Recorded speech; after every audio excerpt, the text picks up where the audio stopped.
Hello again, everybody, and welcome to another exciting episode of the Jim Cornette Experience. Today, we're going to ramble on about the Royal Rumble and regurgitate the rowdiness of Raw. Plus, we'll talk with the director of the Queen of the Ring movie, Ash Avildsen, all that and more. And joining me, Hawaiian Brian, the podcasting lion, the king of the Arcadian Vanguard Podcast Network, Mr. Co-host to you. He's a star of stage, screen, streaming, and screaming. The great Brian Last, everybody.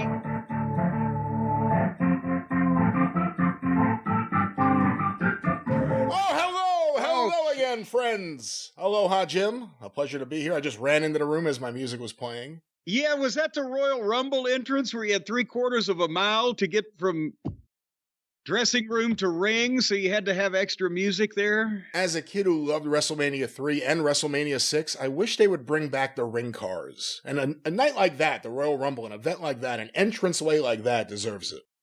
Yes, and because the guys are blown up by the time they get there. I've just dropped my pen. We'll talk about all that today. Is that the sound of pen dropping? Whip, That's whoop? The sound. Well, I went whip because I dropped my pen. Whip, whip. Well, I'm over clip. Hey, you've told me right before we went on the air, and you've given me some news that's making me nervous. You say, "Hey, I got a new device," and I'm like, "What? The pipe organ wasn't bad enough. You had to break into that ballpark and carry that thing out in a flatbed, but now you've got a new device. We don't know what form or fashion that's going to take." Well, for here. instance, if I do this.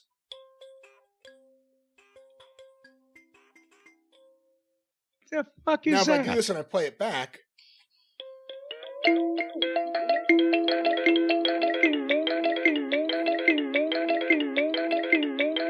So I think we're going to get more of this kind of feel, this kind of vibe going. What kind of feel is that?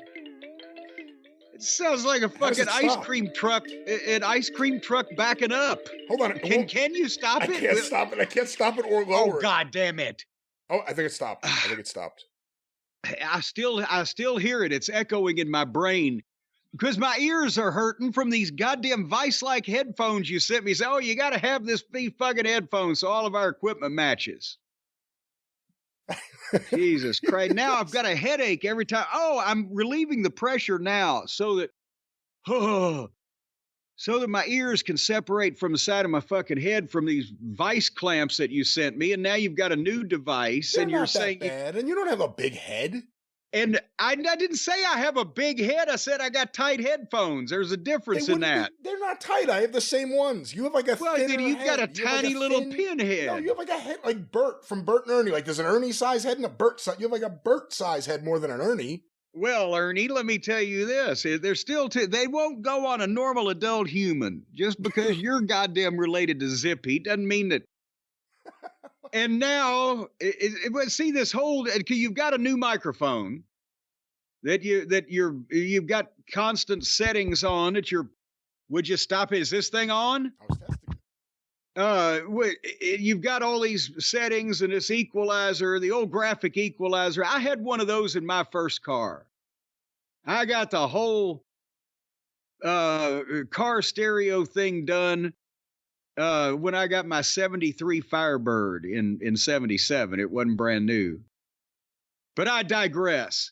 You got the graphic equalizer, you got the microphone and everything. And tomorrow, Hotchkiss Featherbottom, he's the Bill Gates of Louisville, Kentucky. You've heard of both of them. He's a computer whiz and genius. He is bringing me to Castle Cornette a brand new computer and monitor that I have got. Do you realize this is like I can't say it's like getting rid of an old friend, more like an old enemy. I can finally pitch this thing off the deck like I've been wanting to do for years, but I have to replace it with one that I'll soon want to pitch off the deck. But it's all because of you demanding these upgrades. This is I got my first computer in 2009 when JimCornette.com, reality in the world, right? So I had to get the computer to look at all that stuff. And then, I swear to God, so that was 2009. In 2016, I believe we've narrowed it down. I had to get another one. And that was only like 7 years. So I said, get me the goddamn, I want the The big boy, give me all the bells and whistles, whatever the fuck we'll get, You said, get me the big boy.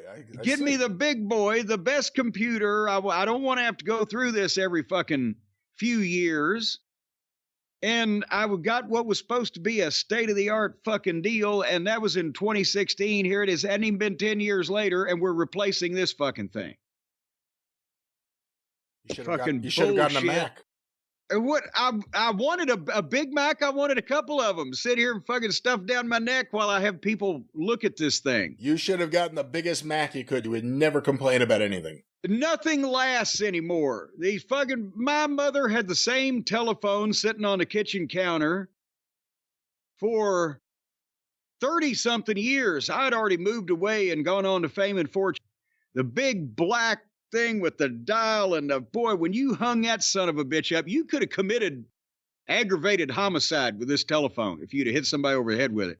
It weighed 30 pounds. And boy, when you're nice. So I got to get this new computer in here at your insistence. And this fucking thing, as I said, didn't even last 10 years. It freezes up all the time. The monitor, every time I switch pages from one thing to another, from the Twitter to the email to whatever, the monitor blacks out and I got to turn it off and on again. It's fucking slow. It does. Sometimes only half of the web page pops up. Yeah, and your internet. I think part of the issue is whatever you do have, you're not getting the full use of a computer that you're using right now, the one that's dying right now. Well, and it's not that old. So it ought to be ashamed of itself. I should dig up the warranty card and call these people. Who are these people? I don't have my glasses. I don't know what you have. Now that we're in the new year. Obviously, you weren't the only person who had a big head. Things you could think of where they used a phone, like on Memphis TV or anything? Well, you can remember who called me on the phone on the TBS set. No, I'm saying like a hard phone, like that's. Like, they still brought out, remember? Right, no, I'm talking about before then when the phones were actually still the heavy duty phones. No, I'm not talking about just a landline. I'm not talking about Paulie's phone. Right. I'm talking about the actual desk phone that they brought out for me to talk to whoever the fuck. It was pretty good size. That they just took one off of in the TBS wrestling studio. When you went to the right, you went through double doors, and on the right-hand side was the control room where the director and producer, Dusty, everybody sat. But if you turned and went down that hallway a little bit further, those were all the offices. They just grabbed a phone off the fucking desk, and that's what they looked like in 1988.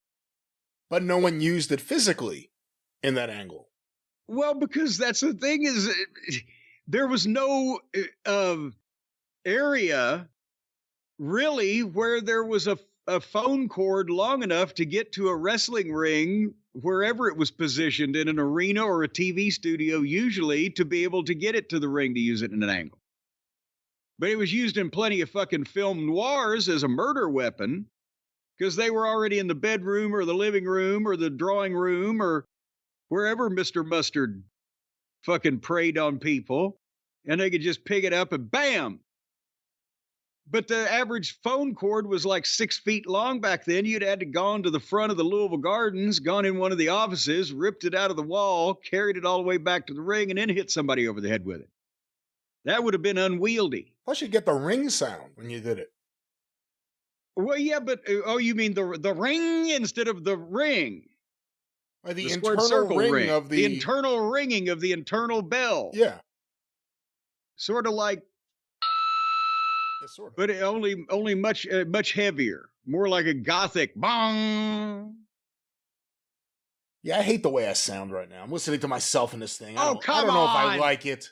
Oh, what in the world? Now you're gonna. I mean, you sound like the usual crap. It's just your internet sucks, but I don't know if I could deal with me sounding like this. What in the world? I don't know if I can deal with you sounding like this. I think you overestimate the fucking premium that people put on goddamn being able to hear a fucking mouse pissing on cotton.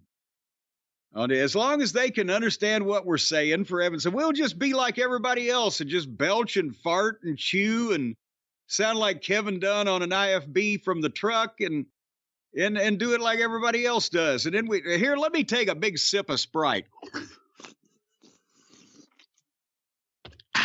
Yeah, boy, that sounds was disgusting. refreshing. No one wants to hear that. We're gonna have to edit that because it sounds disgusting. No, say that's part of the show. It sounds disgusting. Don't censor me. I'm going to say it like Russo. It sounds disgusting. Disgusting, bro. Don't censor me because I have the right to free speech. And you do. That's not speech. And all of these. That was emitting from my mouth. It's speech in some Galapagos fucking island where they go whatever. No, I would get Stephen to argue that they didn't have Sprite on that island, so it's nothing like that at all. I think they would be free to speak on Sprite or anything else that they had on any island. Because no matter what island in the world you're on, it's still America, goddammit. All right, before we got a big show today. What are you giggling at? No, be I'm serious from Long here. Island, but well, the long and the short of it.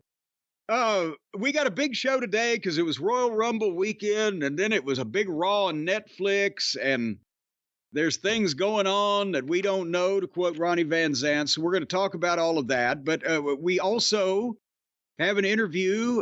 Part one is going to be a little bit later on because we had a conversation with Ash Avildsen, the director of Queen of the Ring, the new movie that's going into general release, as we say in the business, on March the 7th around the country. But we'll talk about where the premieres and sneak previews are.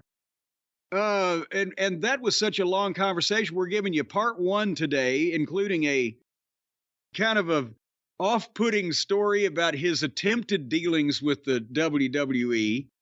And then we'll be talking about all the big goings on in that company. But I must digress to talk about the big goings on in my company, Brian, because here's another reason why I'm getting this new computer, because Hotchkiss Featherbottom says, we got to bring you up to modern times because of this massive online empire that we got going on. He's got big ideas. You think the email blast was an incredible invention, and you think this thing that we're doing right now all month of February called a sale that Hotchkiss came up with, you think that was big?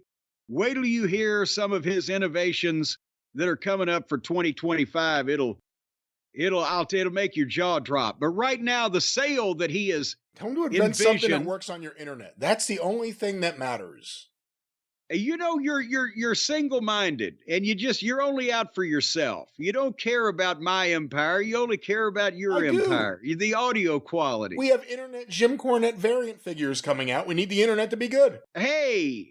My internet is as variant as you can get. Well, you know what? That's true.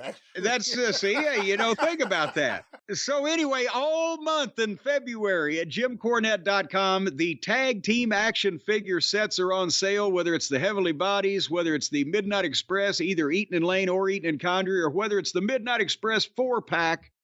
All of them son of a guns, $20 off the regular price all month long.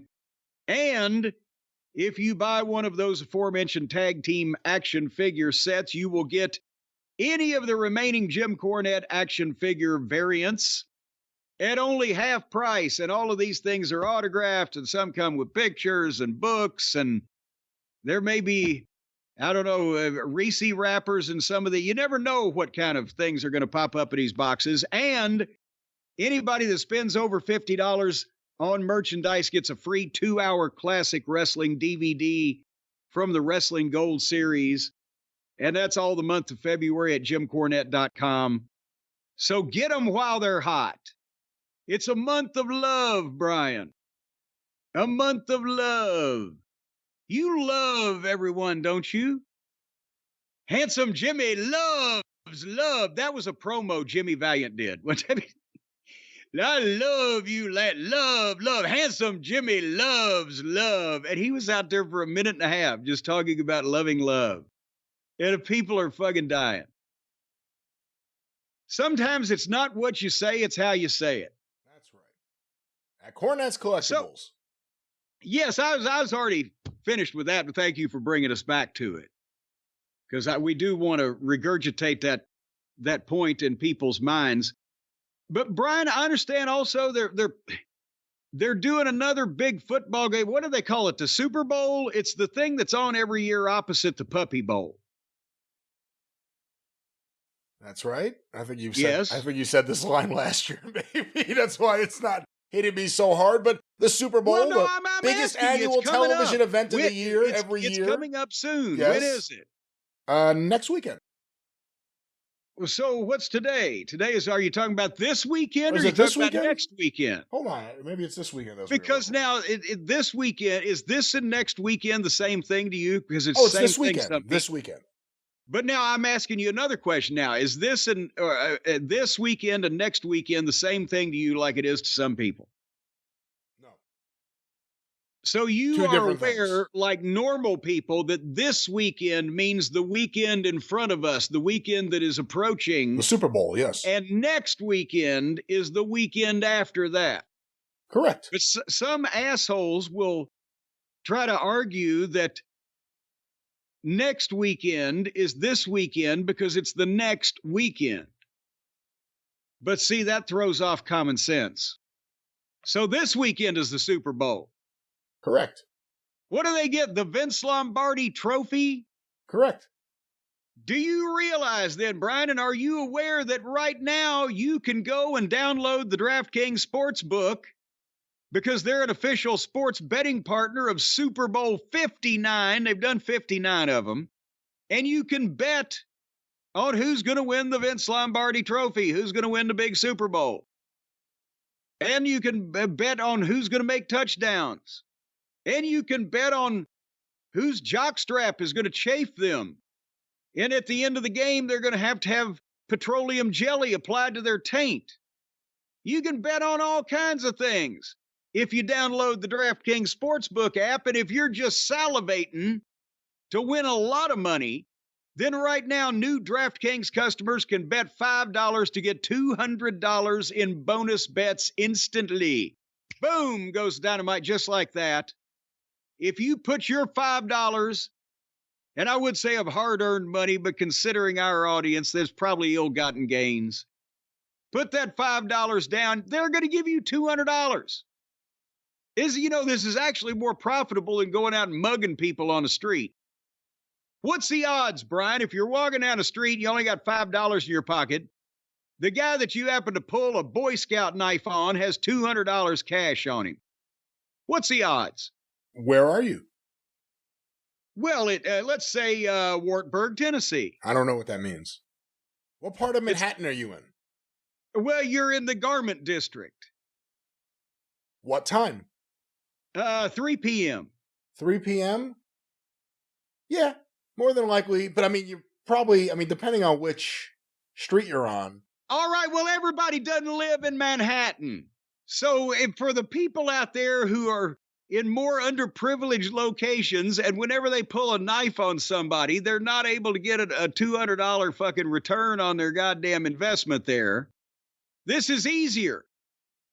This was the point I'm making. Can you deny that this would be easier than pulling a knife on somebody and robbing them for $200? And also, let's just say, do not pull a knife on anyone and rob them for $200. I think that disclaimer needs to be said also before any other disclaimers here. Well, you're an idiot if you do that when I'm telling you that this way is easier anyway. You're an idiot if you're doing it at 3 p.m. in the Garment District. Well, what about 9 o'clock at night in Cleveland? If you're on the avenue, you shouldn't do it. But if you're on one of the streets, I don't know. You could probably get away with it at 3 p.m. now that I think about it. Well, nevertheless, go in the alley. Back in the alley. But nevertheless, don't do that because then you'd have to travel to Manhattan or wherever you need to go to an alley.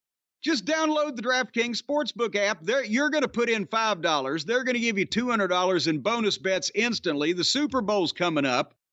One of those two teams, whoever they may be, has to win. So you got a 50-50 chance. And if you bet on both of them, you pretty much got it covered.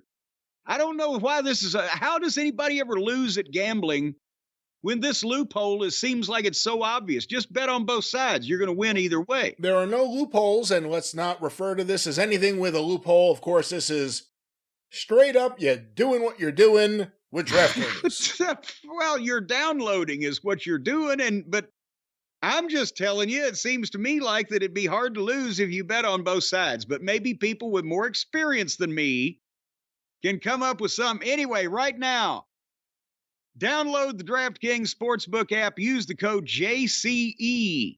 That's how you get the $200 in bonus bets instantly when you bet just $5. The code is JCE. It's a secret code. Don't tell anybody. Only on DraftKings Sportsbook. The crown is yours, especially if you bet on both sides. And bet on a draw. Just cover your ass. Well, the crown is yours. Go for the gold, whatever it may be, with DraftKings. But Jim, grab the brass ring. We've got an audio clip that we need played here at this point, don't we? From the home office in Lincoln, Nebraska. Well, that's right. He is entering right now. He didn't know you were going to go to this so early in the program, so he was not prepared. He's warming up his vocal cords. He's putting down his tea, and hold on. Just so happens I'm clicking the mouse at the same time. Ought to be 5 minutes early after as long as we've given him off for Christmas. Gambling problem? Call 1-800-GAMBLER. In New York, call 877-8-HOPE-NY or text HOPE-NY 467-369. In Connecticut, help is available for problem gambling. Call 888-789-7777 or visit ccpg.org. Please play responsibly on behalf of Boot Hill Casino and Resort in Kansas. 21 and over. Age and eligibility varies by jurisdiction. Void in Ontario. Bonus bets expire 168 hours after issuance. For additional terms and responsible gaming resources, see dkng.co/audio. I couldn't have said it better myself. DraftKings, the crown is yours, the official betting partner of the Jim Cornette Experience. Yes, and as a matter of fact, I'm going to try to talk to them as soon as possible to see if my idea is valid, because I'm really not sure how that anybody can ever lose. What's about how much money? On both sides. I mean, a lot of people don't have the money to just bet on every single end of it. I'm sure you go to the racetrack and you can bet on the trifecta and all the different things and you could win, but most people just put a few bucks on one thing.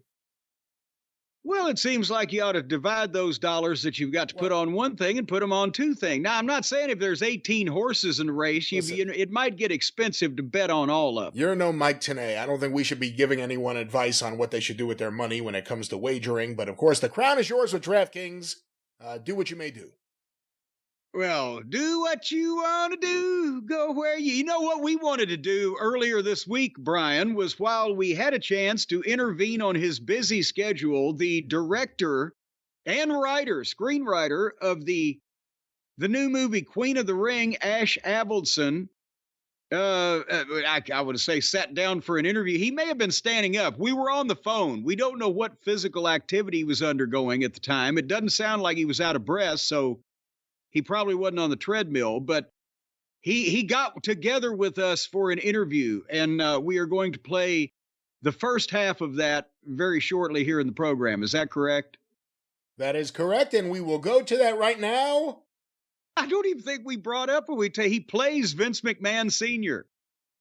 Only in this period, he was a young man, so he was just Vince McMahon, and there was no senior because he had no junior. Oh, at least not that he was in contact with at that point in time. Well, let's go to the actor, director, filmmaker, and so much more behind Queen of the Ring, Ash Avildsen, Part 1. All right. Well, thank you, ladies and gentlemen, for sticking with us for this one, because we have on the phone now the director and writer of the upcoming Queen of the Ring, the film about the life of wrestling champion Mildred Burke. Ash Avildsen is on the phone with us now. And Ash, thank you very much for doing the podcast. Well, thank you, guys. And let me just start by quoting a very wise man who once said, let me just explain something for all you genetic defects out there living downstream of the nuclear plants, okay? We got a major motion picture here to promote. We have a box office to stimulate, and I will have you know straight from the ugly horse's mouth, Hollywood does not care about pro wrestling pictures, okay? So we have to take it upon ourselves to stimulate a box office, to drive traffic, and to show the gatekeepers and the power that were, the power that was, and the powers that be, that pro wrestling fans do want to go buy a ticket and some popcorn and be taken away for a couple hours in a dark room. So thank you for having me today. We got some work to do. Ash, I'll tell you what, you sound like I may have been somewhere around your mother about 40 years ago. It sounds like to me you've maybe some of me rubbed off on you, but I tell you, I've had bad experiences when I do try to take the wrestling fans into a dark room for a couple hours. I don't know if I recommend that or not. I went back and revisited your promo coming into WWE. I forget what year that was. And the genetic defects living downstream of the nuclear plants. I was like, that is so good. I got to bring that back. That was what a great fucking moment, man. Well, the people know and can tell that you're a wrestling fan, but this movie that you have made, Queen of the Ring, yes, it's about pro wrestling, and we think and hope that the wrestling fans will like it, but as a bigger overall motion picture, it kind of mirrors the come from behind underdog success story that your father, John Avildsen, actually directed. What was it now? My God, almost 50 years ago, the first Rocky. It's kind of in the same flavor of that, against all odds, we're going to triumph motion picture in a ring. Yeah. I met my father finally when I was 34, and we became very close for two and a half years before, unfortunately, he got pancreatic cancer out of nowhere. But yes, there's a lot of parallels. People think Rocky was a boxing movie, but it was really, a love story about a man that wanted to prove that he wasn't just a bum from the neighborhood, and he was worthy to get, the nerdy intellectual girl at the pet shop that he thought was out of his league. And with Queen of the Ring, we have fun and say, yeah, it's a pro wrestling movie, but truthfully, it's a much more human story about a single mom and a little boy that grows up in an unorthodox family and an unorthodox environment, pursuing their dreams. And it's a mom and her kid against the world. The odds are against her. And yes, she has a dream to be a pro wrestler in a time when most of America had it illegal.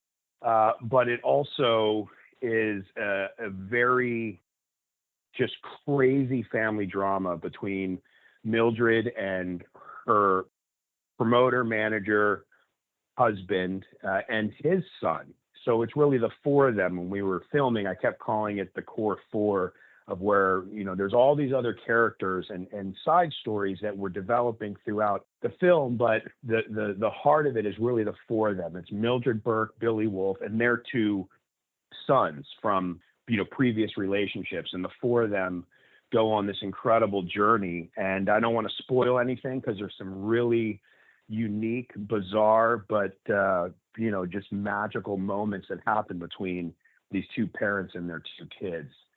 But that was what really drew me to the story. Of course, I grew up a huge pro wrestling fan, and I still am. I remember the match I went to when I fell in love with researching what happens behind the scenes, because I didn't know as a little boy that house shows were a thing. I only thought what you saw on TV on the weekends was the only thing going on. I remember my mother, we were actually dealing with some court drama. We were in Manhattan, and she comes in, she goes, "Hey, I'm taking you to see the Ultimate Warrior and the Undertaker at Madison Square Garden. And they're doing whatever a body bag match is." And I said, "What?" Like, that's not on TV. I thought she would just mess with me. It was like, here's my mom trying to talk pro wrestling with me. I was like 8 or something. I was like, "No, that's not real. You're confused. You must be looking at something." She goes, "No, here it is." And I looked at the newspaper article and I go, "Oh my God, it's really happening." And it was a house show in MSG. And I'll never forget that. That was the match that made me go, wait, so there's so much more to wrestling than what I see on television. And then the rest is history. Now I'm just another mark like the rest of you, waiting for the new Dark Side of the Ring season. But yeah, well, that was the moment. The good thing is, sorry, that was a long answer. Well, no. The good thing is, with our audience, this is, of all the publicity that you will do for the Queen of the Ring, our listeners probably know more about Mildred Burke's story and the issues with Billy Wolf and et cetera. And of course, this story was based on the Queen of the Ring book by Jeff Lean. How did you get involved with, going from being a fan or from, thinking something of the story to I'm actually going to write this screenplay. I'm going to make the arrangements. I'm going to delve into this thing and I'm going to make this movie. So I am friends with Jim Ross. The first movie I ever made, which was really this ridiculous dating comedy that me and my friends just created with our buddies, was basically us learning how to make a movie. It was almost probably 10 years ago now. We stunt casted some wrestlers. There was Diamond Dallas Page and Jake the Snake Roberts, and then we put in Jim Ross playing a character's boss. He was kind of this funny heel corporate guy. Anyway, I became friends with JR through that, and through that we stayed in contact. And once I felt like I actually knew how to make a real movie, I called JR and said, "Hey, I want to make an 80s period pro wrestling story that's kind of a love letter to all these great books I've read from that time frame. And I want to ask you to work on it with me because I want it to be authentic. And I love, just talking to you, and you've had so much experience, especially in that era. Would you work on it with me?" Because it felt like at the time there wasn't a pro wrestling movie. And this was probably 2016, 2017, we started it. There wasn't a pro wrestling movie that had a more, triumphant, inspirational ending. There's The Wrestler, which is a masterpiece, but that's, Aronofsky telling a story about the decay and the decline of the star. But there wasn't like, not to be on the nose, but there wasn't like a Rocky or Karate Kid pro wrestling movie that was truly in the zeitgeist. So I called JR, asked him if he wanted to work on it with me. He said, absolutely. By the way, do you know who Mildred Burke is? And I said, no, I have no idea. Who's that? And he goes, I want you to check out this book, Queen of the Ring. I feel like it should be a movie. It's on, the first woman who really put pro wrestling on the map for the ladies. And I go, wow, sure. Okay. So I ordered the book. I read it that week, probably the quickest book I read, that or My Appetite for Destruction, Stephen Adler's Guns N' Roses bio. And I read it, which is a great read, by the way. That's a page turner. So anyway, I read it right away. I called him back. I read it that weekend. I called him back Monday morning. I said, fucking forget about the fictional 80s thing. We have to tell this woman's story. I was so just enchanted. And I use that word with total intention. I was just enchanted by the book and her story. And I was also a mix of upset and embarrassed that I didn't know who she was. And none of my buddies on my pro wrestling group chats and text messages knew who she was. And this was actually, I think, a year or so before the WWE put her in the Hall of Fame. So no one I knew other than JR actually knew who Mildred Burke was. I knew Mae Young and Moolah, of course, because they were still on WWE TV. But I didn't even know about the Wendy Richter screw job with Spider Moolah until I started really diving into Mildred's story and doing a lot of other kind of peripheral research on it all. So I was just like, I just felt like compelled as a diehard pro wrestling fan, going like, unfortunately, not a lot of people read books anymore, especially if it's not on a super famous person.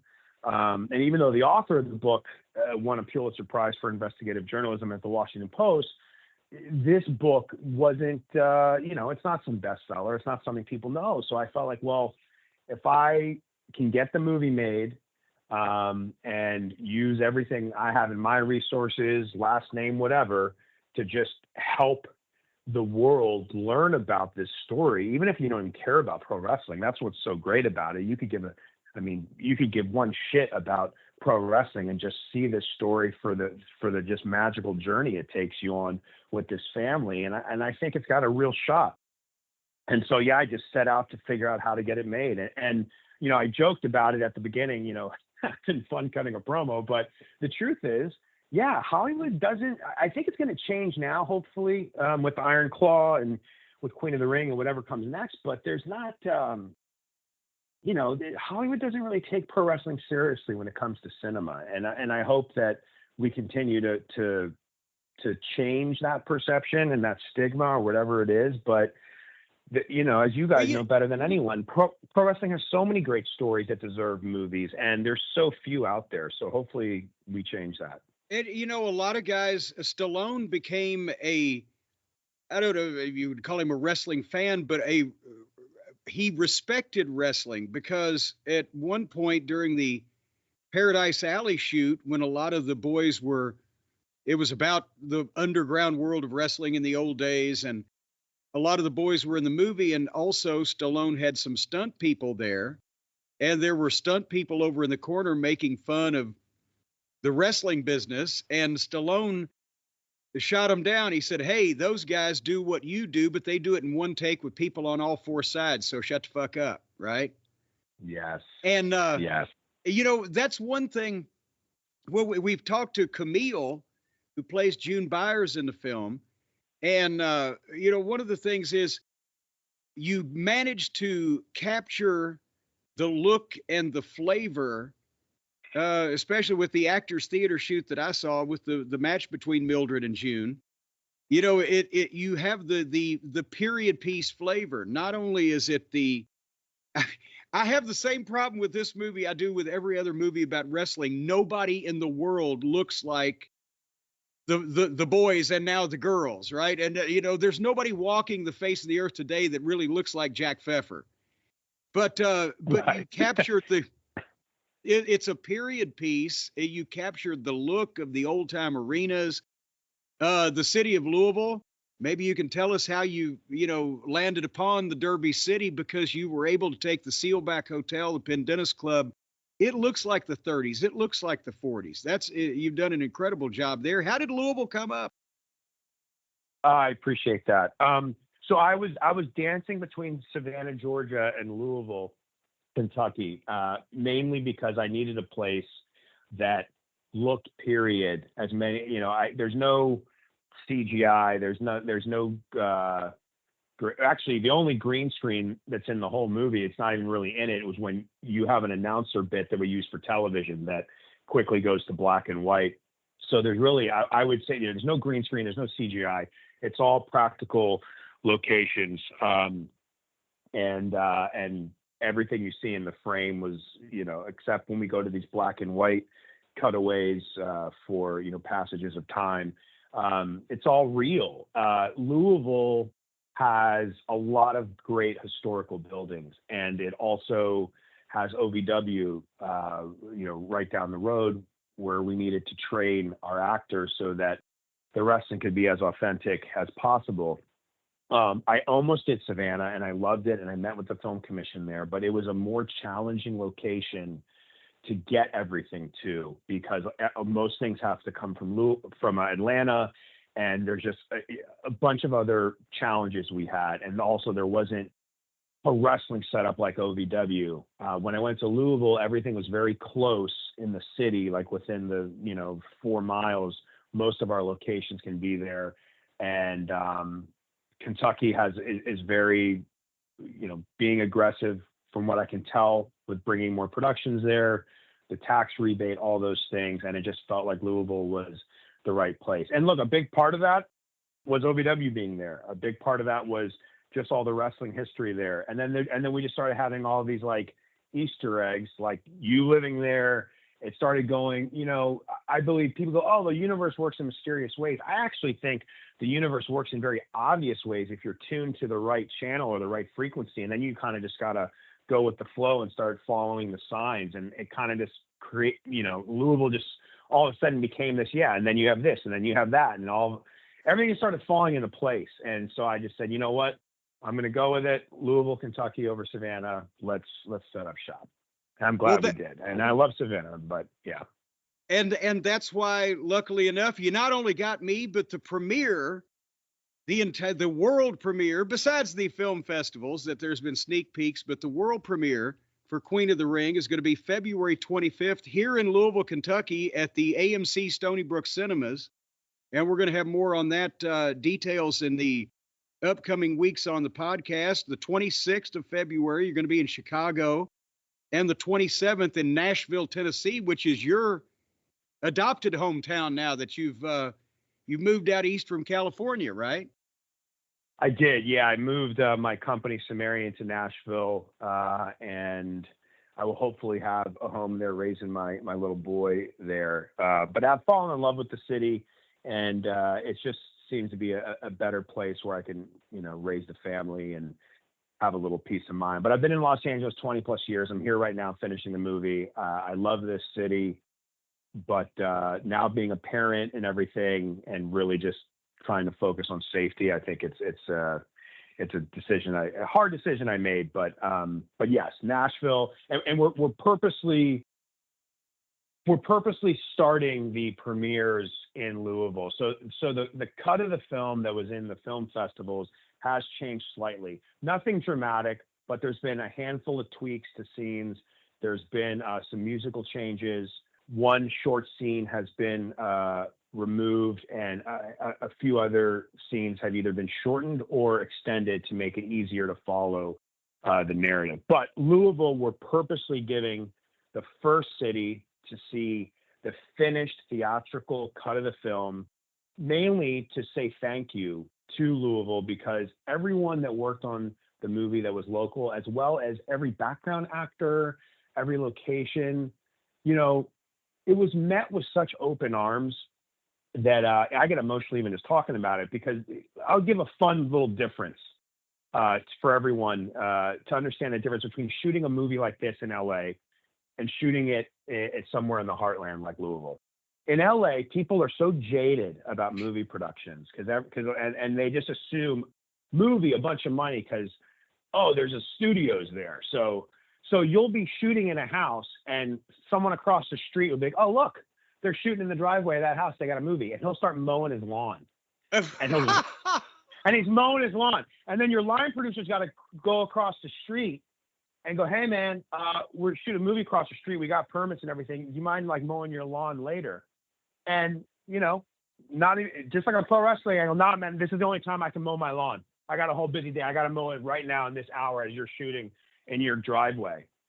And or then the line producers, that's it. Or for $15,000, I'll shut off my lawnmower right now and go back in my house. And then you're literally caught, and some guys guide you. And it's just, that's the reality. Now, go to Louisville. Oh, you're making a movie? Oh, it's a true story about this fascinating woman that everyone forgot about? How can we help? And that extends from the location. And don't get me wrong, we still paid plenty of money. Some of these locations were expensive because even though they're a period building, they're owned by some corporation. However, some of them are still family owned. But the background actors, just the spirit, which we really captured in the final scene of the film, which you're all over, that there was just such passion and an earnest love for the fact that, a major motion picture baby was coming to Louisville. So that was why we're doing Louisville first. It's a thank you to the city and to everyone that worked on it, on and off the screen. And I just think they deserve to see it first. So we are doing LA and New York, but that'll be the following week. Louisville, Kentucky, you guys are up first. And then everything busts open on March the 7th, nationwide, as they say. On screens all across America, the people will be able to go and see Queen of the Ring in their neighborhood. Brian, I know you've been sitting back silent because, Ash is a big-time Hollywood mogul and director, and I'm a major motion picture star, but would one of the normal people like you like to ask a question? Yeah, Ash, I was hoping you and I could maybe talk off air, maybe partner up on something. I've been working on this script for a while. Oh, come on. It's called Mustang Hill. And it's about this crazy, mean old man who one day is sitting at home cursing at the sky, and a car comes flying over a hill, seemingly, and lands on a fence. And then he goes out there and verbally assaults all the civilians looking to help the victims, as well as the police officer. And that's kind of the big ending, is the police officer and him. You interested at all? I mean, we can incorporate some wrestling scenes if you want. I know somebody could star in it. I've already worked out the material, but come on now. All right. Well, let me ask you this, Ash. You talk about growing up liking wrestling. When did you first start watching wrestling? And what was the first thing that got you hooked? I started watching it. God, I would have been. Well, I probably started watching it when I was 3 or 4, but I don't remember. But the earliest I can remember was probably kindergarten into first grade, so 5, 6 years old. My brother and I both watched it, and he was Hogan and I was Warrior going into WrestleMania 6. The first big like 15 minutes of like total memory as a kid, where I could literally remember a match and me and my brother jumping up and down on each other and jumping off the beds and all the twists and turns was Mania 6. And there's actually a fun parallel to Warrior and Hogan in our movie, in the sense that, you know, that was at least from my knowledge as a little kid and a fan, that was the first time, you know, two baby faces, two good guys were going against each other. And I believe, but Jim, I'm sure you know better than me, but I believe that when Clara Mortensen, who Tony Storm plays, and Mildred Burke went against each other, that was kind of the first time. And this is really just done so out of necessity from my research for them to have two formidable headliners to go against each other. But Mildred and Clara were both, you know, good girls. They were baby faces, but they put them together. And then I don't want to spoil anything, because part of the magic of this story and what made me love it as a pro wrestling fan, but also just as someone who loves, you know, drama, was that they had shoot matches. So when the, you know, promoters and the managers and the talent couldn't agree on a finish, they literally would just start shooting in the ring. And the ladies did it with a live audience, because there wasn't another solution for it. But I don't want to go too much into that, because that's part of the big reveal that all of you guys and girls will hopefully go see March 7th. But the Warrior Hogan match, I remember loving it so much, because the twists and the turns in it, you know, and Hogan getting the first, you know, 3 count, but the ref was out, and all of those twists and turns. It was just it was so entertaining for me and my brother, because we were rooting, you know, I was the younger brother, and I think most younger brothers at that time were going Warrior, and most older brothers were going Hogan. But that was the first memory I have of buying a pay-per-view, having to beg to get the money to do it from my mom. And like, that was the big moment. But we had been following it for WrestleMania 4 and 5 up to there. And I do remember that WrestleMania 3, I had to go back and watch. So I didn't see 3 live. But of course I fell in love with that.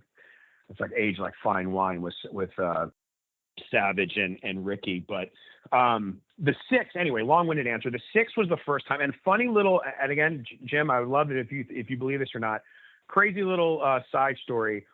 10 plus years ago, actually, no, it's probably longer, 13, 14, I started managing Warrior. I was like, let me just look him up. I got some bands. Yeah, crazy stories. They say don't ever work with your heroes. All your idols will fail you in the end.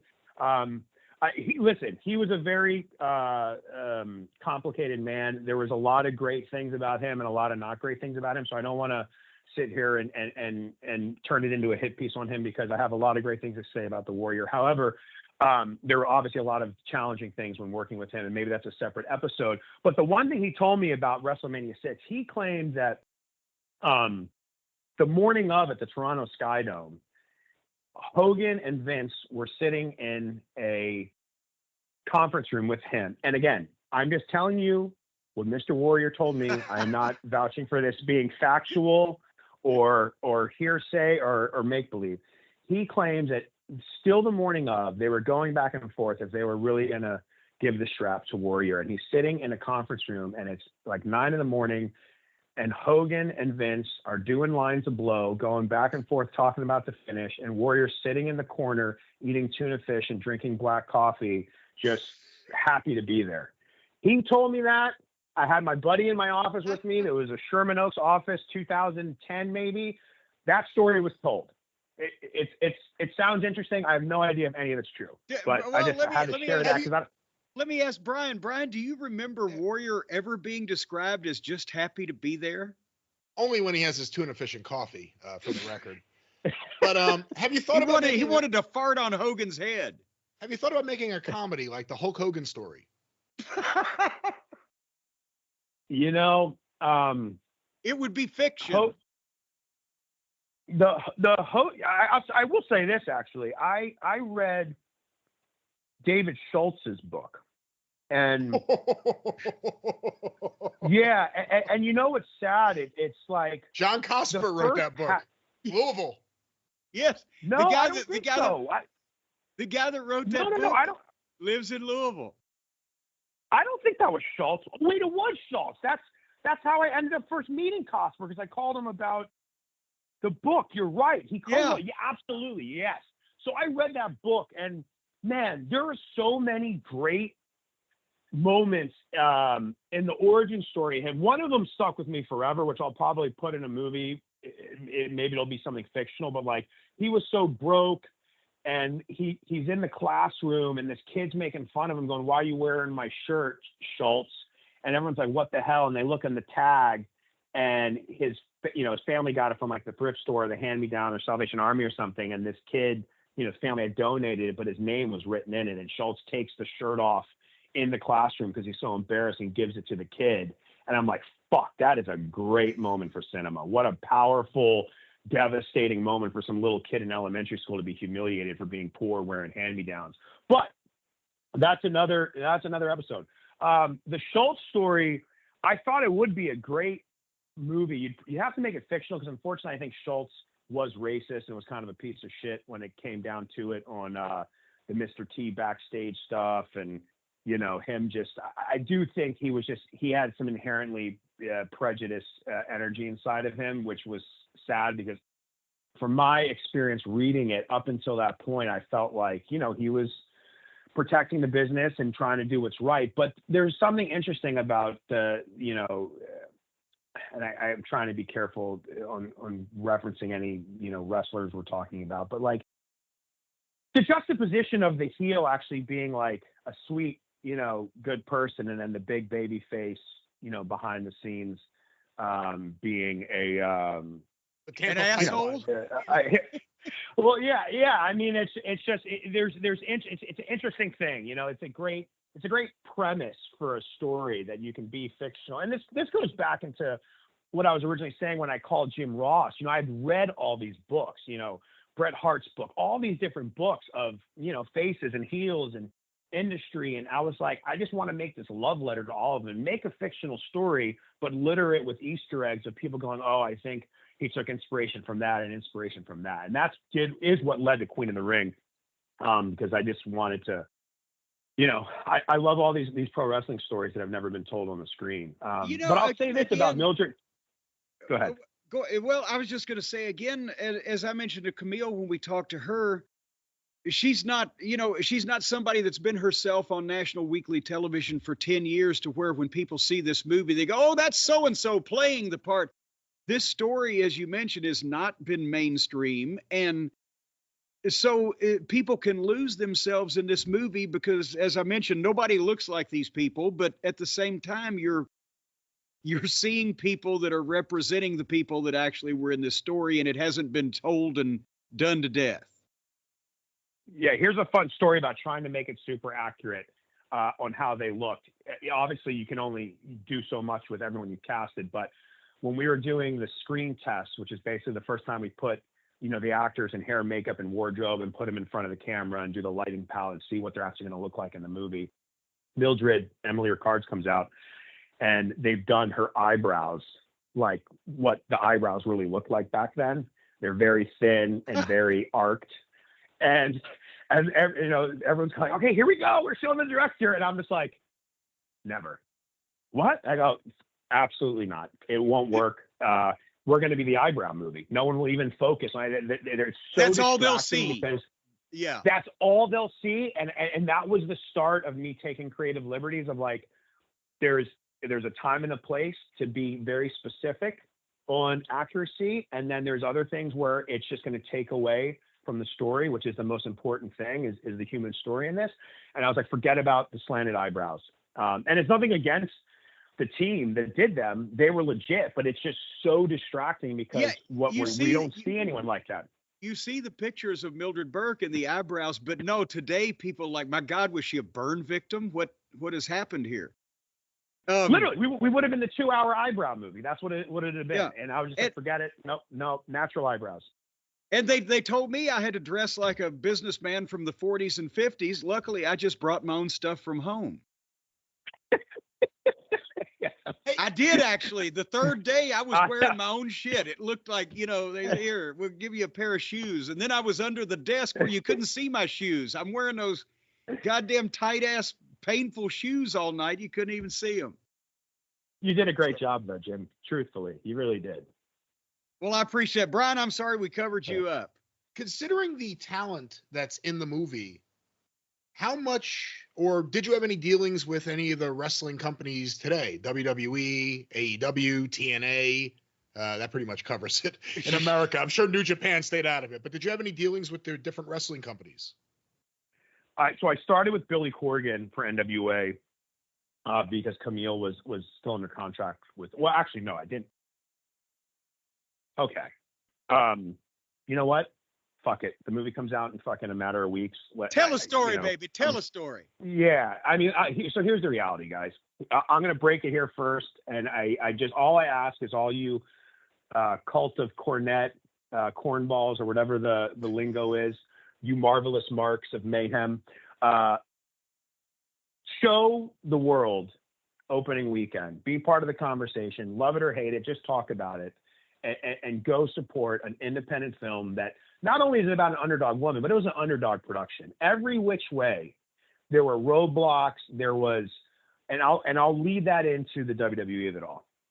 So when we send out the breakdown for cast to the industry, which is basically there's a go movie, a go picture, which means this movie is getting made. They're starting to cast. It's no longer a pitch. It's not, trying to be put together. They're casting, they're going. It's called a go movie. We put out the breakdown so all the agents and managers go, oh, look, they're trying to fill this role and that role. And two of those roles, we had already had Emily, but two of those roles were June Byers and Clara Mortensen. So my agent at CAA gets hit up and says, hey, the WWE reached out. They're interested in talking about the movie and getting some of their talent in it. And I purposely never went to the WWE for casting because I just know all of the yellow tape and red tape to get any of their talent. So I just didn't even want to open up Pandora's box. But they say, no, go take the meeting with them. It was the head of scripted entertainment there, or scripted film and television, who is no longer there after the TKO deal, but he was there for many years, lovely guy. And he goes, we love the script. I want you to meet with two other execs. I go out to Century City. I meet with these two other gentlemen, lovely guys. All these people were great. We love the script. We want to support. Will you meet? We're going to send it to Charlotte Flair and Liv Morgan. And will you do Zooms with them? I go, of course. They're two of the best in the world right now. I would love to. Nothing but love and grace and respect to Charlotte and Liv. I get on Zooms, each one of them separately, and I have now gone, you know what? Maybe I will cast some WWE stars. I've always wanted those two roles to be real wrestlers, just because the amount of stunts that are going to happen, that I wanted Clara and June to be people that could do their own stunts and that knew the art of pro wrestling. So they were always going to be stunt casted, no pun intended, but I wanted to make sure that they were the right people to play those roles.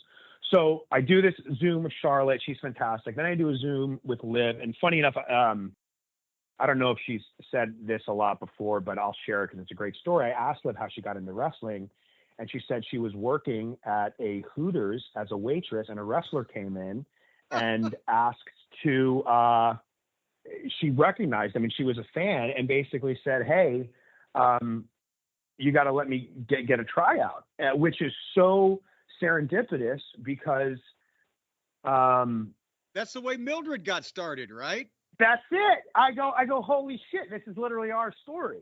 Now, I don't know if she wants to share. I mean, maybe you edit out the Hooters. I don't know if she cares about that, but she was a waitress and a wrestler comes in. I know who the wrestler was. Again, I don't know if she wants it public because I don't want to disrespect anybody. But anyway, that's the heart of the story. She was a waitress. A wrestler comes in, give me a tryout, just like Mildred's story. And then Charlotte had just so responded to the screenplay. She's like, this is so real. This is how it is. And so we casted both of them. Charlotte comes out to Louisville and she's training with us. She's already been, sized with wardrobe. She's at OVW. She's training Emily. She was so amazing. She's just so committed, so excited. And I'm thrilled because I'm like, wow, Charlotte Flair is going to be our main villain. And she's just, one of the best in the world, one of the best of all time. And then days before we start shooting, not even weeks, literally days, less than a week, my producers can't get the paperwork signed from WWE. And we're still waiting for Liv to arrive, but Charlotte's already there. And then all of a sudden becomes this game of ambiguity where, oh, she's being pulled. What do you mean? Well, they won't let her sign. And I'm like, well, who's saying that? You guys are the ones that pitched me to cast them. And I keep asking, the people at WWE in the film department, and, the cut to the chase, no one can give me a very clear, honest answer other than they believe it came from the very top, which would have been Vince at the time, and that he was mad about another wrestler who I believe maybe this was Seth Rollins shooting Captain America, which unfortunately I think his scenes got cut anyway, but he was mad that some of their talent wasn't shooting all their TV episodes because they were out doing movies. And he was like, if it's an independent film, we're not messing with it. And the punchline was they pulled Charlotte out of it because it was an indie film and they didn't want her, I don't know if it was wasting her time or jeopardizing her time or her storyline. I don't know what it was. I thought it was some old beef with Mildred Burke and Vince or Vince Sr. I couldn't figure it out because like, why would they do this to us? Oh, Vince Sr. and Mildred Burke, they patched that up back in 1946. No, so basically they come to you and they say, we'd like you to book these two young ladies to be in the movie, and you bring Charlotte to Louisville, wardrobe her, put her up, train her. She's excited about it. And then they say, never mind. We changed our minds. She can't do it. Yeah. And by the way, we have all these great videos, which, I mean, I guess unless Hunter, if you're out there, or Nick Khan, if somebody wants to call me and tell me what's up, but like, we'll probably just put them out there because they're great footage of Charlotte, training Emily and how much the movie means to her and how excited. And the whole thing's just sad and tragic in the sense that they pulled her and it was so elusive and just, and again, I'm not trying to sit here and shame the WWE. I love the company. It's a huge reason why this movie got made in the sense that it inspired me as a kid growing up and watching it. But like the whole way it was handled was fucked up. And then, by the way, here's part 2 to this story. So then TKO, right? They sell. Then we start getting good feedback in the film festival circuit. Then a guy from TKO, who's like, somewhat newer there, but really lovely guy, digital sponsorships, brand partnerships. They approach us. Hey, we want to help promote this movie. We want to get involved. I go, you really? And by the way, I have whatever the kids call it. I have the receipts. I have all the emails, phone calls, texts. Now they're coming to us again. Hey, we want to do this. We want to do that. I go, great. I would love to have WWE help promote this. You guys have the target audience. Can we do something in between Royal Rumble and WrestleMania when it's coming out?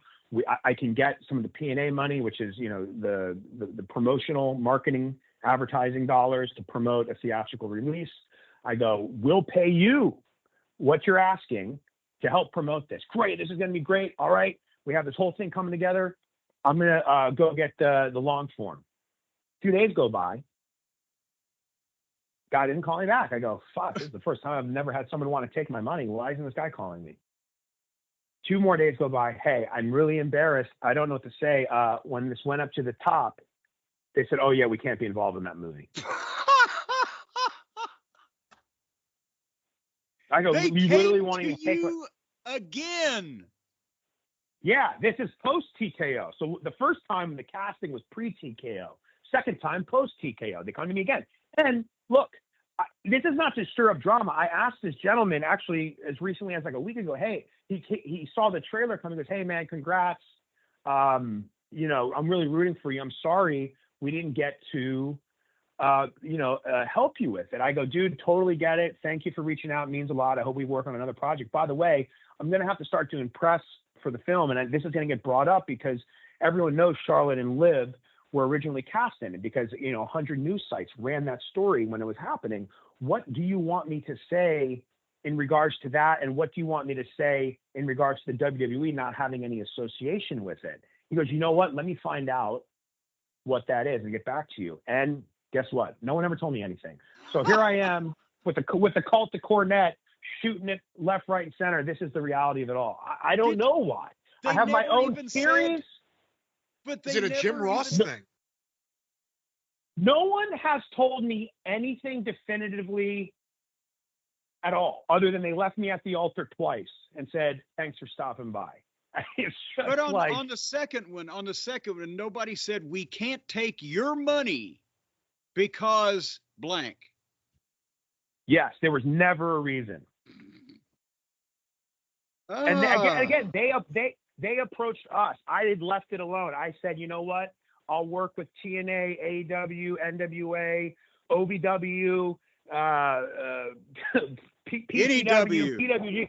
Anyone who wants to party and help get Mildred's story to the world and show everyone these great performances of these actors, let's party. But yeah, I don't know, man. It's really, really bizarre. And it's heartbreaking because I don't know. I don't know what to say.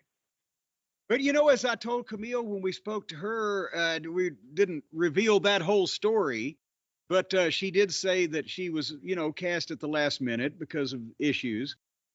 And I said, it was probably better for the film. Charlotte Flair, would it be an eyebrow movie, but they'd be, oh, there's Charlotte Flair. She's so famous. She's so, her instantly if you're any kind of wrestling fan. Was it better that Camille was able to come in with less fanfare behind her and embody the spirit of June Byers and the character of June Byers better to where people can lose themselves in it? May have helped the movie. I think to your comment, the answer is yes. There is a thing called the suspension of disbelief in storytelling, which, to quote Google, I'm just going to quote it here. Suspension of disbelief is the act of temporarily ignoring logic and critical thinking to enjoy a fictional story. It's a key concept in storytelling, especially in film and television. I've heard tell of it. Yes. Yeah. the suspension of disbelief, I do think what they say, it took me out of it. I think because Charlotte is so recognizable and so famous and so terrific, it may have been harder to escape into this world and go to this other time and place because she's Charlotte Flair. Only because she's that famous and relevant and just, it's harder. To someone that doesn't watch WWE, it would have been fine because they wouldn't know Charlotte. So they would just be seeing her as this terrific actress playing the main opponent. But I think to wrestling fans, even to casual wrestling fans who don't know 40 different active women wrestlers, but they know Rhea and Charlotte and Liv, if you will, it probably would have been challenging. And it's something that happens all the time when movies cast super famous people or they stunt cast people. Sometimes it can work like a charm, and other times it breaks the suspension of disbelief and it backfires for the filmmakers. So I do believe that could have happened. Look, that's not to knock what the hair, makeup, and wardrobe departments could do, because sometimes they really can just take the person to a whole other place. So it's very possible Charlotte would have been just as terrific, if not better, than Camille. But if you're a betting man, the odds are yes. The suspension of disbelief would have been more challenging with someone as famous and terrific as Charlotte. Yeah, hey, your makeup people would have had to pull some Lon Chaney Sr. bullshit with Charlotte to disguise her. I'll tell you that.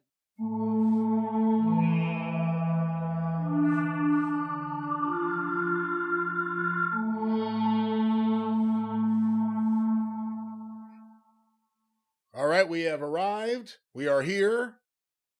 We are in the future. Know what you're doing. What am I doing? I know what Ash Avildsen also has a record company, and you were trying to audition for your Brian Lass orchestral sounds of the Space Continuum album that you're trying to put out, and that's what you're doing here. I have a new sound I'm going to be debuting on that album. It goes a little bit like this. Oh, wait. Yeah. Oh, wait. It ran off and left you. No. Okay, I'll work on this a little bit later. But yeah. A good part one, but the conversation was so good we didn't stop there. Well, no, we didn't. We're going to have part two. When are we going to have part two? Next week on The Experience here? That's yes, right. Yes, apparently we will be doing that. But consider it here or there on The Experience there. Well, it'll be here because it's this show, but it won't be until then because that's where it'll be, there. So there you have it. Well, we're here now. Yes, and you know, Ash Avildsen, I mentioned he's directed the movie, he's written the movie, he's acted in the movie. He's also got a record company. He mentioned he's got a comic book company. He's doing all kinds of things. I'm just wondering, like a lot of these big music and entertainment moguls, maybe Ash ought to get together with our friends over at Raycon and come out with his own line of earbuds. He could call them Everyday Ash Buds. What do you think? You think that would be the next thing? Because Raycon, I mean, they're just covering the world with these earbuds, but Ash Buds, well, that would be a bud of a whole different color. Do you think it has to be the color ash, like ash gray? No, I think it could be any color of the rainbow, because they're not necessarily burnt to ash. They're just built by ash. But let's talk about Ray. You could call him Ray, or you could call him Raycon. Well, we call them the cons over at our house because they're good, close, personal friends, lifelong friends. Folks, Raycons, everyday earbuds are your perfect partner for the gym, work, phone calls, or life. Because you can take premium audio with you wherever you go, as long as you remember to take your ears with you. The Raycon everyday earbuds can work. If you have removable ears or detachable ears of that nature, then you might sometimes forget to bring one or the other. You got to have ears and earbuds. And Raycon's latest model is better than ever. Got the 32-hour battery life, the multi-point connectivity for you daring folks out there that just want to plug into two different devices. You can spit roast the heck out of your audio with this thing, folks. And speaking of battery, with the quick charge, was I speaking of battery? Probably assault along with it. With the quick charge function, you can plug these son of a guns in for 10 minutes and it'll get you 90 minutes of battery. Now, let's say you're committing a second story job.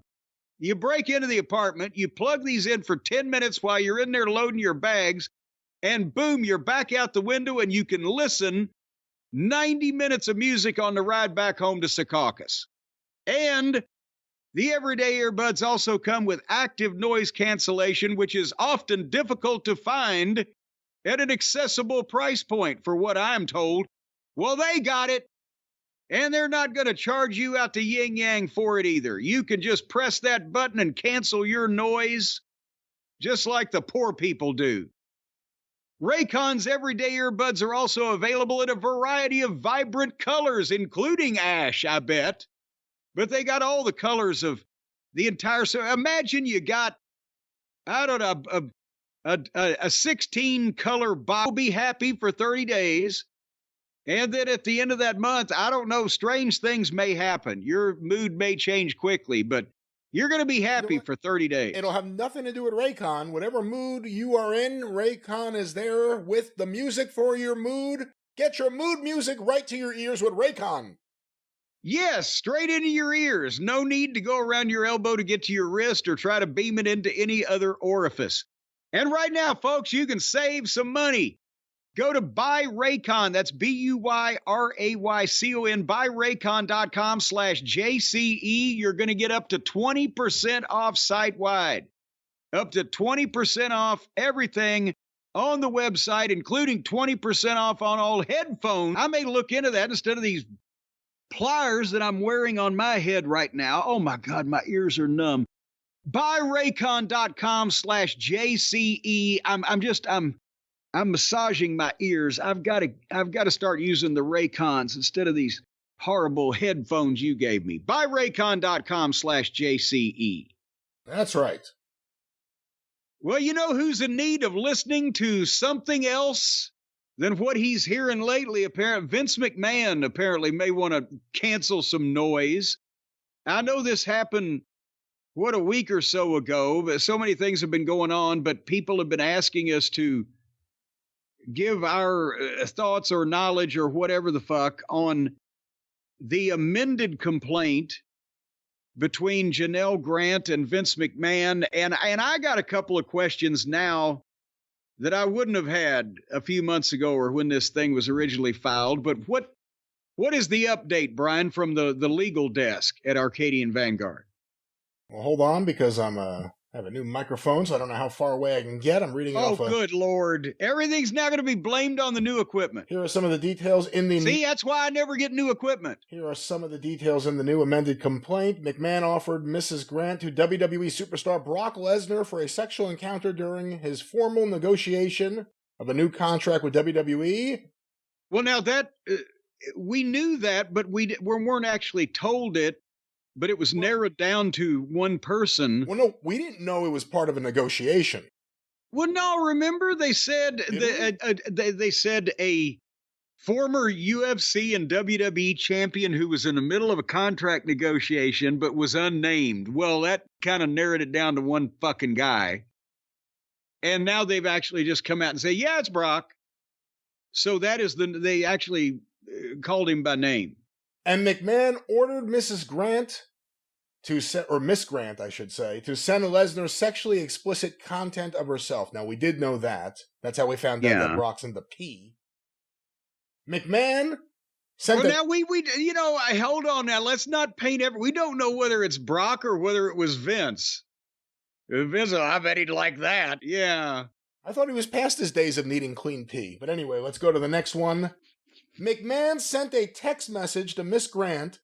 He didn't feel the same about Harvey Whippleman's, did he? Where he fantasizes in graphic detail about watching as a group of men are, quote, surrounding her and leaving her physically, another quote, wrecked, underscoring how he viewed her as a commodity to offer to others. A text message from a plane's going by. A text message from McMahon to Miss Grant, where he makes clear that only McMahon has the power to, a quote, arrange Miss Grant's sexual encounters.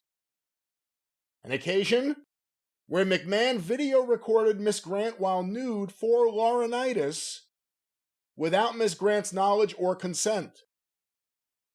Details about the sham investigation WWE proclaimed to conduct in 2022 after it became public that McMahon signed NDAs with multiple women in which investigators refused to interview Miss Grant.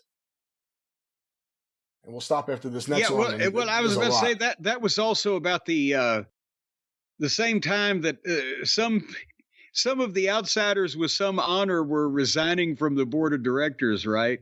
And we talked about what investigation was going on at that point in time. But now, and I saw the full transcript of this. I don't know if you did, but the transcript of a voice message from McMahon to Miss Grant, where he attempts to coerce her into signing an NDA really fucking fast, that's a quote, so he doesn't get kicked out of his own fucking company. Oh my God, okay, now hold on. Stop, pump the brakes. Did you read that? No, Here, I'm going to be perfectly honest with everybody. Of late, over the last few years, if I start trying to read legal filings, I get about halfway through the first paragraph and I want to take an axe and go all Joan Crawford and straitjacket on people. I can't fucking stand it. But when you get to, I have never heard Vince talk like that before. Like you got to do something really fucking fast before I get kicked out of my own fucking company. That's another side in this whole thing of the chairman that we never saw. Well, Jim, there's a lot of stuff, like I said, in this complaint, and I'm going to try to narrow it down and get some of the details. The complaint also Here from Newsweek, introduced a disturbing claim that McMahon instructed Grant to create pornographic content from Michael Hayes. Oh, geez, and now a he's longtime WWE creative executive. Grant's attorney states that in September 2020, McMahon directed her to produce customized, explicit material for Hayes and his team.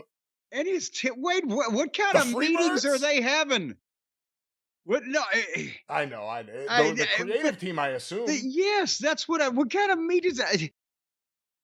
Again, when I was there, the creative team was sitting at Vince's fucking dining room table for 12 fucking hours every Wednesday, having to listen to fucking various people drone on and hoping and wishing and hoping that it was over soon.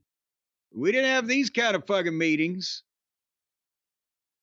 Well, yeah, again, and while you're looking, let me ask this question now, and then if you see anything else there, it needs to be brought up. But at this point, why did they amend this? And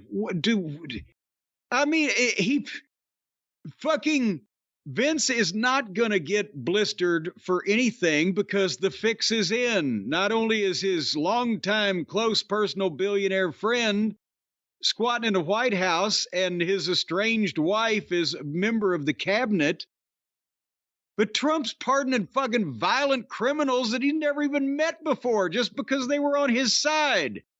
They've already been rearrested for rape and various things, many of them, some of them. You think nothing bad is going to happen to any of Donald Trump's friends or cronies? I don't care whether it's criminal or civil now, because people will say, well, civil trials are different. Bullshit now. A lot of things are going to be different now that this is heading toward a police state instead of a democracy. So why aren't they just folding their tent and going home? What do they think they're going to get here? Why did they amend this? Well, because they added more details. And I mean, there's a lot more graphic details about Vince, what he was doing to her sexually, what he was demanding, what he was saying. At a minimum. Oh, I'm sure it was all horrible. That's what I'm saying, is that it doesn't matter now.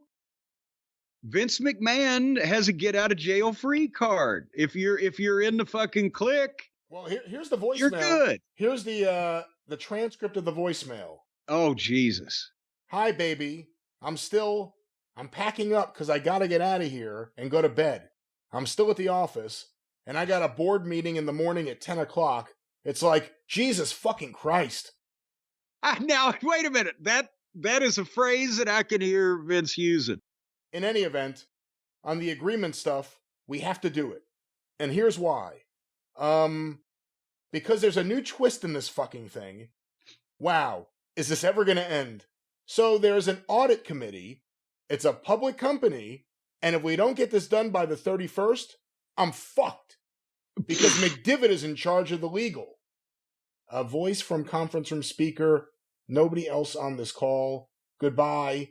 It sounds like the boardroom. It's in parentheses there. It's the conference room. I'm in. Goodbye. It's the conference room. That's Vince saying that. What the? So McDivitt is in charge of the fucking audit of the books kind of thing. He's got to tell the audit committee there are no lawsuits. There's no pending this. There's no that. Kind of like thing. And he won't do and can't do it legally. So we need to work on this really fucking fast. Otherwise, I'm double fucked. I'll be divorced aside from that.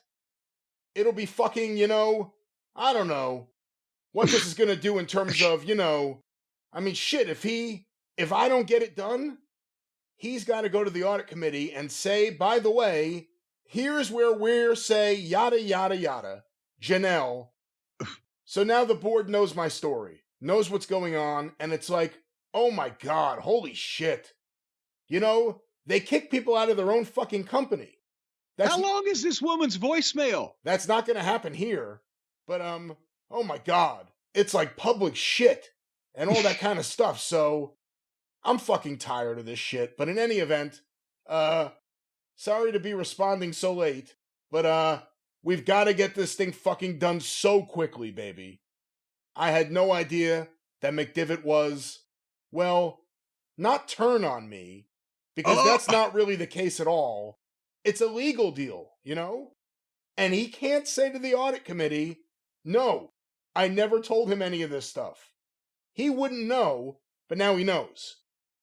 And now he's been involved in, you know, in writing some of this and all that kind of crap. And I gotta get this fucking thing done or I'm double fucked. So let's please, you and I can't do it first thing in the morning because it's 10 o'clock, but as soon as we can, let's please get this thing done in some way, somehow. Okay? I'm sorry, baby, we have to do it this way. Because I like to do it on a napkin too, but now I can't. So I'm kind of fucked. But that's okay. Well, good Lord, wait a minute, is this a long playing album instead of a voicemail recording? Well, it's not okay. But let's get this thing done, please, so we can go on with our lives. Okay, baby. I'll talk to you in the morning. I'm sorry to take up so much of your time. Okay, bye. So there's the voicemail. And the idea Jerry McDivitt, because he was aware of this, because he's the one who probably drafted the agreements and the NDA, he couldn't lie to the board or it's a publicly traded company. He couldn't say he wasn't aware of this. And, you know, Vince said, I didn't say turn on me, but, you know, he can't help me. What do you mean you've got to tell the truth? I'm telling you, Vince McMahon, Donald Trump with a better fucking hairstylist. What do you mean you can't lie for me? We need to do this really that's why fast. Really fucking fast. You got to sign this. That's why McDivitt retired. He said, well, fuck it. I'm done with my major client anyway. He got to the point where Vince was too much for him. I mean, again, it was the end of his career. McDivitt was closing in on 80, I think. But still, it was becoming more painful to work with Vince. Yeah, I was about to say 80 and 40 years of that with Vince. That means he was like a 120-year-old man chronologically. So what are your thoughts on what we've summed up so far? And of course, read this transcript. So, I mean, they have the original audio somewhere. I mean, they could have videotapes and a signed statement from Vince. Yes, I fucked this girl around in the most horrible ways imaginable. What are you going to do about it? And I don't... This is not a country of law and order anymore. So I don't think that Vince McMahon is going to be penalized in any great way for anything by anybody as long as the fix is in. Now the country's a fucking work, the legal system. So he's right at home. Well, again, to take it away from politics, what do you think of Vince McMahon? And I mean, obviously, that's what it's worse than we thought because he was also groveling like he was a 78-year-old love-struck teenager. Oh baby, please baby, we got to do this. Or was he a promoter? Mom's going to find out. Was he a promoter saying what he needed to say to get her to sign that contract? Well, yes, but that's the thing is whenever Vince would talk to grown adult men as a promoter to sign a contract, he didn't sound like he was wheedling and begging. It's disconcerting and somewhat off-putting to hear Vince go, baby, I'm so fucked. We need to do this. Oh, please. Okay, bye. Good God. He lived his life in reverse. He's become a fucking awkward teenager when he's almost an octogenarian. But also there were details, and again, like I said, I don't have them in front of me. I'm trying to find them, about John Laurinaitis. Basically, Vince served her up to Laurinaitis to the point where they redid his office. Right, and they made a point in the... Wait a minute, what, did they put in a secret room? Well, possibly. Hold on, let me see. I'm trying to find the exact things I read a few days ago. Well, now they've changed their story since then. But I mean, they made a few other points. They stressed that the reworking of the office wouldn't have happened without Nick Khan and Brad Blum's approval and involvement, and also that it shared a wall with Paul Levesque's office. So now they're filling in names in the complaint. You asked what they amended. They added details. They added some context. Again, all from their point of view, their side, but also they've added more names. And this is also the same weekend where all of a sudden they trotted Stephanie McMahon out there. I'm just telling you. I'm about to tell you later on in this program. If you haven't already heard, you will hear, folks, because our recording schedule has been screwed past day or so. But I'm telling you, Stephanie being out there was not just to plug her cable television program, but they want a woman on their side that's all happy and smiling. And well, they can't be doing things like that at that company. Well, there's Stephanie. If they see that smile, they'll believe it. She should not smile. Just be serious. People would actually believe in her. Well, again, here we are. Are you surprised that Vince McMahon, we know how much money he has. We know how much cash he has. That he hasn't just made a ridiculously stupid offer to make this go away? I don't know that I'm surprised about that, because think of how many times did Vince ever want to settle anything, or admit any kind of defeat or take any loss or whatever. And now with the company, up in the air and his participation in it, that may have been one thing. Oh, baby, please, baby. But now, okay, that shit's happened. He's got $2 billion in cash on top of what he already had to begin with. And, he doesn't think, what the fuck now? Who the fuck's going to fuck with me? Fuck these people. So now it's like, I don't think he'd give a crippled crab a crutch, much less give them any money. Because he's probably blaming them for things he did. In his mind, yeah. He's as Aunt Lola used to say, everything you do gets blamed right on you. He's blaming them because he got blamed for the shit that he did. And, he's got a production company now, and he's got all these former WWE people working for him. I can't wait to see what kind of nonsense that no one's going to want to see that they're going to put out. I can't wait to see that. But now, they have not committed to a particular genre of entertainment, right? It's a production company, and they're going to produce productions. They've committed to a genre, Vince McMahon. That's a genre of entertainment. That's a bullshit kind of entertainment that was all over WWE, obviously, but XFL, every single other thing he touched had that Vince McMahon feel. We won't talk about it today because I don't have all the details, and it's kind of just happened just recently. But the Ring Boy case is also moving forward. That's been allowed to move forward. So we'll have more details about that in the future. And this has been Vince McMahon amended legal news. Well, let's go to straight to more WWE news of a less unsavory nature. There was a couple of things on SmackDown. It was 3 hours long, but there was a couple of things on it. And this was leading up to the Rumble. And before we get to the Rumble, just to be chronologically correct and not leave anybody in fucking confusion, I thought we ought to do this in the order in which it occurred. Owens and Punk was fucking hilarious. Owens and Punk was great, and that was the first 20 minutes of the program, and it got a little bit slow from there, but we got to talk about that first. And also to mention, again, I'm tipping it off, but the Royal Rumble review later on in this program as a podcast, we have already recorded because of our various recording and editing schedule snafus this week. But it was, again, there's Pat McAfee. He's a hometown guy. They were in Indianapolis, but the Bainbridge Fieldhouse over next door to the stadium. And he got a huge pop, and, he's a hometown guy and played in the NFL, and he's got the podcast and the shows that he does, and he's always been a presence for years in Indianapolis, but he was out again cutting that promo. I love Indianapolis. Indianapolis, I love you.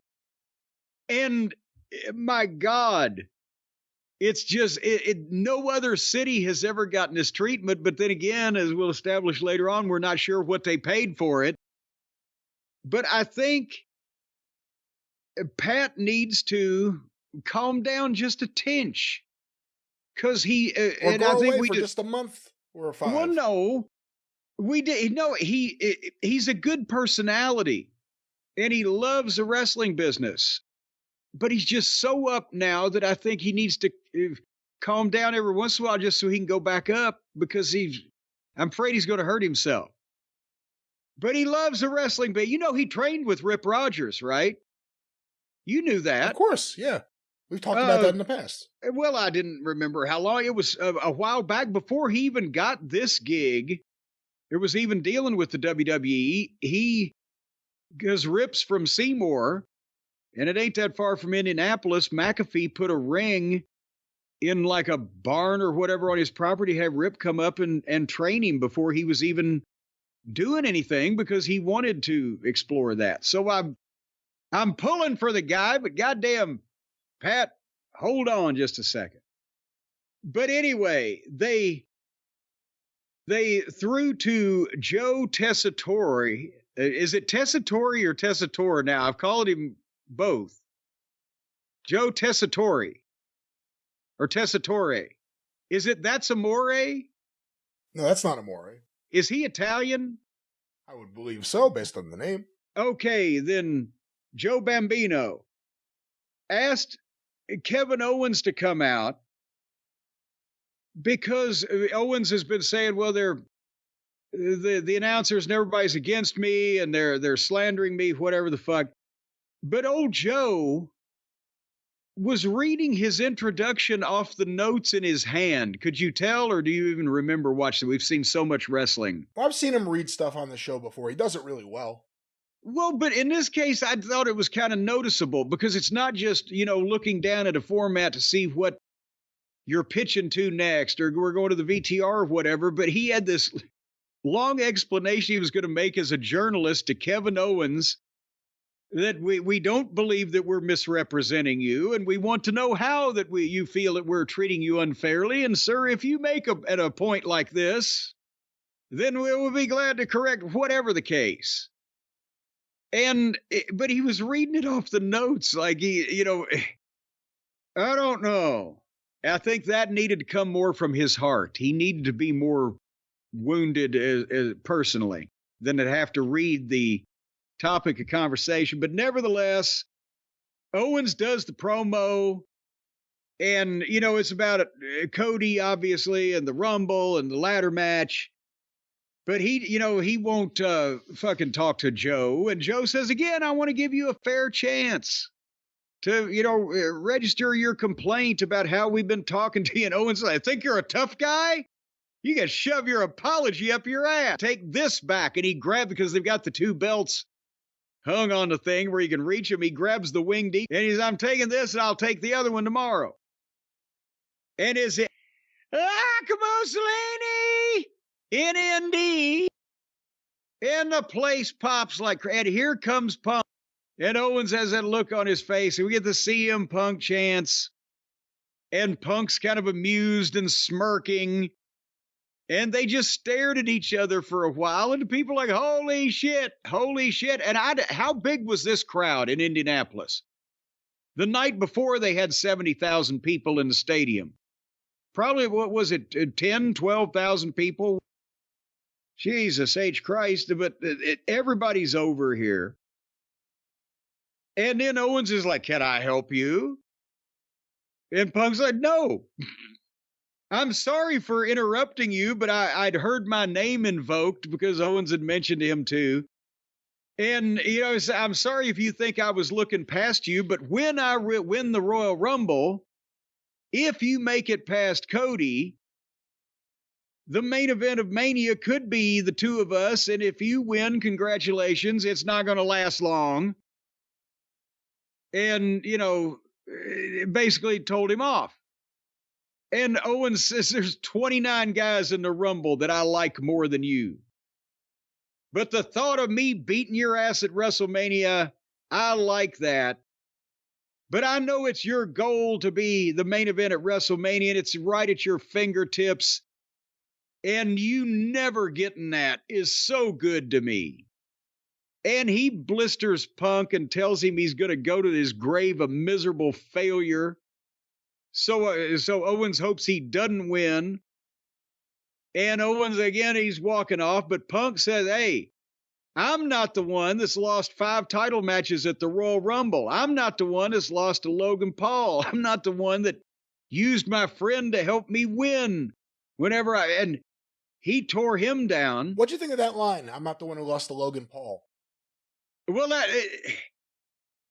I think it shows, and not only, I mean, there may be a little prickliness between Punk and Steen here to begin with. Personally, they've yeah, maybe, maybe they're two very disparate individuals. Everybody can agree on that. It's probably something in the locker room amongst guys that have been busting their ass for 10 or 15 or 20 years or whatever they've been doing, and all of a sudden Logan Paul's popped in, and it's like, well, you got to put Logan Paul over. Huh, fuck. I'm sure nobody's, really happy about that down deep. They may, have the match with him, want to make the money with him, but anyway, that's when Punk says, hey, I got to win at the Rumble and you got to win at the Rumble, but tonight you just got to get back in the ring and I'll kick your ass. And Owens milked it, and he left. And then they played the music, and 20 minutes, but that was fun. That was an enjoyable confrontation between these two big mouths, I thought. That's what makes WWE TV good, was when they have these enjoyable confrontations. Just guys who don't like each other, who never interact, having a few minutes to snark at each other, and then Drew McIntyre usually shows up, but here it didn't happen. And, we saw Punk and Cody. We've seen Owens and Cody. We've seen Owens and Sammy. We've seen Owens and Punk. We saw Rollins and Sammy. I mean, there's all these interplays. And again, you throw Drew in the middle of some of these. It's more interesting than the matches. I saw Bob and Carol and Ted and Alice once, but I was underage, so I had to sneak in the back door. Was it worth it for that movie? Nah. But anyway, otherwise than that, on SmackDown, with the exception of our good, close personal friend Jacob Fatu, they had a confrontation between Damian Priest, because now he's on SmackDown now, and his goal is championships, and he's going to win the Rumble, and blah, blah, blah. And out came Fatu and Tommy Tonga. I'm loving me some Tommy Tonga now. And Jacob cut the promo. So they're grooming him for major things. But the promo that now Fatu did you hear the one thing, and I think, wonder where they got that idea from. Jacob cut the promo, said, we both come from the streets, Priest, you and me, but I was locked down in that box. They're acknowledging jail or prison sounds better than jail. They're two different things, but it can be interchangeable. But I think the announcers acknowledge he's been locked up. What did we say? Not even months ago now, years ago now, maybe, when we first started talking about this, was bring him in and acknowledge this is the most dangerous member of the family. He's been in prison. He's got a record. He's fucking out of control. That's where they're going. And he said, I'm off the leash now, all gas and no brakes. And you either lay down or we'll beat your ass down, because we run SmackDown. And Priest, bowed up at him and said, well, why are we even talking then? And Fatu just looked at him and milked it and growled at him. Then Priest takes the jacket off and they circle, and now Priest and Fatu get in a fight. And boom, and Priest fought back, but they swarmed him. So at least it wasn't like he just dropped like a fucking limp wrist. And then the music played. And LA Knight comes in, and Tommy Tonga has a chair, right? He was going to use, but he kicked the chair. I like Tommy Tonga. But it's not his name. It is now. And he kicked the chair into Tommy Tonga. And then Jacob Fatu is up, and LA Knight swings the chair, and Jacob punched the fucking chair and knocks it across the ring. Everybody, ooh. But Priest kicked Fatu, but LA Knight then hit Fatu with the chair, and Fatu went to the floor, and LA Knight cut the promo and challenged for a tag team match playa later tonight. So, and that was the top of the 9 o'clock hour. We had to wait a while. And then, spoiler alert, they had the tag team match, and it was a very fine tag team match. And Priest chokeslammed Tommy Tonga 1, 2, 3. He loves to Tonga about the things that he's done wronga. And otherwise, the big news from SmackDown, and we'll talk about that, and then we'll move on to Rumbling, was that, did you see the big surprise announcement, Brian? The big shocking surprise that they pulled on the new inductee into the 2025 WWE Hall of Fame. He never could have guessed this was going to happen. Triple H, going to be inducted in the Hall of Fame. They stunned him with it. Michaels was there. They were at the WWE headquarters. They showed the tape. Shawn Michaels was there. Undertaker was there. Then here comes Stephanie, gives him a big hug. We talked about Saudi Arabia doing sports washing. Are they doing Stephanie washing? But anyway, do you think Triple H was full of shit, or was he really surprised here? He had to know this was happening. He says he was surprised. I saw him do an interview where he really put over Nick Khan, saying Nick Khan did it to surprise him because he wouldn't accept it. Just like Vince never would. Thank God Vince isn't in the Hall of Fame now that you look at it. And he didn't know that Shawn Michaels and The Undertaker were there. And he said that he was surprised when Shawn Michaels came out, but he thought maybe he just read the format wrong. And he says he didn't. I mean, there are people who have a problem with it. But didn't they do a surprise induction a while back that the person wasn't surprised? I'm trying to think of. I'm not sure. I wouldn't be surprised about that. You wouldn't be surprised. I wouldn't be surprised. But Triple H, again, he's in for DX. You can't argue that he would belong in a WWE Hall of Fame. Do you have a problem with it? And do you have a problem with it at all, or what do you think? No, I don't have a problem because he was a big name as a headliner. Just, the double inductions in anybody's Hall of Fame, I think, are starting to get a little carried away because, to me, you ought to be in the Hall of Fame as a person for a thing, for the cumulative. I'm trying to say this properly. As a person for the cumulative career you had in the field that the Hall of Fame represents. I don't know. Ray Stevens should be in the Hall of Fame as himself, with Nick Bockwinkel, with Pat Patterson. I mean, how many times, when you can put somebody in wrestling that's done different things, do you put Babe Ruth in the Hall of Fame twice in baseball because he played for New York and Boston? See, you didn't think I knew that, did you? Well, he played as one player, though. You don't put teams in the Hall of Fame, you put players, so it's the total of your career. Now, if he was a commentator, he can go into the Hall of Fame. It's a different wing as a baseball announcer. They're in Hall of Fame too, but no one considers them, in the main body of the Hall of Fame. But they should. But so the point is, though, that you can't go in as a player on one team and another team. So why would a wrestler go in as a member of one team and as a member of another team, or as an individual when he's already in with part of the team? Because there are members of the team that wouldn't be Hall of Famers without the team, and then there are members of the team that would be Hall of Famers without the team. But do the people that in baseball that are not Hall of Famers without the team get into the Hall of Fame? People say that again. Let's say that what's the greatest baseball team in the history of baseball teams? More than likely the 27 Yankees. Okay, but somebody or on the that 86 team, Mets. Okay, let's say the 86 Mets, because at least then we're talking about somebody may know. The best, yeah. There had to be some schlub on that team, right? They weren't all, on their own deserving of being in the Hall of Fame. No, of course not. Rafael Santana was not going to get to the Hall of Fame, but he was a great fielding shortstop.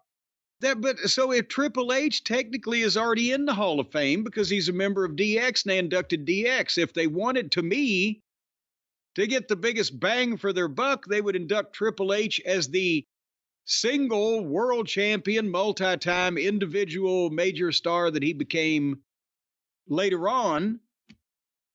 And Shawn Michaels was a member of DX at one point, but should be in for his own merits. And he is. But then that might leave Road Dogg and Billy. That's my point. Twisted in the wind. Road Dogg and Billy would not. Well, again, WWE Hall of Fame, anyone can get in, but you wouldn't think of them as classic Hall of Famers. But with DX as a unit together and all those T-shirts they sold, that's Hall of Fame T-shirt sales. Okay, but now again, I'm not complaining about anybody being in the Hall of Fame, much less Triple H. But twice is too much.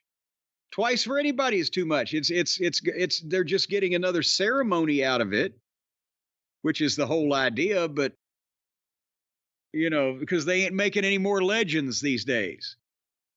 There are although there may be a few on this crop that we've got here lately. Ric Flair was inducted twice as an individual and as a member of the Four Horsemen. That's what I'm saying. Hulk Hogan inducted twice, although he says 7 times. No, inducted twice in 2005 as a single, and again in 2020, booed as a member of the NWO. Shawn Michaels in 2011 as a singles wrestler, 2019 with DX. Booker T, inducted twice, once with Harlem Heat. Bret Hart, inducted twice, once with the Hart Foundation. Hall and Nash, individually, or as Diesel and Razor Ramon, I think, or at least Razor Ramon, and I think he went in as Kevin Nash, and as the NWO. Sean Waltman, he may be the first 3-time inductee. What? Not yet, but he's in there as DX and the New World Order. But you got to put the 1-2-3 Kid in. If this is the standard you're going for, 1-2-3 Kid has to be in as his own person. And finally, Barry Windham. One would think 1-2-3 Kid would pass the Coco Beware bar. Barry Windham inducted twice as a member of the Four Horsemen and for the USA Express. Well, they're double dipping. But yeah, the point is, I don't know what to believe anymore. It would be heartwarming if they surprised Triple H, but I have to think that, these corporate greedy capitalists, they've got profit uppermost in their mind. They're going to maximize this thing. It's all a plot. Well, I guess that's part of the question, for the fans that are in an uproar. Like, look, this shows that there's nepotism. This show, whatever. We all know what the realities are. For the people who think it's ridiculous that he would be the main eventer for the Hall of Fame this year, do you think it's ridiculous at all? No. Who else is going to be the fucking main eventer? Who else have they not inducted twice now? Look at that goddamn all-time great list that are already in twice. Who else are they going to put in once to match that name level? But that's why they're doing it, inducting people multiple times, because they don't have anybody can draw on top anymore that can be inducted currently, and they got to wait till the forest is repopulated with full grown trees.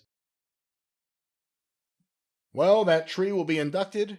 It might be time for you and me, Brian. Shake the leaves? No, we'll be inducted as the I'm not going. The legendary podcast that we are. You can go for both of us. Well, I thought you'd go because you're closer. No, I would not give WWE my content. They would then own the rights to my speech. I wouldn't give them. I'm just thinking they could give us a plaque and we'd go on about our way. I got plenty of plaque. I went to the dentist the other day. Oh, God. Oh my God. I need a drum now. Oh, I got to get a drum in here now. That's what I got to do. Hold on. Wait a minute. Hold on.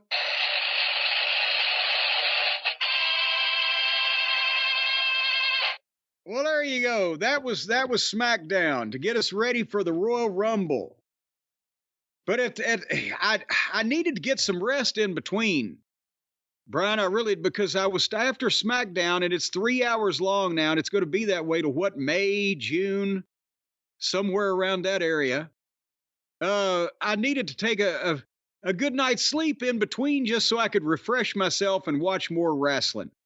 But I didn't have to worry about falling asleep, because as soon as my butt hit the mattress, you've heard the phrase, I was asleep as soon as my head hit the pillow. Don't even need to go that far, folks. When you're dealing with our friends at Helix Sleep and the mattresses that they make, you go to sleep when your butt hits the mattress. You sit down on the side of the bed. 8 hours later, you wake up. Goddamn, your feet are tingling. They've gone completely to sleep. You're still in the same sitting position. It's some kind of goddamn curare poison that they extract from the Guam trees over there in the Philippines. No, they don't. Over there in the Philippines to do this. But when they coat these mattresses with this Guam extract, then it instantly makes you go to sleep whenever you touch it. They don't. I'll tell you, it's amazing. None of that's amazing because none of that's true. You will wake up refreshed. Besides, and sometimes your neck's a little sore because once you go to sleep sitting down on the side of the thing, your chin will go to your chest. And so you got to move around a little bit when you get up. But I'll tell you what. Yeah. I'll tell you what. Tell me. They make all kinds of mattresses for all kinds of people that want all kinds of things. If you want to sleep on something hard, or just to go to bed with something hard and wake up with something soft, or if you sweat when you sleep and you need to be cooled down, or you're frigid when you sleep and you need to be heated up, or any of these things, if you're unnaturally large in some type of way, either height and length or weight and girth, they've got shit for you. And kids. They got beds for you. Well, they've got shit for you in the way of putting on your beds. They got the mattresses for you. What else is Helix Sleep going to make besides mattresses? Well, they got beds for the kids, too. And let's go right past that and let's tell everyone they got beds for everyone. They don't have beds for the kid. They got mattresses for the kids. Now, get this shit straight, Brian. Don't try to advertise anything that they're not going to do. We want to be completely truthful here. We would not want to misrepresent anything. They don't have beds for the kids. They got mattresses for the kids. And these mattresses for the kids, they've got a little slide pocket in where you can stick them like their lunch and maybe a comic book for them to read. And they'll stay in these mattresses for days at a time, children.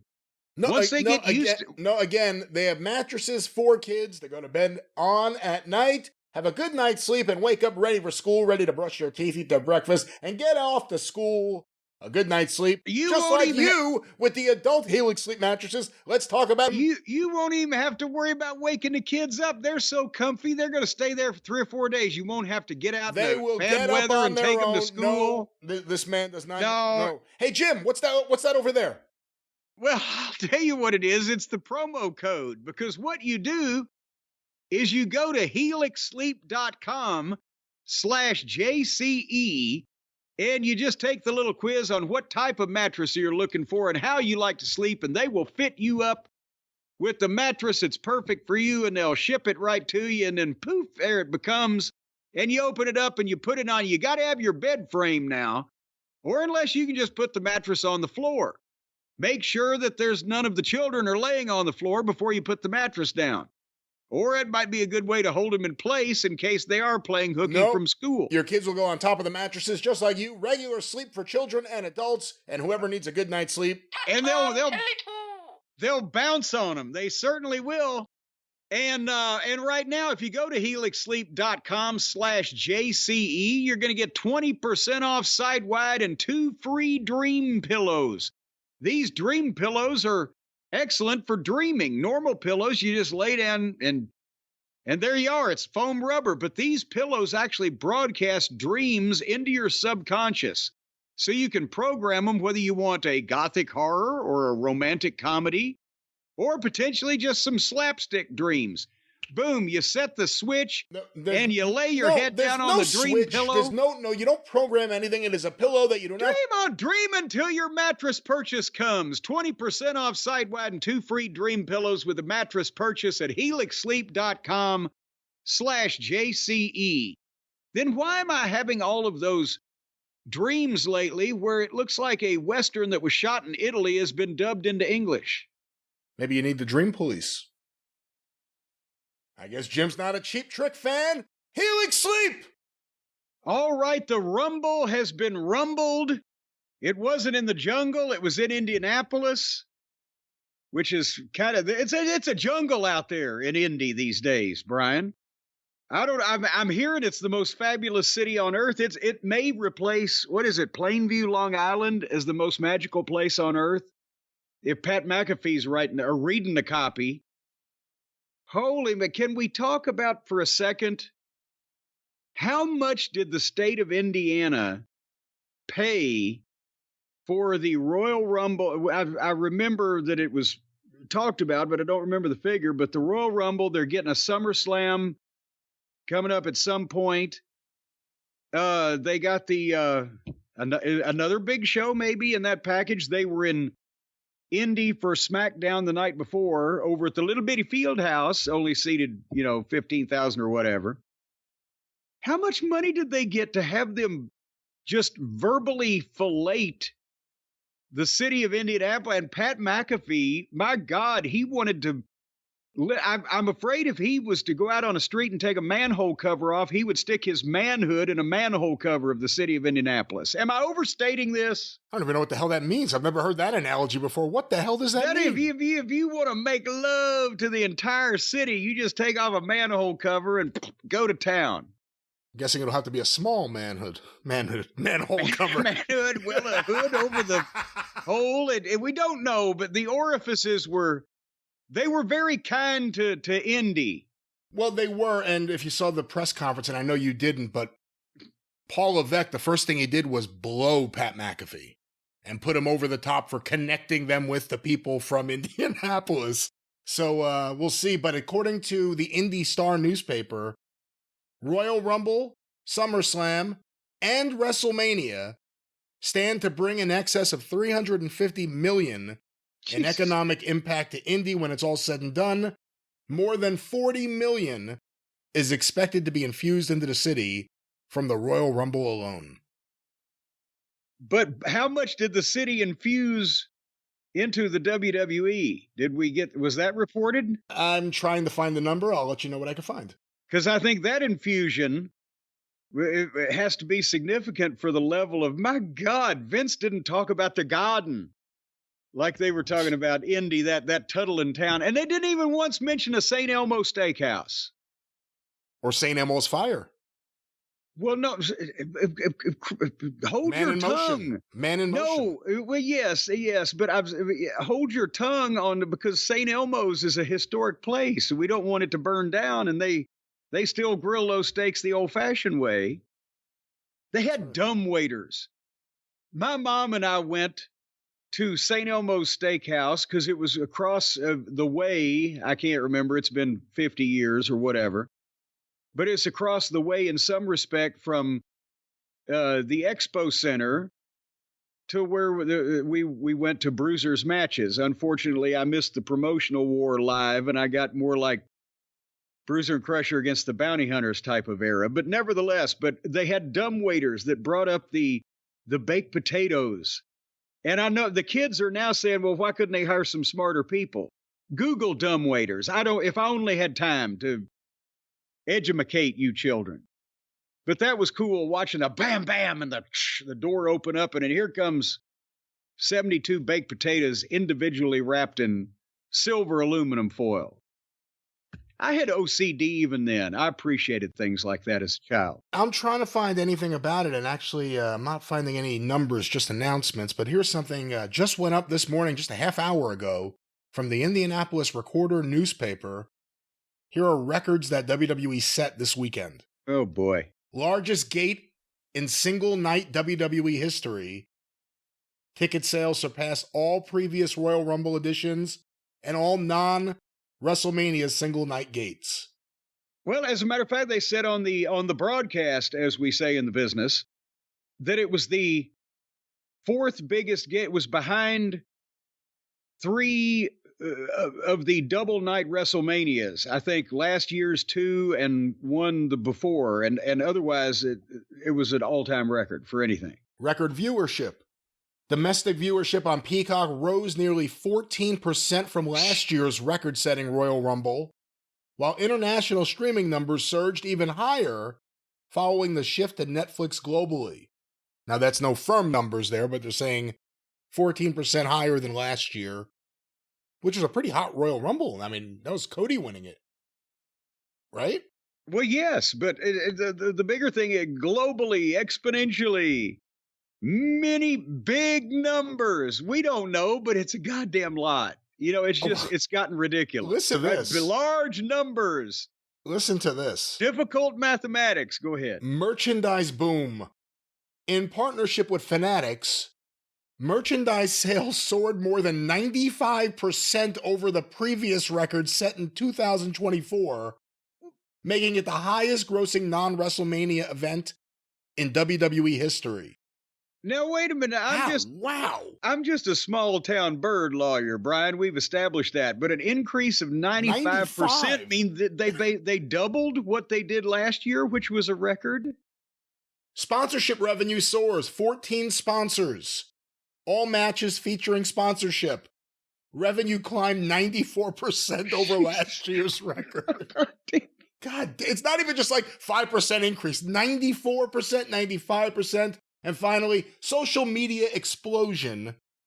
The event set a new high for social video views in Royal Rumble history. A standout moment featuring Braun Breaker spearing popular streamer iShowSpeed became the most viewed Royal Rumble social post of all time, generating over 300 million views. Jesus H. Christ. In less than 24 hours. Reads like a press release. I don't know if it was sent to them as a press release, but it's from the Indianapolis Recorder. Well, so good Lord, if they could have only got rid of Vince 10 years ago, what the fuck may have happened? But you know what? If they had gotten rid of Vince 10 years ago, let's say, or 15 years ago, I don't know if everything would have ended up the same way. It was kind of a perfect storm. Nick Khan is the right guy. No one can deny that in any way. And quite frankly, Paul Levesque right now is the right guy. And in tandem with Lee Fitting, when he keeps his hands to himself or whatever the fuck his problem is, they're working well right now. I don't know if that group would have been put together. Lee Fitting would still be at ESPN. Yeah. If it was 10 years ago. Would Nick Khan have made the move 10 years ago? TV was in a different place. Media rights fees were in a different place. It all worked out best for everyone but Vince, I guess. I was just exaggerating anyway. They could have kept him till maybe 6 years ago. Now, anyway, so we were in Indianapolis for the Royal Rumble, where apparently every single son of a bitch of the 70,000 people that showed up to the Old Lucas's stadium, apparently every single one of them had an ATM in their back pocket and just fucking pissed cash across the merchandise tables and lived like Caligula. I don't know what's going on with these people. And they started the show with lots of the walk-ins and the stars arriving. Owens comes driving in a golf cart customized with black duct tape. You got to admit he's got style. And then Punk and Cody got the two biggest pops when the people saw him on the screen, and Seth was right there with it. And then Roman and Paul at the end, I think they got the biggest ooh kind of pop, like, ooh, they're here too. But a lot of people reacting to people walking into the building. And then they opened with somebody in the building that we didn't expect to see in the building. Is this the start of, okay, now that, things have progressed a little while, is Stephanie McMahon, can we make her palatable again because of her maiden name, since she is part of the Levesque family now, and maybe we still want her to be rehabilitated in some kind of way to be on television. Is this the start of this, so we can explore some of Stephanie's places?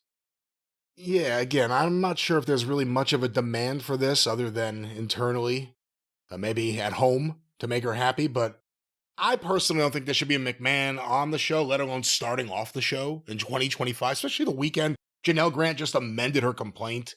Well, but does one have something to do with the other? Do they want a female face on the other side of the thing?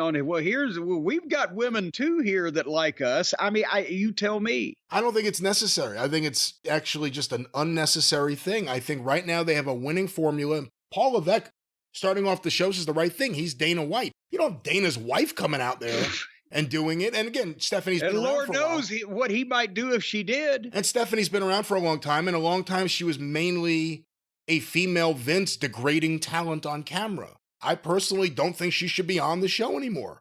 And she doesn't have any position that I know of in WWE or in TKO. I mean, I guess she has shares. But other than that, she's going to host this soon-to-be unwatchable show wherever you may find it on ESPN Plus, I believe. Stephanie's Places. That's what we want. Then she could do Stephanie in the Kitchen and Stephanie on the Road. And well, but she's gonna have they said big superstars as guests. Is it in a kitchen, or is it what are her places? What is the exclusive? what is the thing that you will not get anywhere else? Them sitting there talking to Stephanie like they haven't seen her a certain way for her entire life and now they see her a little differently? I don't know. To me, it's a vanity thing for someone who's bored and she can't be the bullshit chief brand officer anymore because that was a bullshit position made up for her by her dad. And this is a way, I guess, to keep her busy. I really don't know. But again, nothing personal against her, but everything going on. Nothing personal, and she's a horrible. I'm talking about as a television performer and everything. And what people are clamoring for is content versus what they are not. And this is going to be pushed down people's throats, so I'm sure a lot of people are going to watch it. But I also just think in general, Shane McMahon going to AEW, if that had happened, would have been one thing. Shane McMahon showing up in the middle of the show would have been another thing. Shane McMahon starting off the show welcoming people, to me, it's a new era in a lot of ways, and I think you need a clean break. And Stephanie could be a Levesque. She came out there as Stephanie McMahon. And, let her enjoy the show. She could sit there with, the Rock's mom at ringside or whatever. But let's not pretend she was a seasoned executive or a talented executive. She was Vince McMahon's daughter, and she was put into executive positions because of that. And she's still getting gifts because of that. But, I thought, especially with the complaint being amended this weekend, what the fuck? Come on. Well, I'm thinking that they're thinking the opposite. They're thinking we need a female face out here. And, well, here's Stephanie. Have you seen that face? Have you seen her smile? Have you seen the photos of her smiling or trying to smile? I don't know how to explain it. She doesn't know how to smile. She looks like an evil clown in a Stephen King movie. But I'm just saying that, that's and a thing. She's obviously stayed in shape. I forgot how buxom she was. She'll never drown. She's got that going for her. And well, at least she has that. She came out and did the big speech thanking Indianapolis and Netflix and the Peacock. Again, in what capacity? Fans, what is she? And what we're capacity? So happy. I just happen to be related to the guy that's, in charge of the creative. So I thought I'd come out but she welcomed us to the Royal Rumble, where that was she had the most emotion in that because she was channeling her dad, Vince, in the big, and then the big pyro blew off and she went back to her places. Yeah. Let's hope she stays in her place. I think we're going to see more of Stephanie. I guarantee we will. And then they followed that with McAfee, a big package of him doing the voiceover, talking about the Indiana Love Fest and the introduction of the Rumble. And for however many millions of dollars that the state of Indiana paid for to have their image, I don't know whether it varnished, shellacked, maybe glazed by this. I don't think you could find people in Louisville that would fucking go crazy about our town or any other place like McAfee was doing. It has to be. He had to have bullet points. Anyway, and there was McAfee and Wade Barrett and Michael Cole on the call as we began this pay-per-view with, for God's sake, the Women's Royal Rumble. And you forget how long time can be until you sit down to watch the Women's Royal Rumble. And let me say this, I didn't watch this thing live. I did not watch it Saturday night, but at the same time, because of my interest was piqued in the Men's Royal Rumble, I didn't want to get it spoiled for me.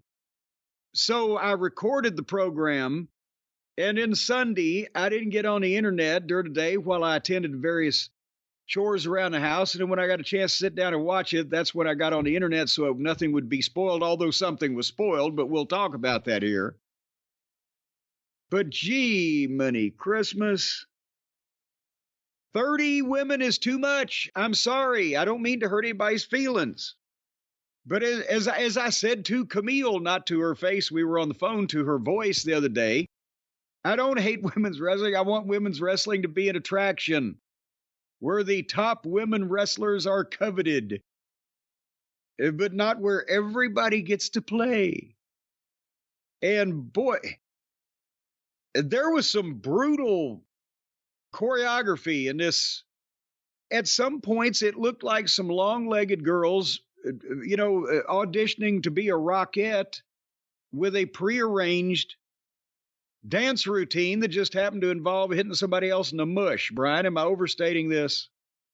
No, I think there are several potential Rockettes. B-Fab, I think, could be a Rockette. Oh, boy.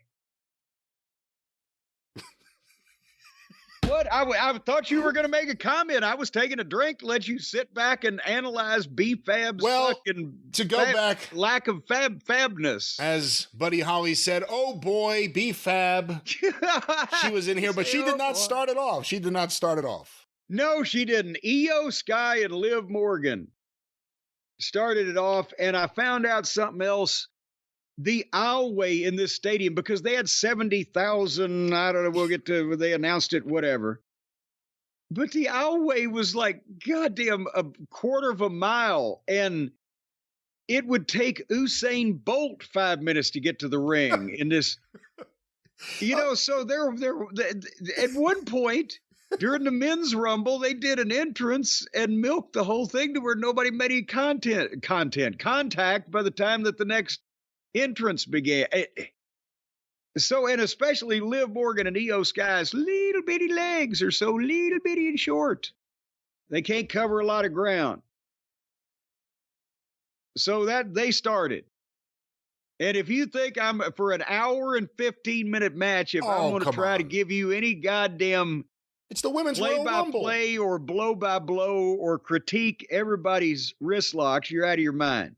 This is a big match. It only happens once a year. Well, don't worry. We've got plenty to talk about. Or if the Saudis want to buy it twice a year.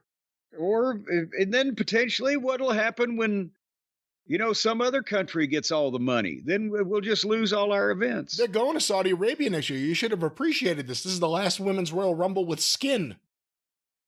Well, are they going to take 30 women over there and put them in scuba diver outfits? Should they use this as a chance to separate the two Royal Rumbles and do them as two separate events, the women's event and the men's event? Oh, please. They could do the women's event at the Performance Center. Anyway, number 3 was Roxanne Perez. She ran, and it took her almost 30 seconds to get to the fucking ring. I mean, thank God Jey Uso didn't have to do his big entrance all the way through this fucking thing. That distance, my God, he'd have been a candidate for a heart transplant. So then number 4 was Lyric Valedictorian. And number 5 was Chelsea Green, and she did her normal entrance with it. It's so over the top with the gesticulating and the facial expressions and everything that it's almost off-putting, the level of animation, but she took forever to get there because she was doing all that stuff and stripping as she went.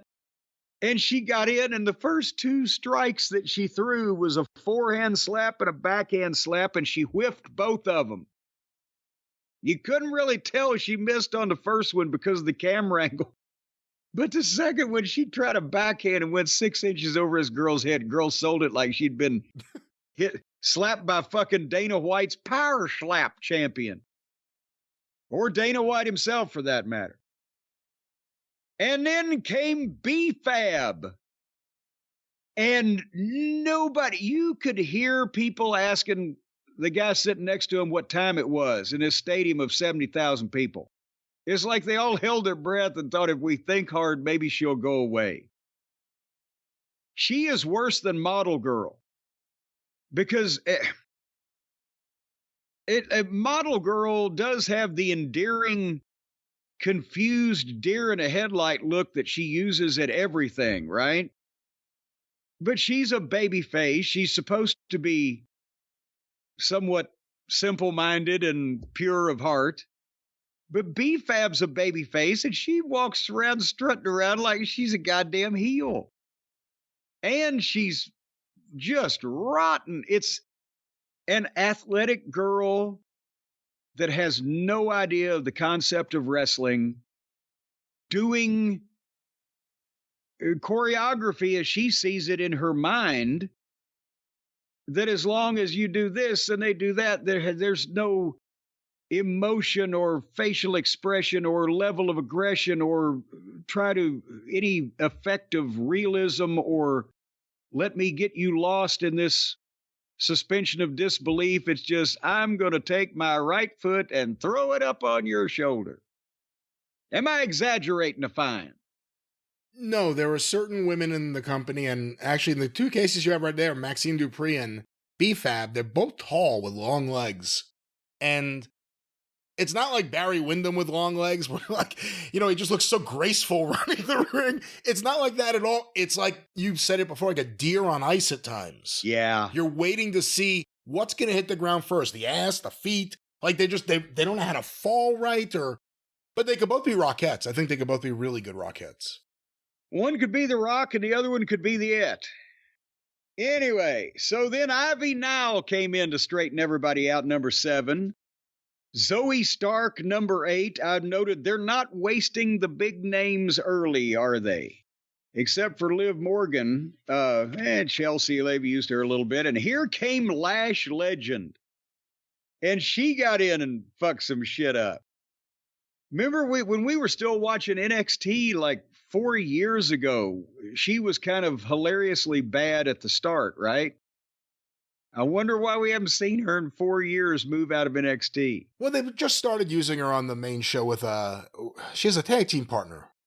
I don't remember her name though. It's Lash Legend and her friend. She's a friend. And Wyatt Earp and Lash Legend. I don't know, but point is, if it's taken her 4 years to get this fucking far, she may not live long enough to make the main roster. And she fought with B-Fab, some forearm potatoes and awkward kicks, and then Chelsea dumped B-Fab and got a pop for that. And then we started, okay, now it's the second 10, so we're going to step it up a notch. Number 10 was Bianca. Number 11, Shayna. Number 12, Bayley. Now we got a few things going on. I didn't keep track of who all got dumped when, because then there's another 30 names to write down. Hey, what did you think of the graphics, though, here in this match and during the men's match, in terms of at the bottom of the screen they had how many people had already come out, how many people had been eliminated, how many more people were to come? That was brilliant.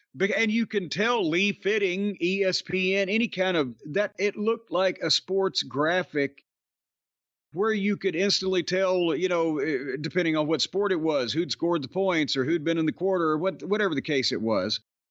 So especially when it got down to the end, you say, okay, here's the 6 that are active, 24 have been eliminated, blah, blah, blah. All that made it somewhat easier to follow than in previous years when they didn't have the capability or the knowledge to line it all up like that, where it was not just a garbled mess on the screen. So I liked that part. But then getting back to what I didn't like. Back to the match. Number 13 was Cruella DeVille. At least she came in at a dead run like she meant some business. And then came Model Girl. And she got in and she and Ivy exchanged some awkward moves, and she whiffed a kick over her head or past her face or whatever. And then she stood around for a second looking confused, and then she fired up and did the worm in reverse. And now that apparently is the thing. The people will cheer for the simple-minded little thing. If she just gets in the middle of the ring and tries to pose, and fire up and flex her muscles, and she's goddamn so big around, and muscles on her arm look like mosquito bites on a strand of spaghetti. And if she turns sideways, sticks her tongue out, she'd look like a zipper. And when she gets a sunburn, she looks like a thermometer. She uses a Cheerio for a hula hoop. All right. Will you leave her alone? I could go on. But then came Naomi. That should be some kind of TV show on Bravo. Then came Naomi. And then was Jada Parker and Piper. What's her last? Piper and the Gates of Dawn. Piper Niven. Her former punk rock group. No, that's a great album. You know, not a lot of people like the Sid Barrett. I shouldn't say that. A lot of people like the David Gilmour stuff more than Sid Barrett. But anyway. Well, You see what happened to Sid over it, don't you? You ever hear that story when they were recording, I think, Wish You Were Here? He showed up in the studio. They didn't know who he was. Bald and fat, and he said, when do I play my part? And then they all started crying. And then he left. That's why they were a miserable band. They had some good songs, though. Well, but did they have any good songs in the Royal Rumble? The women's? The tune doesn't come to my mind. But next was Natalia. And then number 19 came Jordan Grace. And this, you watch the same things I watch. This is the first time I've actually seen her in the ring. Well, have we seen something I'm not remembering? The question would be, did we have this exact conversation a year ago? I don't remember if you watched the Women's Royal Rumble, so I can't say, but she was in last year. Was she? Yeah, but I don't remember if you watched the whole thing. It could have been one of those ones where you zip through it. I think, because there was more matches on last year's show, wasn't there? Because they had a shorter aisle. They had room for 3 more matches. So I think I may have just said, oh, I can't watch 2 Royal Rumbles back to back and let the women, ruin my taste buds for dinner. But anyway, it's first time I remember seeing her, and she came out, and they've obviously got plans. She beat up several of the girls and dumped Jada Parker and gave Piper a Death Valley driver and got a little holy shit chant going. And so they're obviously going to use her because they wanted her to make an impact, and the people, of course, now this is not a sample of the audience in Dubuque. These are the most motivated individuals, but they knew who she was. And then she hugs Naomi because they said they're friends from TNA. So this TNA, Vince didn't mention the companies that he was working with, few though they may have been, to the level that they mentioned TNA on this show. So they're friends, they hugged, and then Bianca came up and snatched Jordan by the hair and tried to dump her. Because Bianca's a WWE lifer, right? She's never been to the other side of the septic tank and knows where her bread's buttered on, as the old saying goes. You've always buttered your bread over a septic tank, haven't you, Brian? No, I buttered my bagel, though, over the sink. The outhouse? So anyway, there's going to be bad feelings there with Bianca and Naomi over Jordan. So we'll tune in on days of our menstruation to keep track of that. And then here came Mia Yim, number 20. Meechin. I'm reaching. No, Meechin. Her name is Meechin. Oh, it'll always be Mia Yim to me and Yim.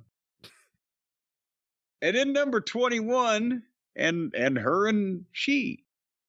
Alexa Bliss came back, and the people were screaming, and I don't know why. What is the attraction of her? And she just came back. Her last action was in January of 2024. Why was she out for a year? What injury did she? She had a baby. Oh, geez, that's a serious injury. It may have happened after an injury, though, but she was out, and then she had a baby. Wait a minute. You're saying the injury caused a pregnancy? No, I'm saying that she may have been hurt and then got pregnant. I don't remember the order of things. She wasn't able to run away with That's the cast not what on her I'm leg. saying. I'm not her doctor. I don't know the schedule. I don't know what time. I don't know when she was supposed. I don't know anything. I just don't know. Have you not got the notes on her ovulation yet?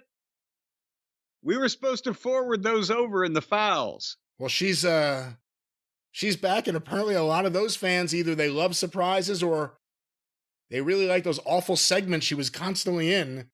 They seem to be excited, but she's awfully slight to have had an offspring. If she was pregnant, that would have doubled her size, wouldn't it? From 80 pounds to 160?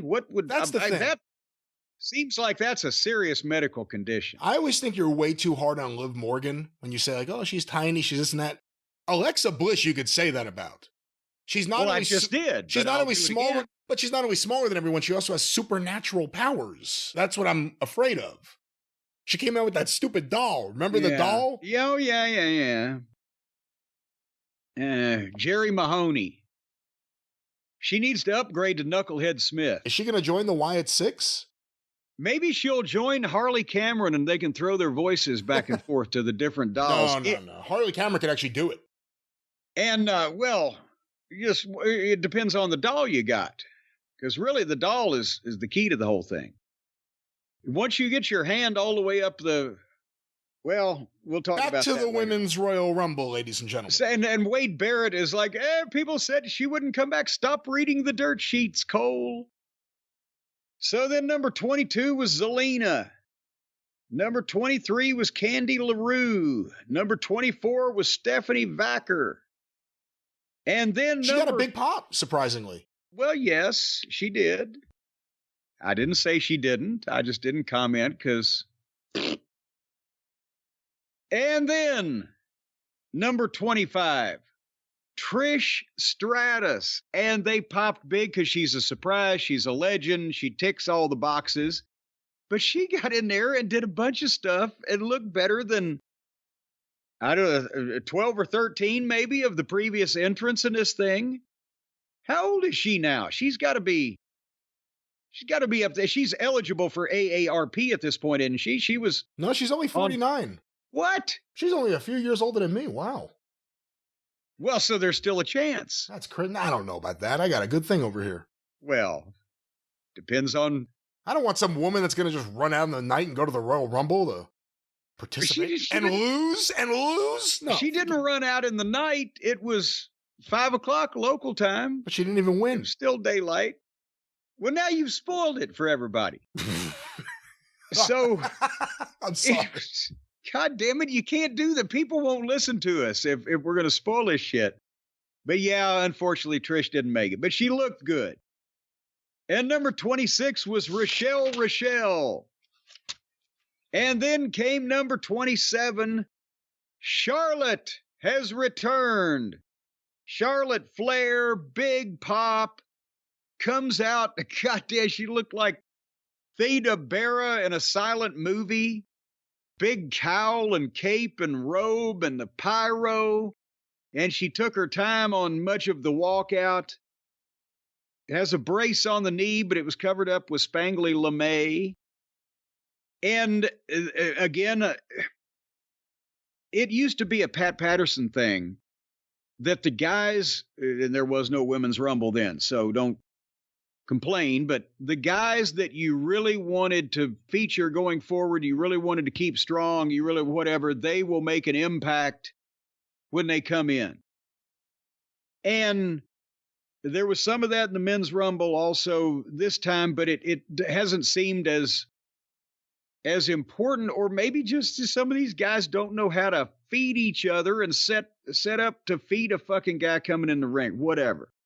But at least Charlotte went over and chopped everybody and clotheslined everybody and boom, boom, boom, and did some spots with Jordan Grace and dumped Piper. And, okay, I've made an impact. Everybody knows I'm here now, that type of thing. So that was good. And then came Julia. I liked her better when she was hosting that cooking show. No, that's a different woman. Is that not the same one? No, this is a different spelling altogether. Oh, well, I thought it was a showbiz name for the cooking show. And then number 29 came up, and it was the refrigerator Nia Jax. And she came out and dumped Trish with Candy LaRue's help because they were involved in a whole little tug-of-war thing there. And, of course, the refrigerator gets in and wallers around, dumping, or not dumping, but knocking over everything in its path. Sort of like same way as when they bring any major appliance into your home. And then finally, number 30, Nikki Bella. And got a big pop because people didn't expect that. And which one? She was the one that was not the one that was behind the one in 31 and 1. She was not the one that's married to Bryan Danielson, is she? No, that's her sister. Yeah, well, it had to be that one because I knew there's only 2 of them. I just can't keep them straight. And she's to date John Cena. He's here for his, goodbye year. All of a sudden, she's going to return now? That's awkward. Well, that's that way she can, with her and John, they can come and go at the same time. Oh. But is this the first time I've seen her wrestle? No, I don't remember. No. We've definitely seen her years ago. Or was I just saying I don't want to see this? She was the one that was excited to see Vader at the Hall of Fame. Well, yes, I remember talking about that and making fun of that. And, you know, and folks, just so you know, he'd passed away at the time. She didn't know he was dead. That clip's on YouTube. But I honestly can't remember. I don't know what the fuck did her and her sister do. I can't remember. So I don't. Anyway, she got face to face with the refrigerator. And when they had their stare down, apparently the spot was going to be that then all the other girls who have been selling, they get up and they surround the fridge like hungry Girl Scouts on a sleepover. But when they were face to face, Nikki and Fridge, Nia had to turn around and yell, "Get up!" And all the other, and then they started standing up, right? And then they jump her, and she pushes all of them, like 9 of them off, and then they stop her, and then Nikki tried to wrestle, and it was an hour and 5 minutes into this match, and there was still 10 girls left.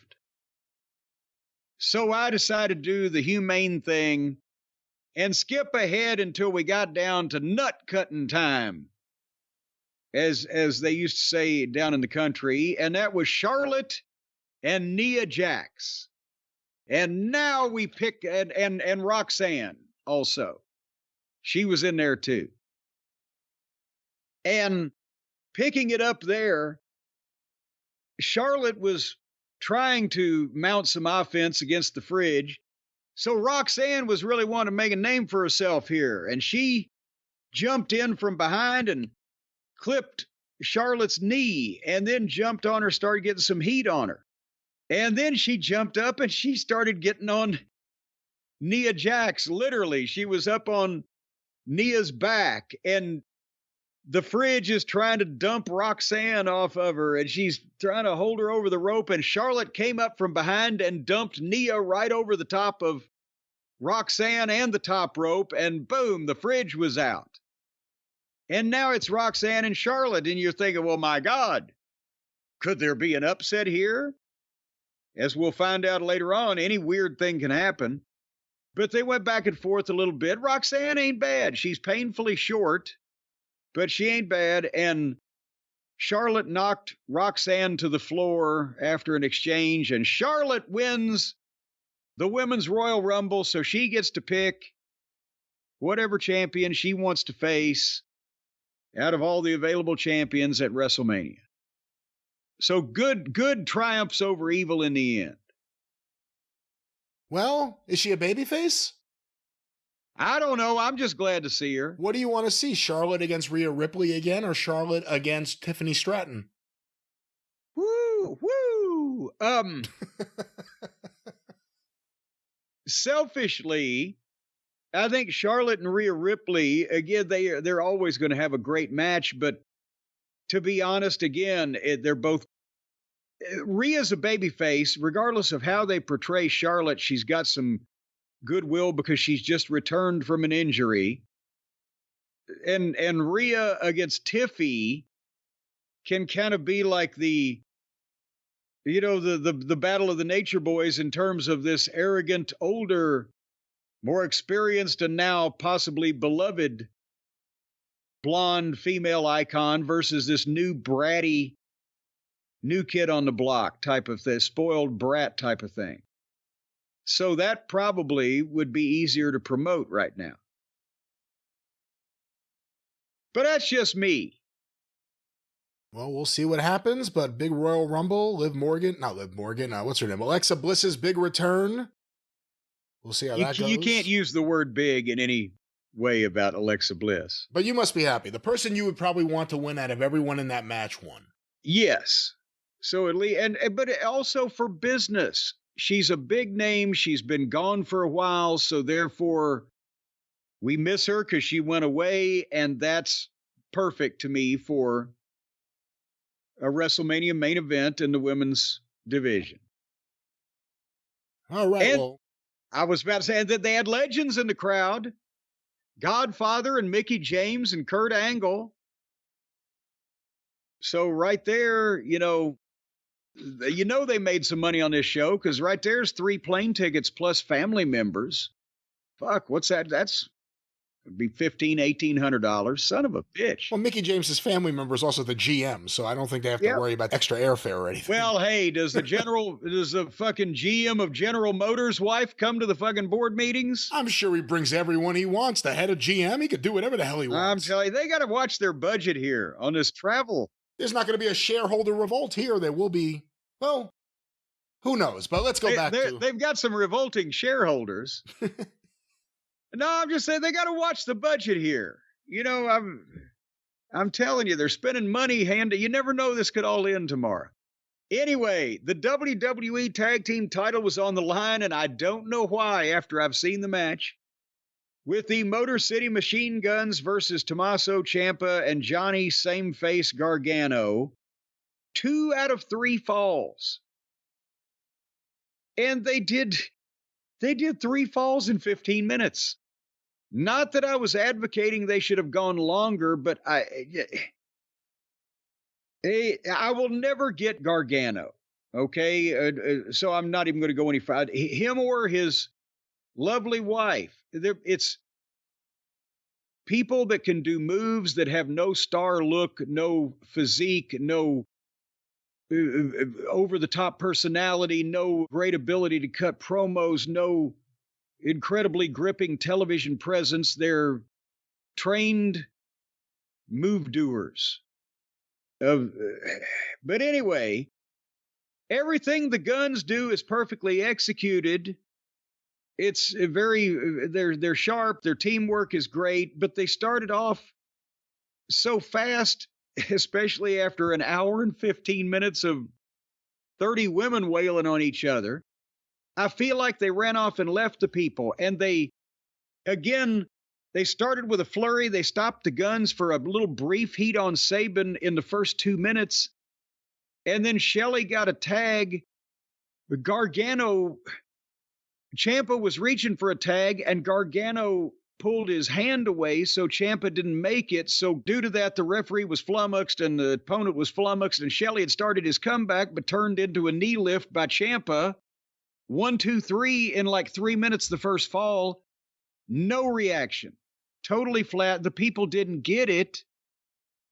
And the announcer, whatever her name is, with the Star Trek hairdo, instead of saying, the first fall goes to, or so-and-so has scored the first fall, she would only say, so-and-so have scored a fall. And if the people in the stadium weren't paying attention, 2 out of 3 fall, because when's the last time they had a 2 out of 3 fall match in the WWE, then they're like, what the fuck, is that it? Is it over? And there was no star power in the match or anything that was presented at this level when they're expecting to see Cena and Punk and Drew and blah, blah, blah. So the people just kind of sat there for this thing. Second fall, they got heat on Shelley. Sabin made a comeback, and they hit their neckbreaker splash finish, 1, 2, 3, no pop. And in the third fall, the Guns had Gargano about to beat him, and some guy in a hoodie jumped up on the apron and drew the referee. It was Montez Ford, and Dawkins came in and hit Shelley with a crutch. And then Ciampa and Gargano double knee lifted Shelley, 1, 2, 3. And then the Street Profits beat up Gargano and Ciampa with the crutch after they'd beaten the Machine Guns and left them laying, and people were up a little bit for the crutch action, but what'd you think? Not comparing the workers or the work or anything else. Right. But it reminded me of Rock and Roll Express vs. Heavenly Bodies after Survivor Series in 93. Okay, I agree with that too. No matter what you did, that crowd didn't care. But that was a different situation. The Rock and Roll Express weren't on WWF TV. There was not a feud with a WWF audience history. These guys are on SmackDown every week. And that crowd did not care. There were no reactions. There were no hot tags that caused anyone to react. And the pins, the finishes of every fall, no one gave a shit. I wanted to like this match and I couldn't get into it at all. And the fans didn't get into it. And it was one of those matches where if there was crowd energy, it may have felt different, but I really didn't like it. Well, and that's the thing. And you said they're on SmackDown. The referees are on SmackDown every week, but people don't really jump up and down and get warm, fuzzy feelings. For them, it's not only how they're presented, where the tag teams are all, and they're fucking around with Purely Deadly or whatever their fucking names is, the tag team division in this little quagmire they're in. But also, these people are 70,000 people in a stadium. And they came to see stars. They paid big ticket prices. And they send out guys that are presented, no matter how good they may be. And I'm a fan of 3 out of the 4 people in the match. They're, not the big box office guys. They're like the fucking opening act. And we've already seen an hour and 15 minutes with a lot of stars, and now we got to sit through this, and what's the 2 out of 3 fall thing? What? And it didn't work in this environment. Pity, as they say. But guess who was at ringside, Brian? I don't remember at this point who was there. I'm not sure. Well, there was Ron Simmons, and there was Rick Steiner, and there was right. RVD, but the biggest name, I don't know why he wasn't the one singing the national anthem instead of that girl that looked like she was scared shitless. John Mellencamp, right there at the big stadium to see the Royal Rumble. The little bastard himself. He was born in a small town. Did you know that, Brian? You can see it on his face. He looked miserable. And he lived in a small town. He'll probably die in a small town, and fairly soon, given the state of the way he looked. He gave the most half-hearted smile for a man that must have gotten those tickets for free. He doesn't. He's not a happy person. That's not his gimmick. He doesn't smile. Well, ain't that America? You and me. And then we were ready for the ladder match for the WWE Championship with Kevin Owens and Cody Rhodes, and they're going to climb the stairway, the ladder to heaven, and get both the real belt and then the Winged Eagle belt that Owens has held hostage. That's going to everybody on this one. And Brian, this was the 3rd match on a show, and the bell came 2 hours and 20 minutes in. I don't think there's ever been I have to check. I don't think there's ever been a Royal Rumble before where there were only 4 matches in total, including 2 Royal Rumbles. I can tell you, when I fucking was responsible for booking 1 or 2 of them, that goddamn Vince would have had a shit fit. Let's just do 4. What? But again, they've set all the records in the world, so the fans for this one were going batshit before they touched, and they milked it because they knew they had him. And that was the thing, again, with the poor tag team guys. People were waiting to see something like this, the title match or the Royal Rumble, or, what surprise are we? Is fucking some legend showing up or whatever? And they knew none of those things were going to happen in the tag team match. But now they flipped a switch. So Cody and Owens get in the fight. Boom. And then they're down on the floor in the aisleway, and Owens body slammed Cody through the struts of a ladder that was turned over on its side and beat him with them. And they fought into the crowd. But here's the thing. I liked the first half of this match better than the second half. And I'll tell you why. Because they kept, even this shit that I complain about all the time. Now they're going to fight out in the crowd. Now they're going to fight in the aisleway. Now they're going to. They kept it moving. There was some animosity, it looked like, to it. It wasn't like where the guys on Dynamite are just going to put their hands on each other and stagger out somewhere and throw a few punches and then stagger back somewhere. They were moving. They kept it interesting. Owens grabbed a hold of the camera and Cody's head and ran Cody's face into the fucking camera lens. They were keeping it lively. I even noted that it looks so much better than the typical indie level fighting in the crowd. They had more oomph to them. But they did a lot of fighting on the floor. And Owens beat shit out of Cody for a while. And they got a 4-foot ladder. I don't know, maybe it was needed for a midget to saddle a Shetland pony. I don't know. But they beat each other up with that. And then right about the time that I said, I'm really liking a ladder match for once, because it's clear that they're trying to make it a struggle and they're keeping it moving, but there's no stupid risks. Cody's selling great. Owens is getting heat. And then Cody backdropped Owens on the edge of a ladder that was laying sideways, and he landed on like the edge of it with the small of his back. And I wrote, well, that was a stupid risk. And then Owens power bombed Cody on one of the ladder. As soon as I'd written, they're having this match and not taking any stupid chances, that's when they started taking the stupid chances.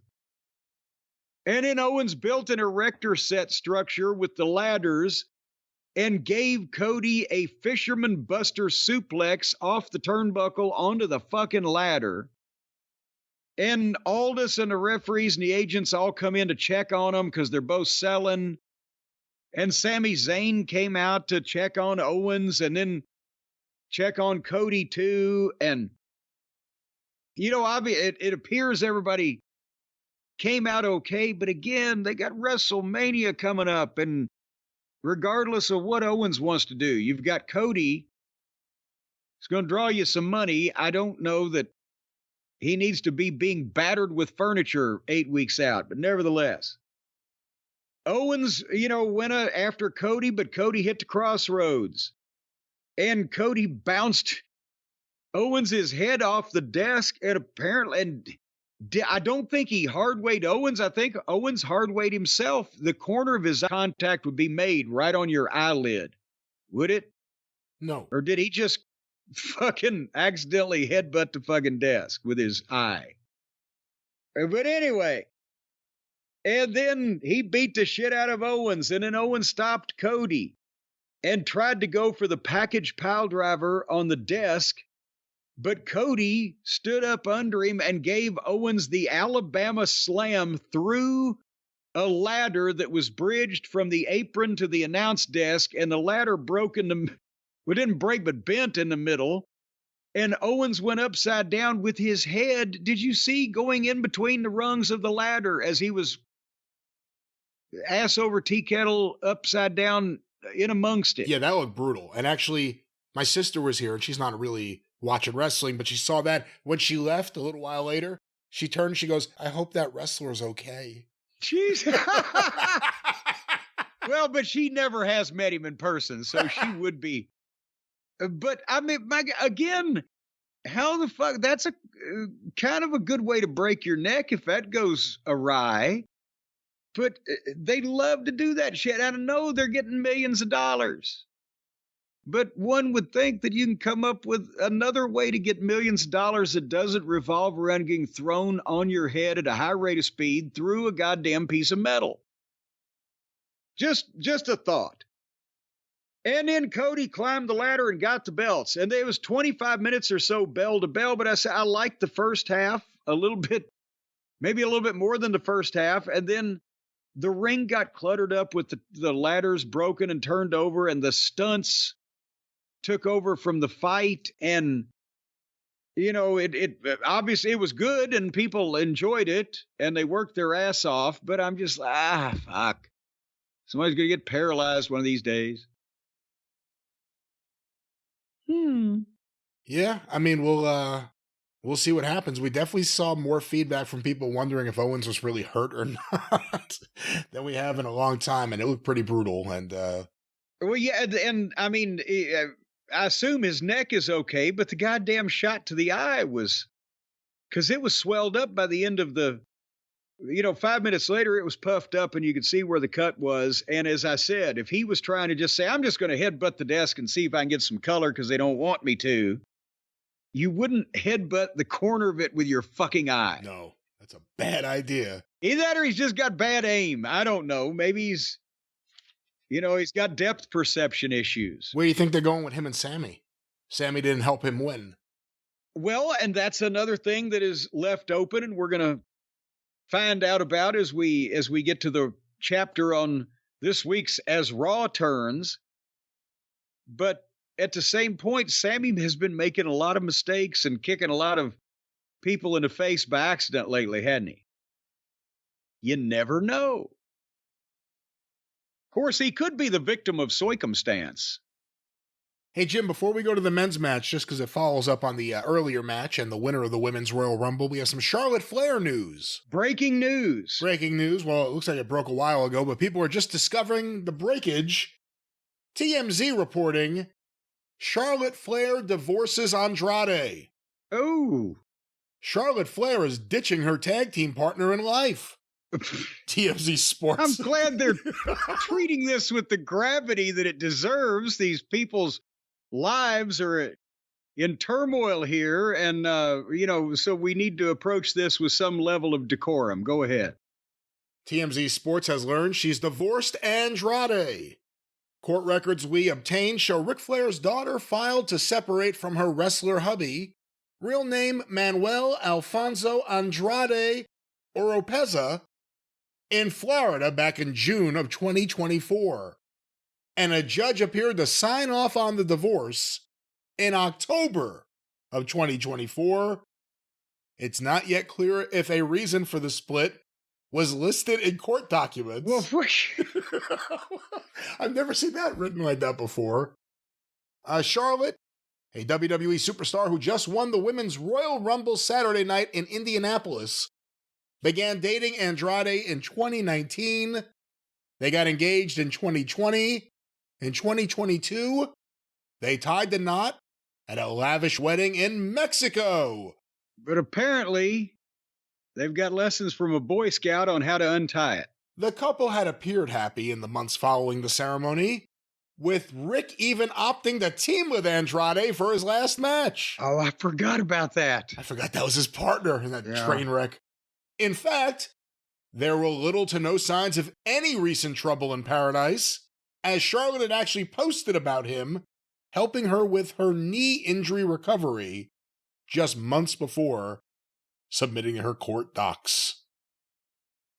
Charlotte will have plenty on her wrestling plate to keep her mind off the breakup. As the winner of the Rumble, she now has a ticket to WrestleMania 41.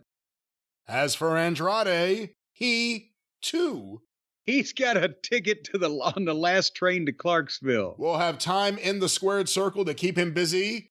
Although after he was eliminated in Saturday's Rumble, he'll have to work a bit harder to get some run at Mania in April in Vegas. So obviously TMZ is taking sides. Well, again, I mean, it's not like we've criticized ESPN and some of the other legitimate news outlets for writing puff pieces. You can't expect critical journalism from TMZ. It still sounds like a jaw condition to me. But that's sad. These two crazy kids caught up in this star-crossed world of wrestling, and their ships have passed in the night, apparently shearing off significant portions of the hull on the way by. We have so many couples in wrestling nowadays. It's a big thing because there are women and men at every show now. So everyone just starts dating and hooking up. But now you're going to have wrestling divorces.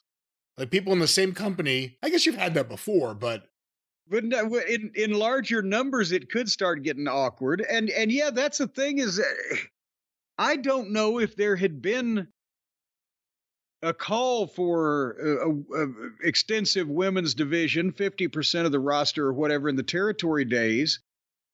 My God, that any business would have ever been able to be done. It would have put everybody out of business because of the intercohabitating and mingling and interspecies contact and conduct that would have been going on. It would have been a madhouse. So I don't. What are they giving everybody saltpeter and catering now that only a few of them actually end up couples or whatever? Because this would, when you think about how many guys and girls are in close proximity all the time, it's not as plentiful as one might think once you study it. Do you think you would enjoy being a star in the business now and all the women you would get? Or do you think you would hate the fact that you'd be a pariah in the locker room for being a male slut? Who are you asking that question to? Stan Lane. Oh, well, boy, I tell you what, the baby oil fucking stock would have gone way down if Stan had not been allowed to pursue his interests back in the old days. Baby, like Puffy? Oh, I forgot. Now Baby Oil's got a bad name now. That was in Mick's book. You don't remember that? I don't remember that. Mick Foley, in one of his books, he's written so many. He's fucking more plentiful than Stephen King. He's got a lot of time. And he's got a lot of stories. But he said that he was at a hotel one night. We were on the road for WCW, and he saw Stan Lane entering his room next door with like 3 bottles of baby oil and several extra towels or whatever. And he tells the story better in the book than I am here, but nevertheless. Well, that is celebrity gossip news. We are back. Well, yeah, and again, you know, it's none of our business whether they just couldn't make it work in this fast-paced world. I think TMZ should lay off of them. Who is it for us to cast the first stone while living in a glass house of sin? I don't know what the... All right, so anyway, so the Men's Royal Rumble began 3 hours into the show. There had been 3 previous matches. And that was the point where Michael Cole said, and we have 70,347 fans here tonight. They had a bunch of them. I mean, they inflate a lot, but there were legitimately, has anybody questioned there had to be 60 to 65,000 people there that had tickets, not counting the parking attendants and the fucking, you know, miscellaneous staff? Or do you know, have they inflated this to a massive degree? According to WrestleTix, the day of, there's a plane going by. That's not good news here lately. That's a scary thing to say out loud, yeah. According to this, at 5:30 p.m. the day of the Rumble, there were 313 available tickets.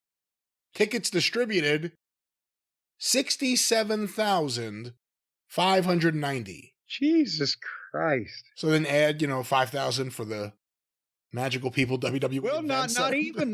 They added 2,500. That ain't bad. They probably had 2,500 legends sitting in the crowd. Anyway, they started the men's match, and I see where they were going, and they didn't get there. Rey Mysterio and Penta were the first 2 to start. And when you think about that, the pitch sells itself. The iconic Rey Mysterio, he's a legend, he's a Hall of Famer, whatever. The cutting edge guy of the Lucha Libre style 20 years ago versus Penta, our new Lucha star, he's today. So we've got, a meaningful couple minutes there where everybody can see them do their thing by themselves, right? That was the pitch, and that, I would have gone for that. Before I say anything, did it materialize in your mind, Brian, as wonderful as what people might have thought it would have been? The Penta Rey Mysterio? The 2 minutes they got to just do their thing.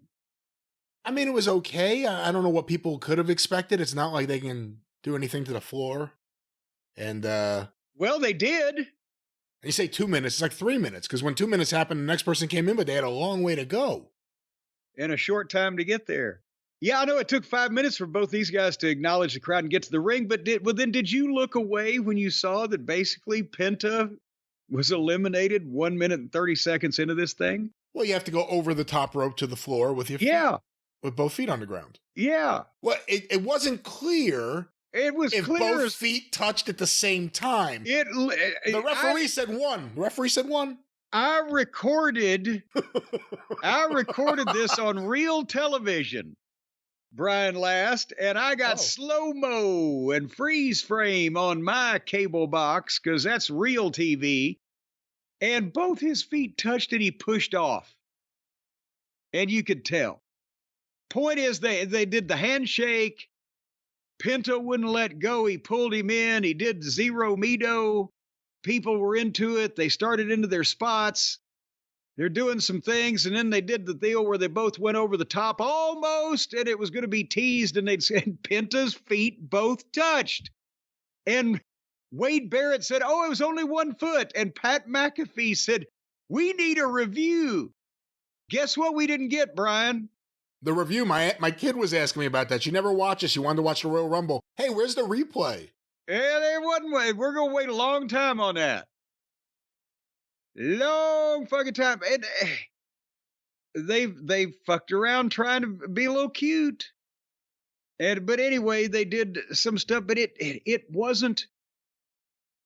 And before anybody says, oh, fuck, you just hate Penta or you don't like the Mexican people or whatever the fuck, I was watching it concurrently when Rey Mysterio showed up and was doing the shit he was doing, and everybody was going, holy shit, look at that. And I didn't get that from this because it's Penta's job now to give us the holy shit, and it wasn't there yet. I don't know, but we didn't get a review. Maybe if we'd got a review. How fast do you think that the producer was in Pat McAfee's fucking ear saying, we're not going to fucking replay it? Don't mention the review. Don't say it again. So then number 3 was Chad Gable. Number 4, Carmelo Hayes. Number 5, Pablo Escobar. Number 6, Otis. And I'm thinking, Jesus Christ. They're doing the same thing they did with the women. But then number 7 was Braun Breaker. And again, you can tell who they've got the plans for. I talked about it in the women's match and the old Pat Patterson philosophy. A star comes in, you want him to be portrayed right, he makes an impact. He speared Carmelo Hayes and tossed him out and hit the Brakensteiner on Gable and suplexed Otis, just picked him up and just fucking flung him. And leveled Rey Mysterio and speared Escobar while Escobar had Penta up on his shoulders, and then he tossed Escobar. So he just running roughshod here, right? And that people remember those highlights. And then the low light came when number 8 was Tozawa. And as he's coming out, and I haven't, with the new, more adult, grown-up, sensible approach to the WWE, have they outgrown Tozawa? Is it funny anymore to anybody? Well, he's part of the comedy act with Model Girl and Otis. Is it funny anymore to anybody? No, it's not funny. I wouldn't say any of it's funny. Well, then how could a comedy act not be funny? Send them to the fucking Catskills. It's a wrestling exclusive thing. Let them get booked on their own merits and see what happens. Otis will be washing dishes and Model Girl will be washing dishes. Washing dishes alongside Otis. So Carmelo Hayes is going back while Tozawa's coming out, and Hayes just leveled him in the entranceway and knocked him goofy. And they follow with the camera, they pick him up and take him back to the gorilla position. And there's Triple H. And he's like, Tozawa's hurt. He can't go. Well, somebody's got to go. And then he turns around and tells somebody, I thought, because the gorilla position wasn't lit that well, and I see the guy, I thought it was Leo Rush. But it's somebody that you mentioned earlier that people on social media acknowledge or whatever, named I Show Speed. Now, how does he show speed? He showed he speed. He saw speed. Well, he may have taken some speed to get the courage to go out there but he's an influencer. Have I mentioned how badly I hate that word influencer? Like, has anybody ever aspired to be an influencer? And if you have, how sad must your life be? Yeah, how many of these influencers are just trying to influence you to buy their meme coin? How many of them are just trying to influence their way on a WWE pay-per-view now? That seems like an easy thing to do. That actually seems like the easiest thing of all. Yeah, well, this guy, but he was under the influence, and so they sent him out there. And I wrote, what the fuck, who is this? Because I didn't know at the time that he was the social influencer. So he slid in the ring and ran up behind Braun, who was trying to dump Otis, and helped Braun dump Otis. So he technically got credit for an assist on an elimination. And then he did a standing backflip in the middle of the ring, like celebrating. And then Braun Breaker speared him so hard he turned his toenails backwards. And then he picked him up and bodily threw him over the top rope to Otis, who caught him on the fly and gave him the SOS, the sack of shit slam, overhead over the announce desk, and wasn't even looking where he threw him. So you could tell that those two guys would have spent money to do those spots because they enjoyed that. And whoever this fucking guy is, when he wakes up, I'm sure he'll have had a wonderful time. But the anticipation was awesome because as I smell speed, what's his name?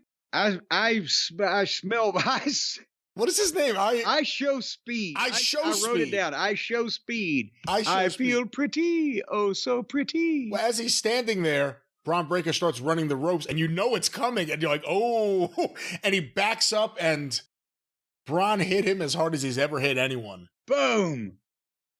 Well, that's because the guys resent this. But don't you have to? Even if you didn't, don't you have to? Because if you're light on the celebrity there, it kills you. Yeah. Of course, and that's why all the guys who, it was a big thing. It was a thing in Ring of Honor. I'll get back to this match in a second, like 15 years ago or whatever.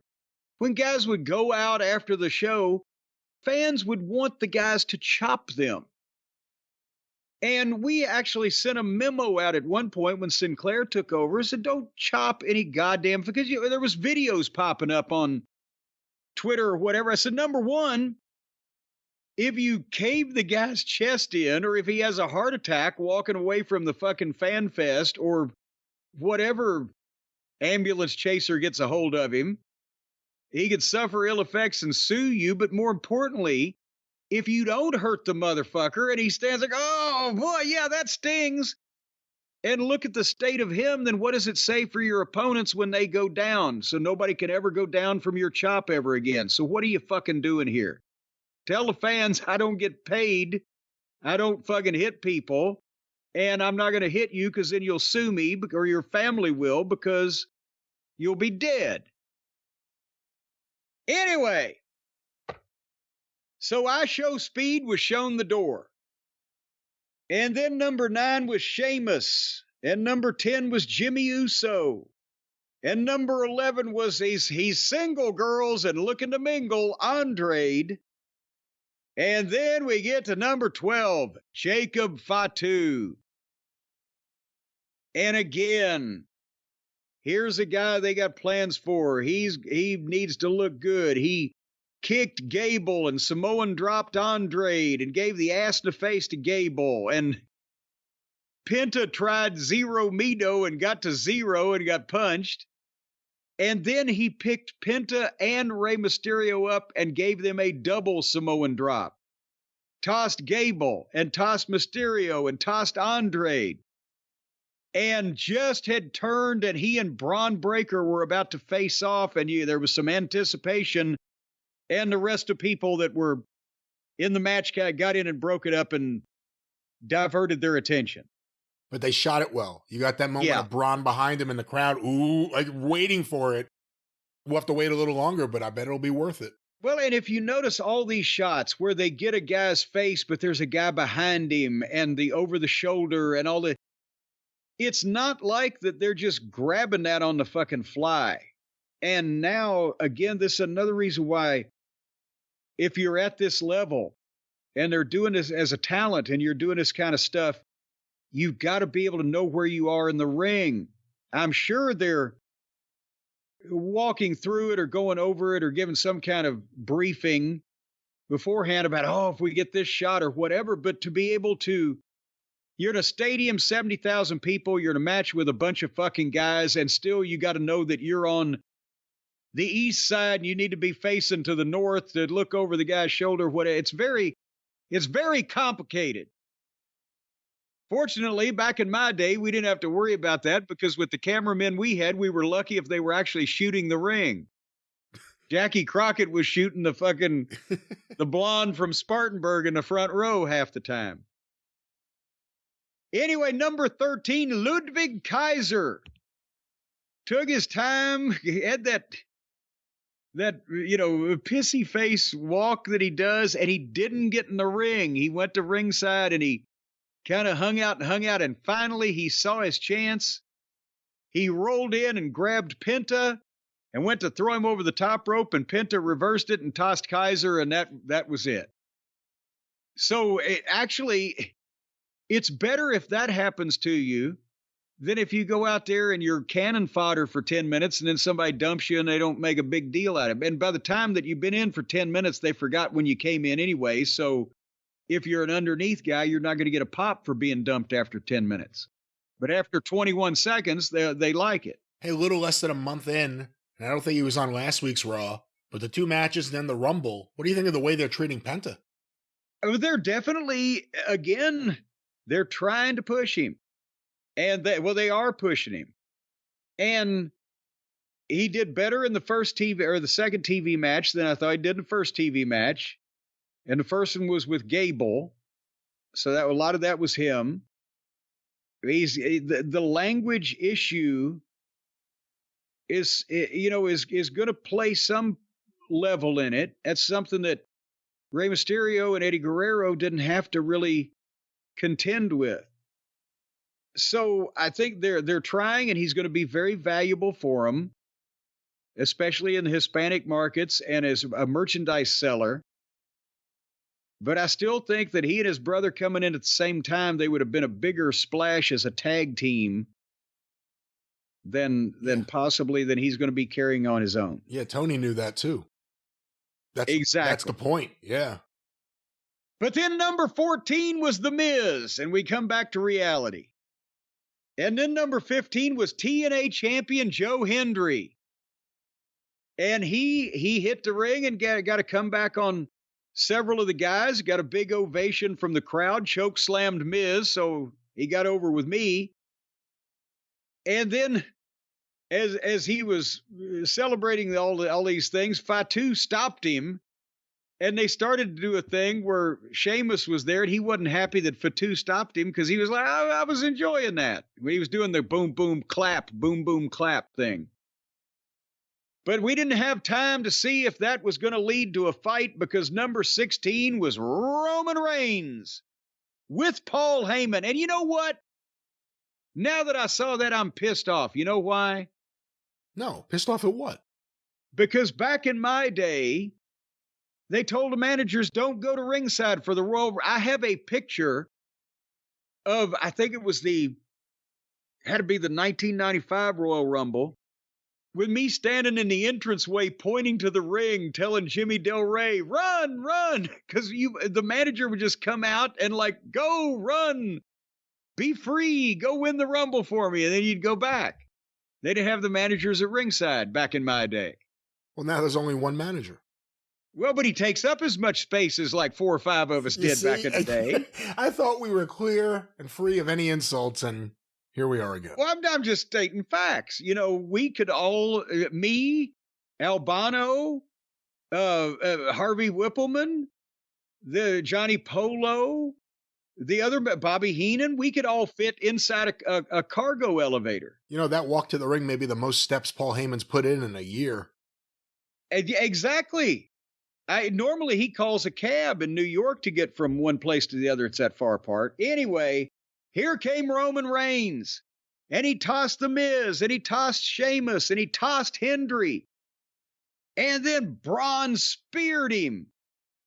And Braun went to toss Roman Reigns out, but Roman reversed it and tossed Braun Breaker out. So again, the guy that got early offense on Roman Reigns after his initial flurry was Braun Breaker, and it fell to Roman Reigns himself, one of the most over guys in the match, to dump Braun. So anytime that Braun talks about from now on about if he's confronted with not winning the Rumble, well, it took Roman Reigns. So this was very good.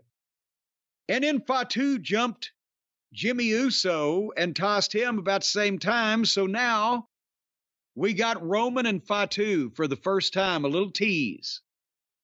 And they did I got to be honest, the big, okay, now we're going to fight 1-2, 1-2, 1-2 may have been slightly overdone. It was appropriate for all the people that did it, but it was a lot in the end of this match. But the big 1-2, and then Jacob took over, but Roman came out with a big spear. Boom! And wouldn't you know, just at that time, number 17 was Drew McIntyre. And he wants Roman, so now we got Roman and Drew in a big 1-2. Roman and Drew in a big 1-2, and how about you? Do-si-do. And then Fatu stopped Roman, but Drew helped Fatu because obviously he doesn't like Roman. So strange bedfellows here. Actually, that was a German video series.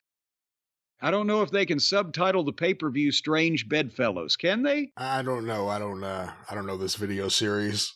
Well, then, while all the big boys were fighting, here came Finn Balor to give Penta something to do because he'd been laying around for a while McIntyre and Roman and Fatu and Braun and everybody mixed it up.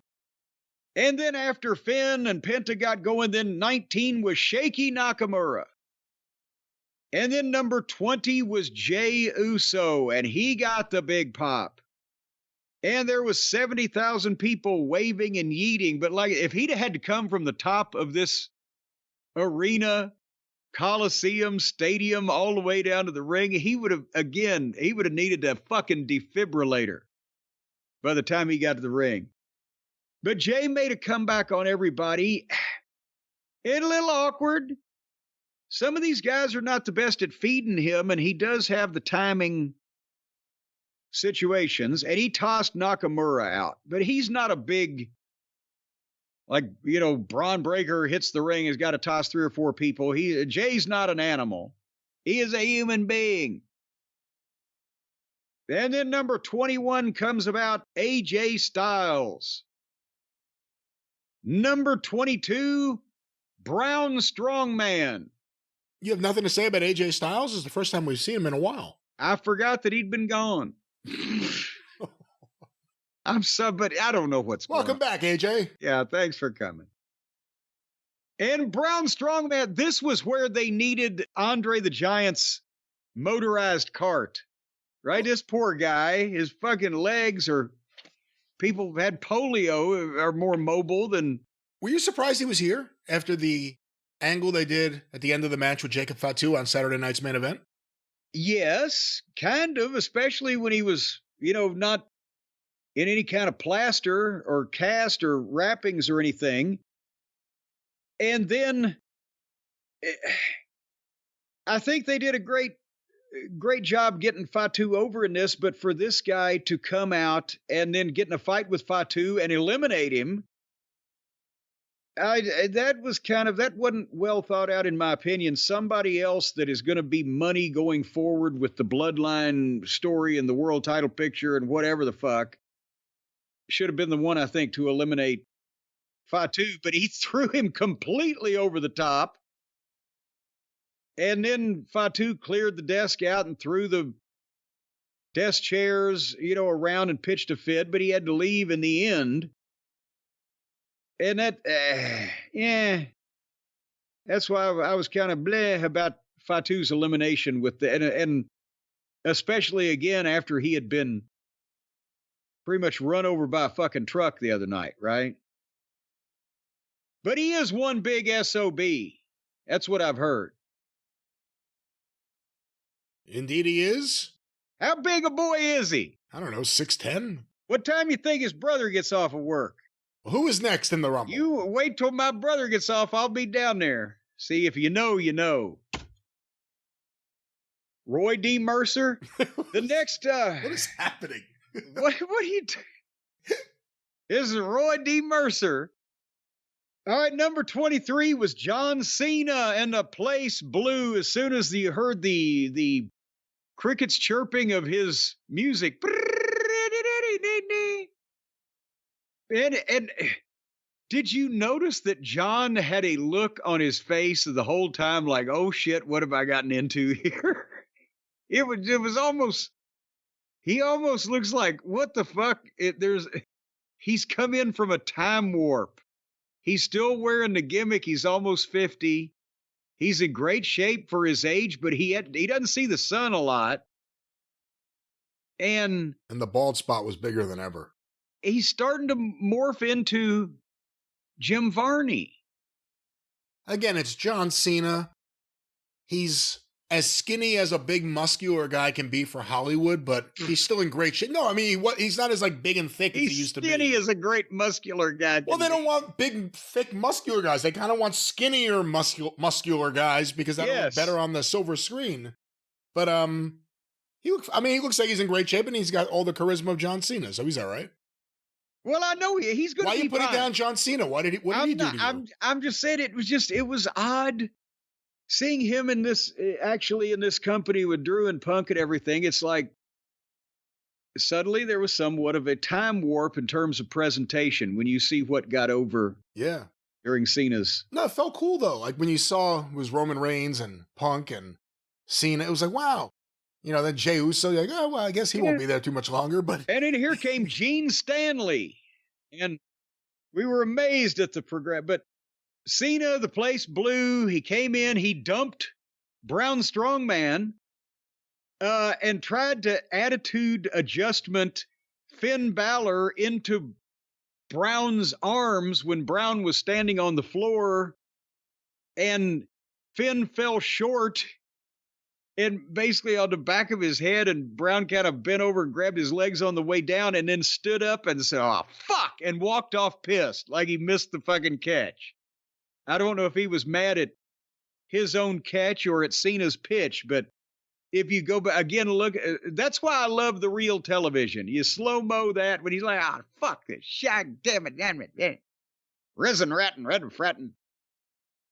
So then Roman speared Drew, and Roman and Cena faced off. And as soon as you got Roman and Cena there staring there eye to eye, nose to nose, toes to toes, like Mussolini in the stadium, had interrupted that thing, and he walked purposely as the crowd was singing his song, and he's got the game face on.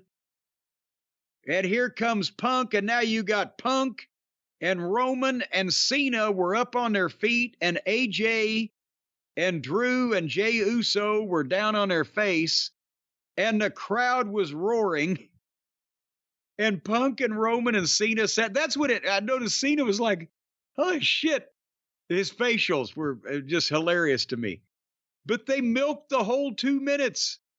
And they didn't touch, they didn't do anything. And boom, the music played number 25, and it's Seth Franklin Rollins. And now people, oh, shit. And Seth came in and tackled Punk right away, and then Cena and Roman got into it. But then Drew went after Punk, and then Seth was fighting Drew. So this is what we came to see here, all of this intermingling. And then suddenly number 26, Dominic Mysterio. And he ran straight up to the top rope because Cena was laying there and splashed Cena and tried to three amigo Roman, and Roman just picked him up and gave him the Samoan drop and stopped his ass.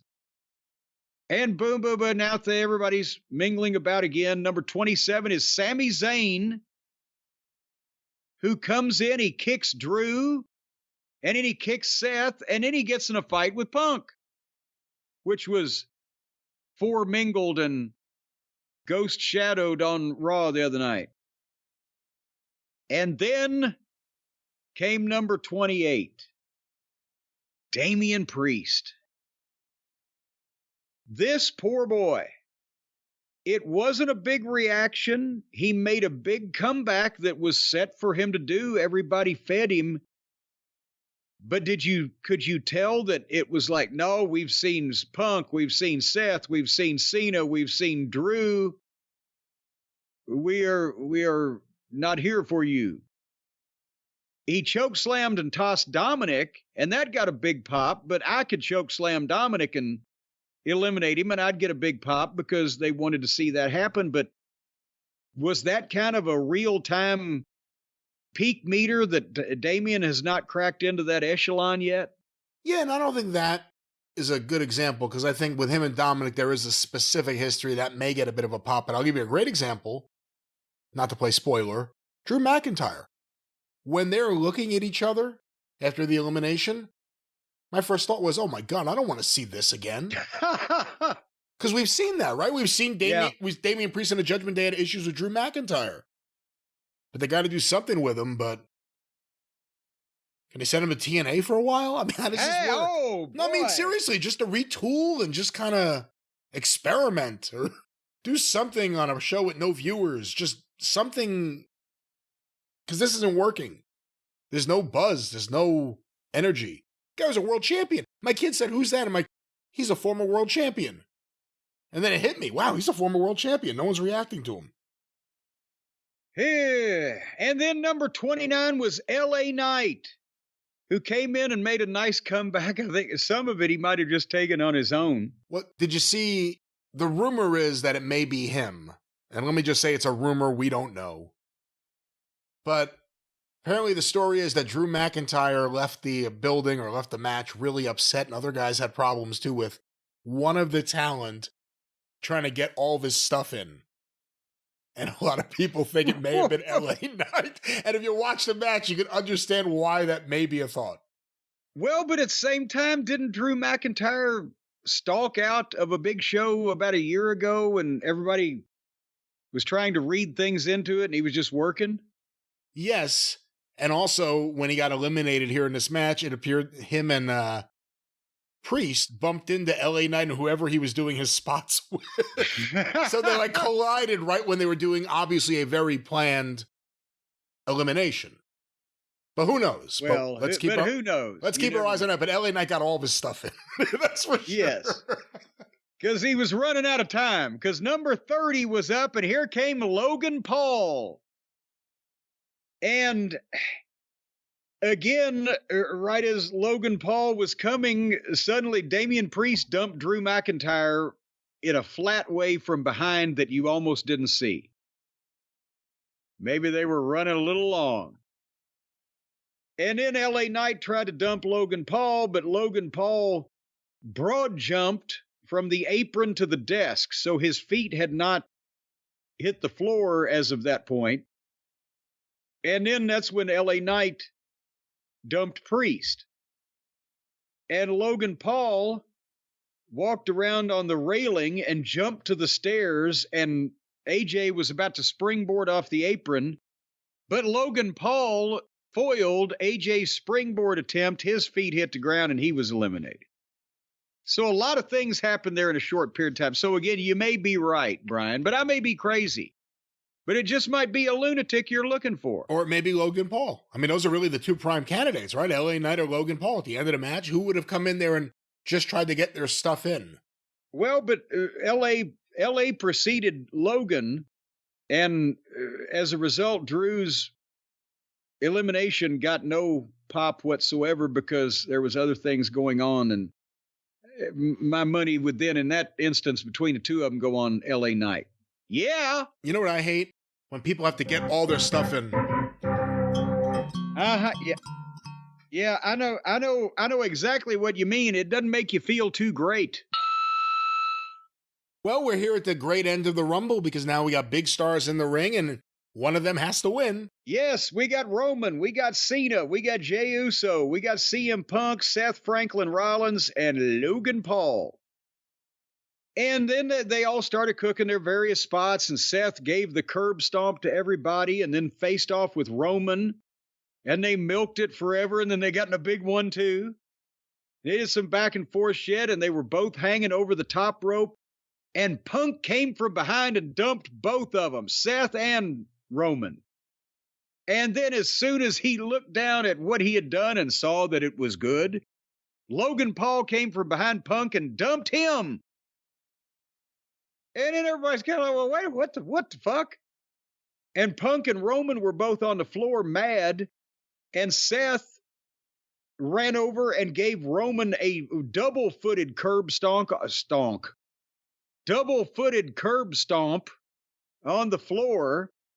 And then Seth and Punk got in a fight, and the referees were pulling them apart. And Seth was chasing Heyman around and gave Roman a stomp on the stairs, and Punk tackled Seth again. And all this stuff's going on.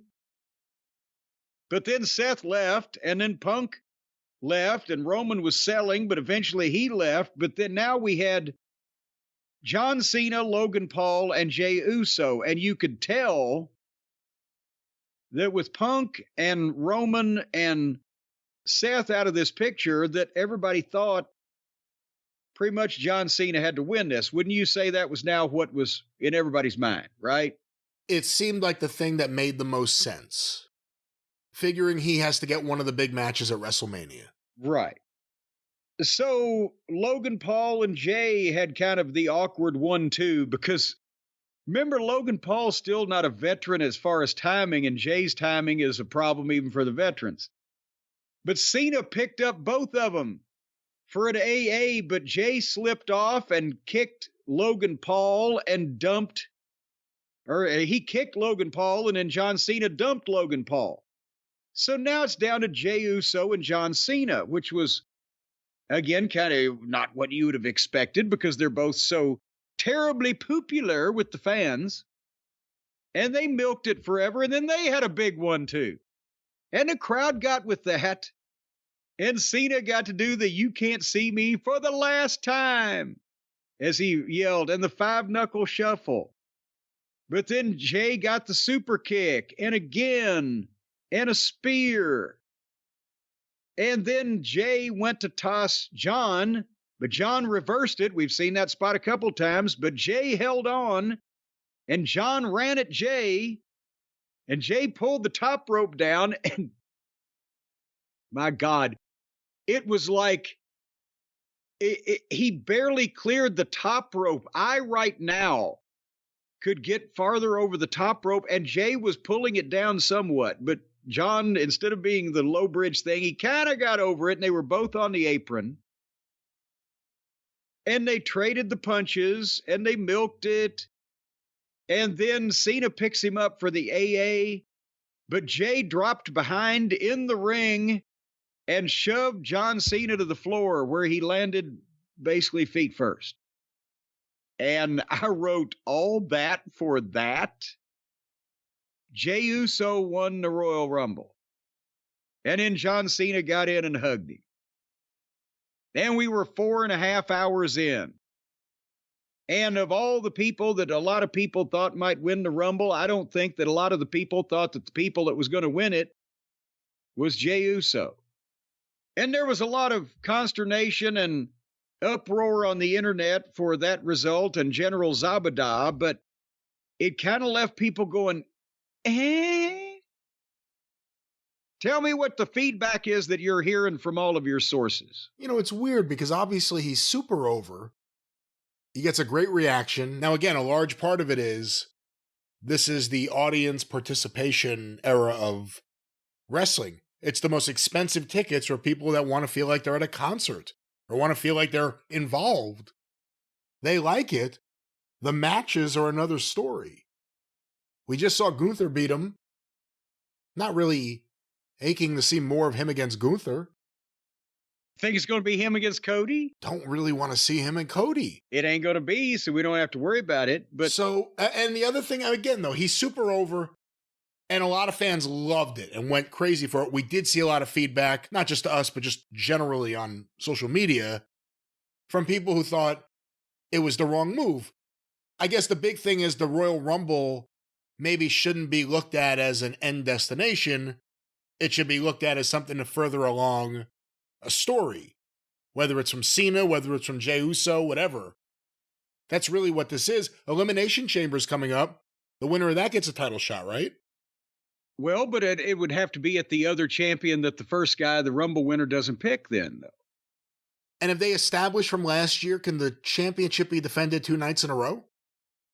They can do anything they want to do, but here's the issue, and this is what that people are trying to figure out how to explain, but they can't really explain it. Jey Uso, because of the whole bloodline story, which we were talking about as it was happening, he was presented, and the booking was genius, as the sympathetic figure that finally broke away from the yoke of servitude under Roman Reigns, right? And they were leading people to make him a babyface, and people responded. And then they pulled the trigger on that. And now with the bloodline versus the rogue bloodline, they all got back together, but Jey was on the side of right?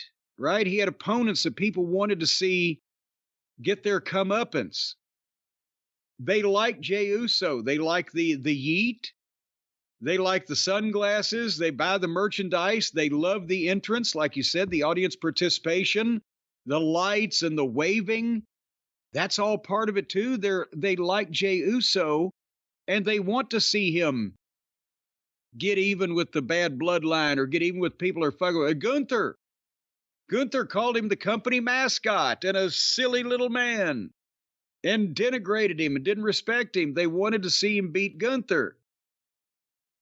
But in the Royal Rumble, the problem becomes, and this is sometimes people don't think about this, even people in creative positions. To win the Royal Rumble, Jey Uso didn't just have to beat the guy that called him the silly little man and made fun of him and disrespected him, or the rogue bloodline that everybody hated, or the whatever the fuck.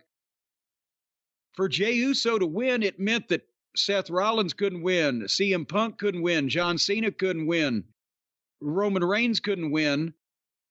In effect, a lot of those people, because those have been the stories. Those are the main guys. Those are the meat of the matter, the titles, the blood feuds. We want to see these guys intermingle, and suddenly none of them get the fucking deal.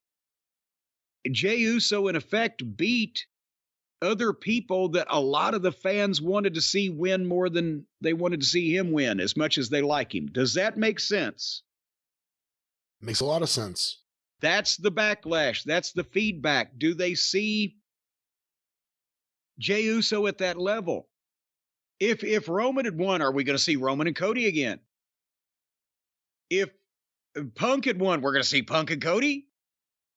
If fucking Seth went, we're going to see Seth and Cody? But nobody wants to see Jey and Cody. And truthfully, nobody still views the secondary world title that Gunther has as the one that the winner of the Royal Rumble should want to challenge for. But now if they do the deal that Gunther beat Jey just here, when was that? Not long ago. Where was it? Saturday night's main event. Yes, last Saturday or whenever the fuck it was, 2 weeks ago. But now does Jey say, I want another chance? And they heat it up with Gunther disrespecting him and calling him a silly little man and try to lead the people into wanting to see Jey get even. And then I'm not really sure I'm a fan of that, because if that does happen, Jey's got to beat Gunther at WrestleMania. Or elsewise he's dead as a flounder in a fucking sandbox. So, but that's the reaction from the fans. They want to see Jey succeed until they realize that Jey succeeding caused Punk or this guy or that guy not to. And they're like, well, wait, but we wanted to see those other things. What the fuck? Now there's the Elimination Chamber, and so that it's not like they're going to bait and switch that, but he's not going to wrestle Cody. It's going to have to be Gunther again. They're just going to try to make people want that, and he's going to win it to justify their faith in him. But that's my take on why that some people were like, when it was Jey, which, was not uppermost in most people's minds amongst the people that might win the thing. All right, well, there it was, the Rumble Royal. And here we are back where we began. That's what they called it originally. They didn't know what it was when Pat Patterson came up with it. So if you watch the early television episodes where they're plugging the original event in '88 to destroy Crockett, they're calling it the Rumble Royal at first.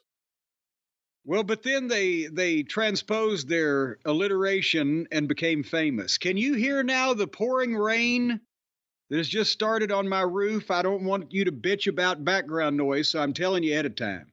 I still will, but I hear it, yes.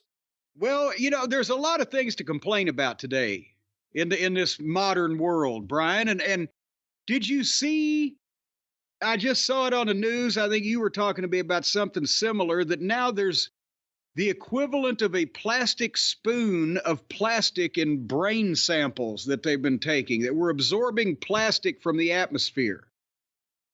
Have you heard about this? Not from the atmosphere, but from what we touch and the world we live in. Yeah, I know all about it. I'm the one who told you about it. Well, I saw it on the news, too. That's when I started believing it. I don't just take your word for anything. But you never know what kind of toxic sludge that you've got coming into your body, even unwilling on a daily basis. I saw something else on the news. People in their sleep swallow like 300 spiders a fucking year. And that's why I quit sleeping years ago. And it didn't affect me at all. But you never know what's penetrating your environment.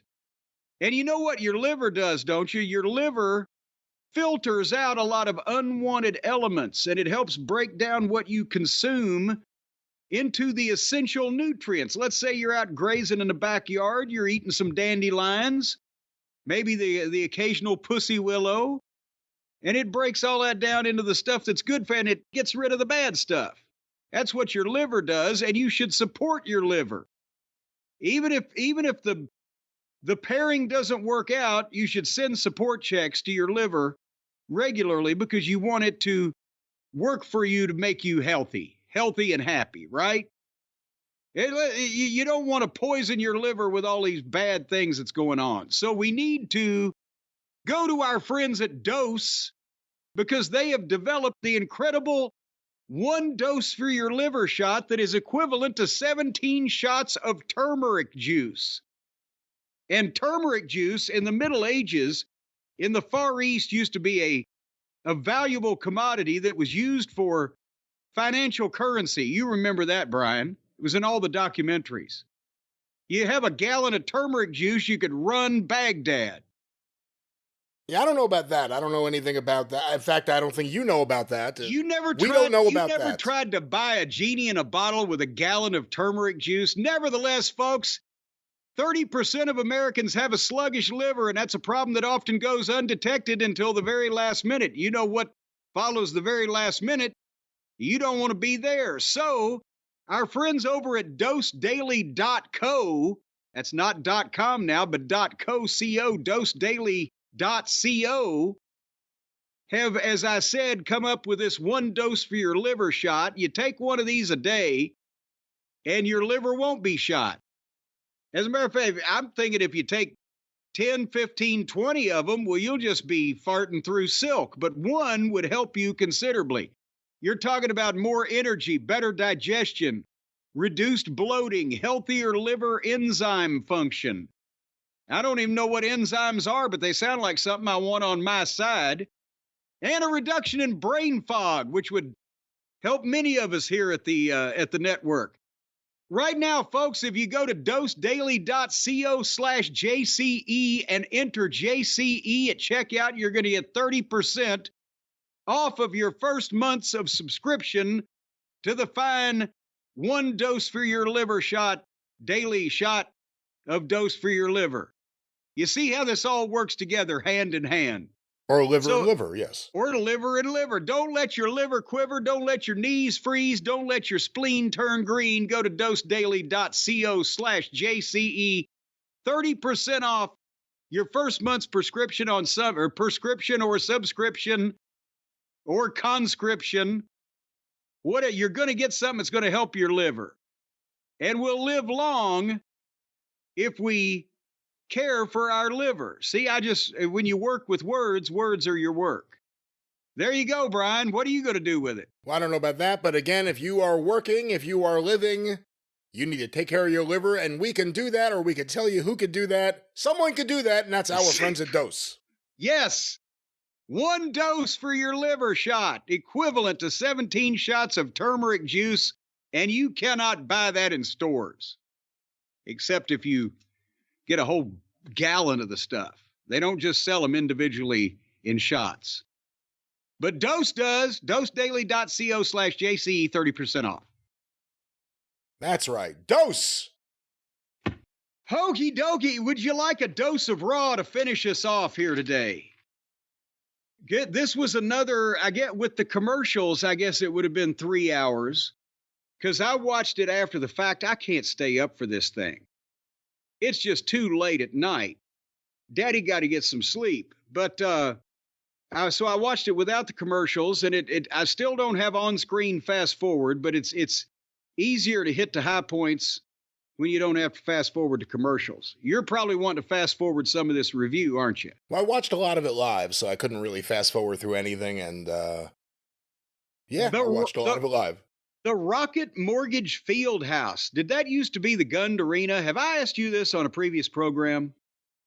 Is that where we did SummerSlam 96? I don't know. Let me find out. It's next to the stadium. Well, there you go. Another one of these big major corporations, these corpulent corporations have bought naming rights for a Gund Arena. Sounds like it's some bad shit going to go on, right? Some fucking heavy stuff is going to take place. Rocket Mortgage Field House. Sounds like they're all going to be snapping each other with towels in the shower. But there were 13,432 of them there. And Cleveland is not that appreciably far from Indianapolis. So when you're talking about drawing the 13, 8, 3, 9, almost 100,000 people over 3 shows on a weekend. That ain't bad.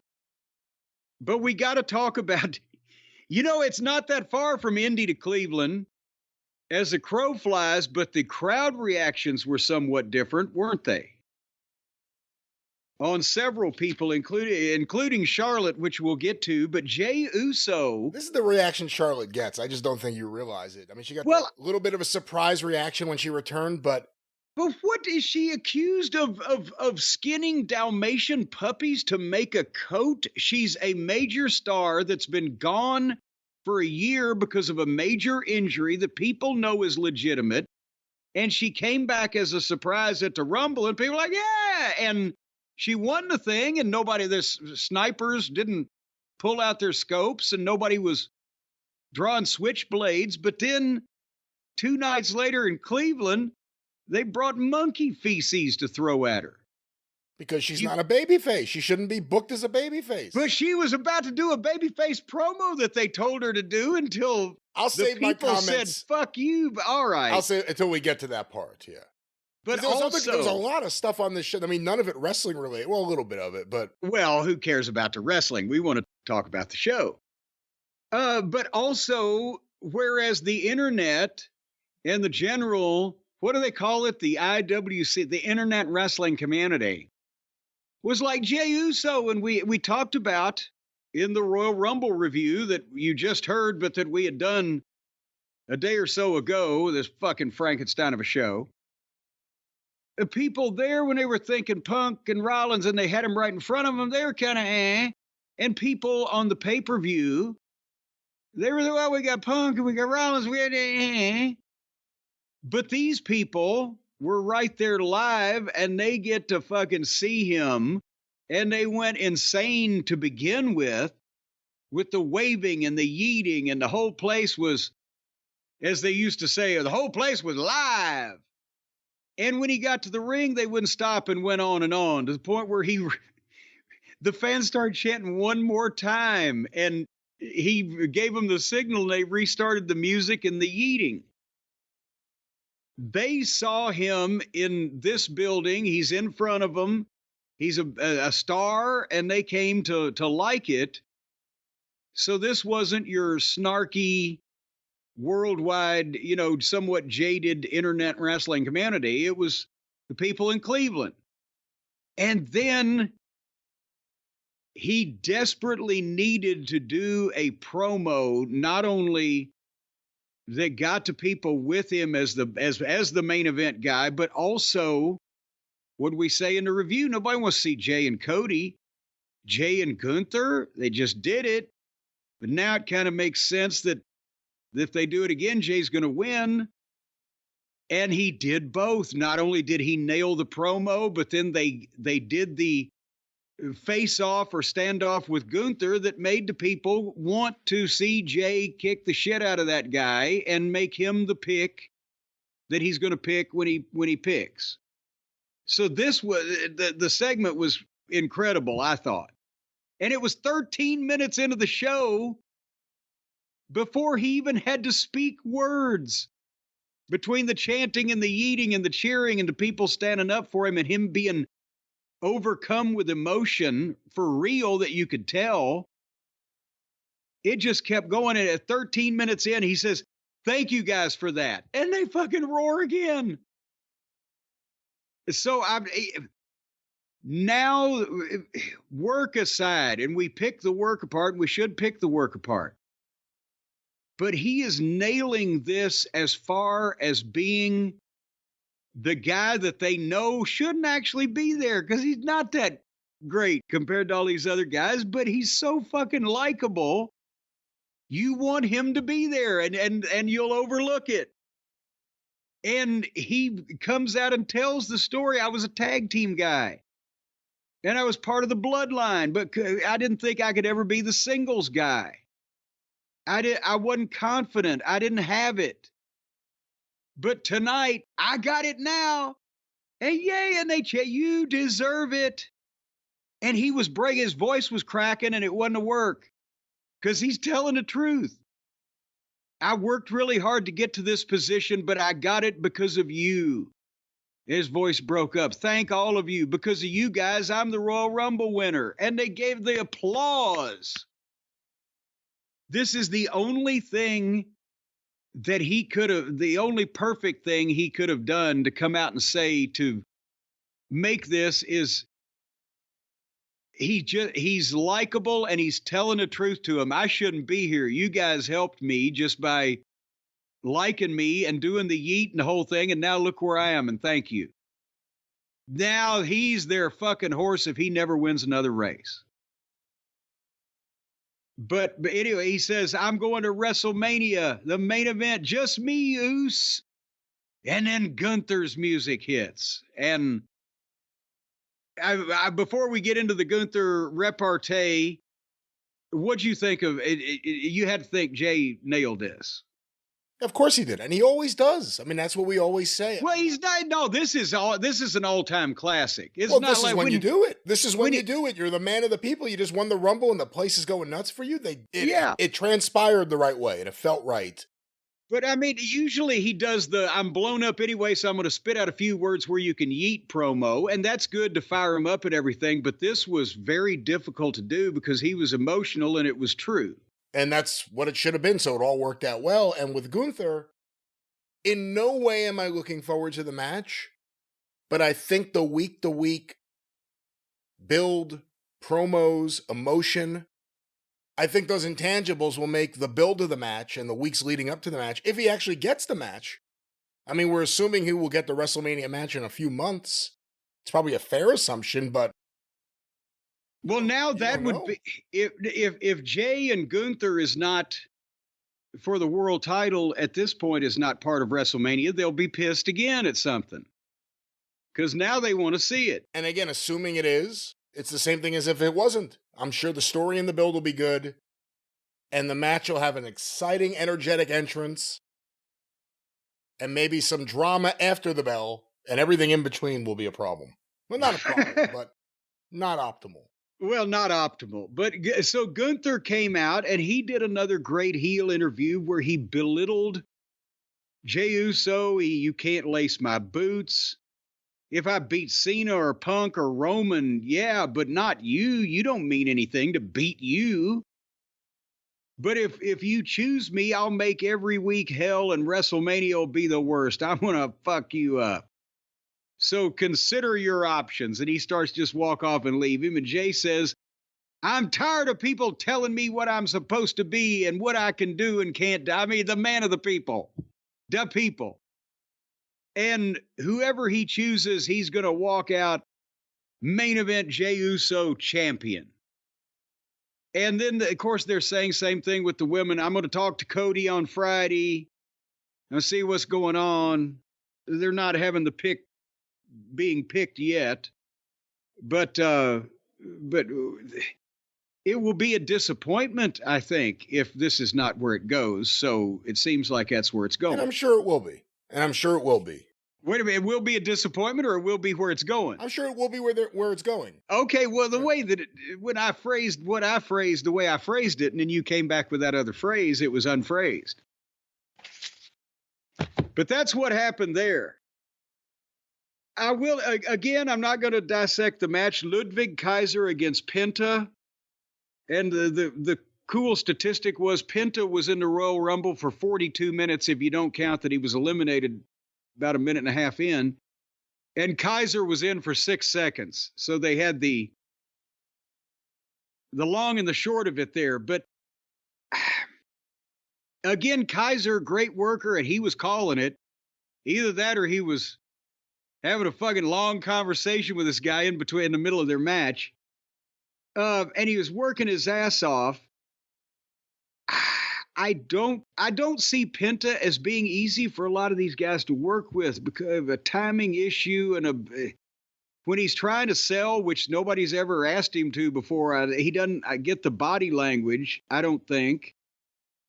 But the people like him and the gimmick and the merchandise, so they're trying to have a lot of these guys that can get the best with him.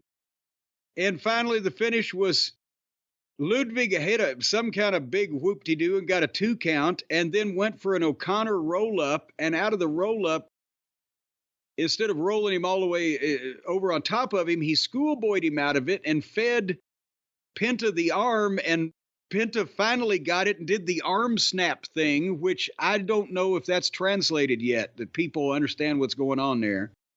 But then he hit his finish where he drops the guys on their head folded up. 1, 2, 3.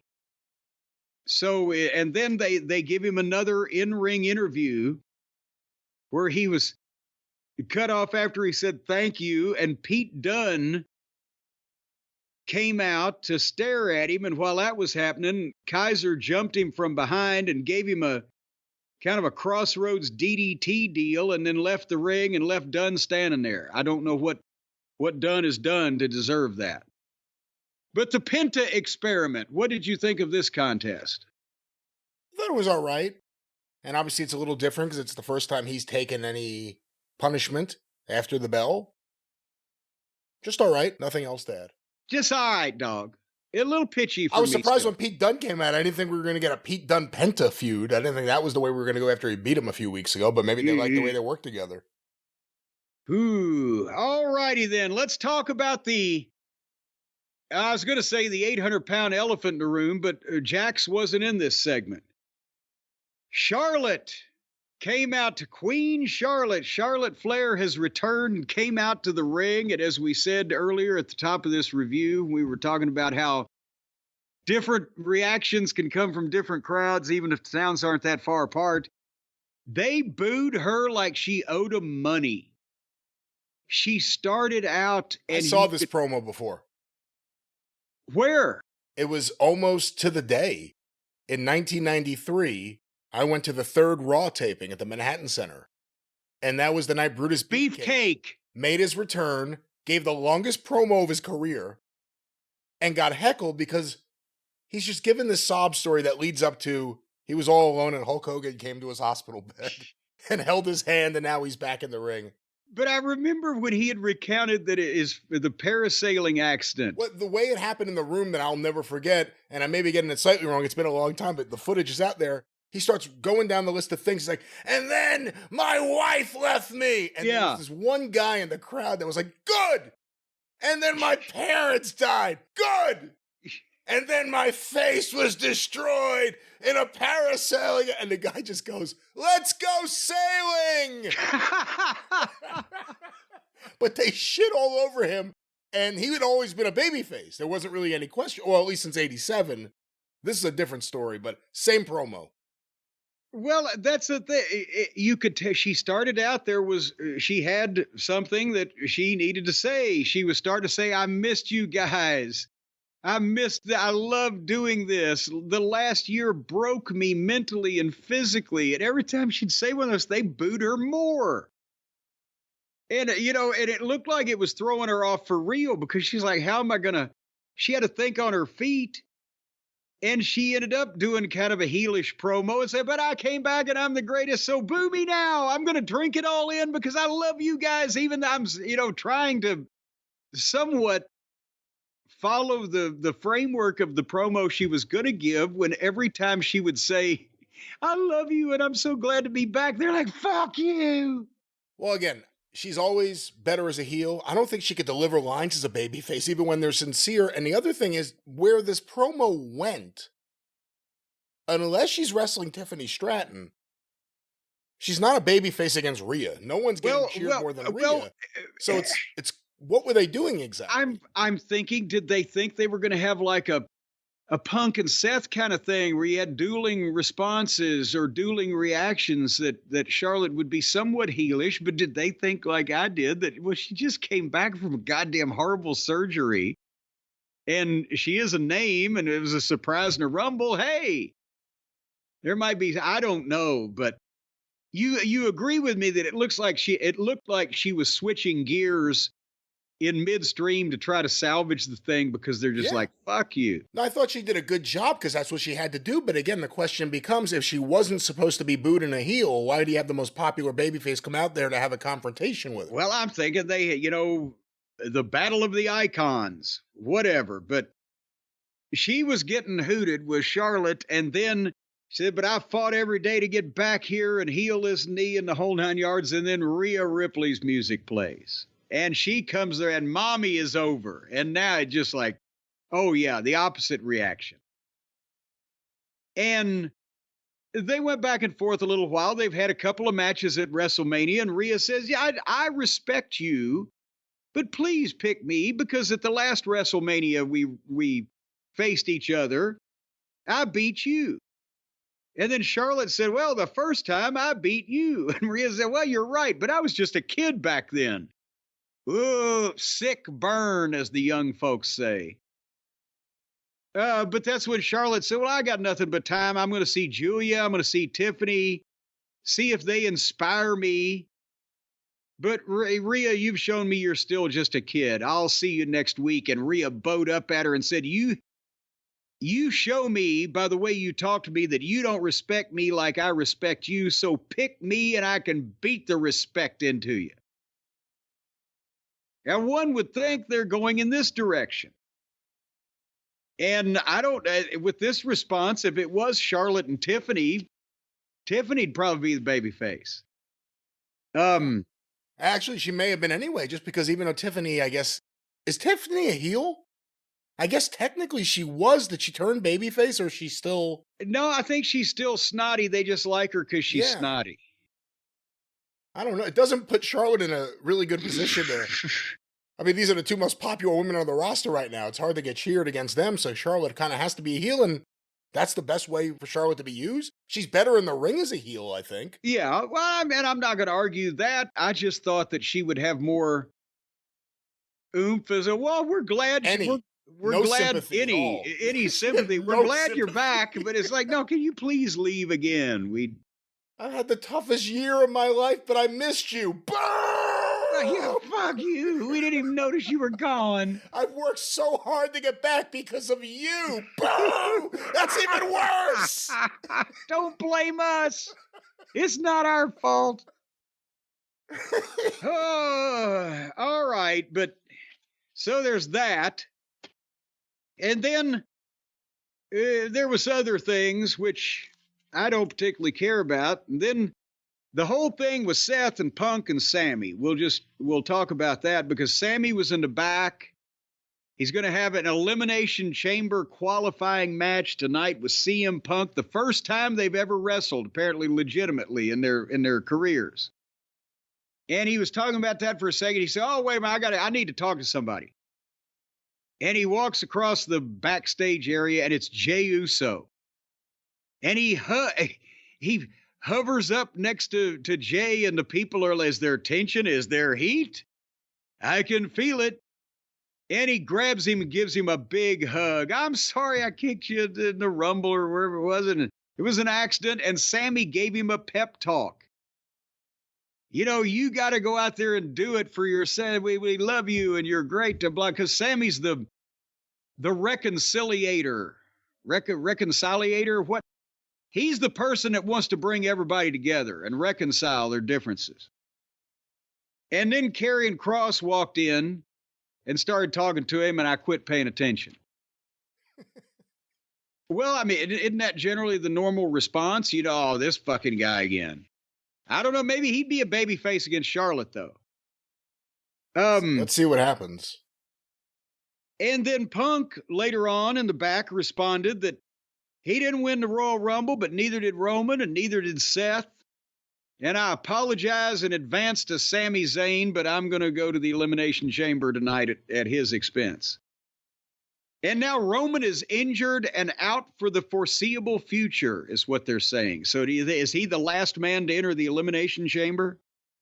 Or what's going to go on with Roman? I mean, that's part of the story. Again, it's all Game of Thrones like. Everyone wants the throne. Everyone wants the belt. There are multiple people who want the belt either for the main event position at WrestleMania or just to be the champion again. And Roman is not giving up on that belt. So you got to figure between now and WrestleMania, he has to get back into the picture, at least trying to hunt for it. That makes sense, the Elimination Chamber. Yeah. And also another cliffhanger. But speaking of people who should be hanging off a cliff, so Seth Franklin Rollins came to the ring in a black leather cowboy outfit. He looked like Trish Stratus without the proper chest development. And they did the deal where he made his entrance and everybody's, whoa! And they go to the break, and by the time they came back from a break and they went to backstage and they went to a plug and they went to this and that, they may have gone to another break. He had to have been out there for 10 minutes by the time they came back to the actual ring.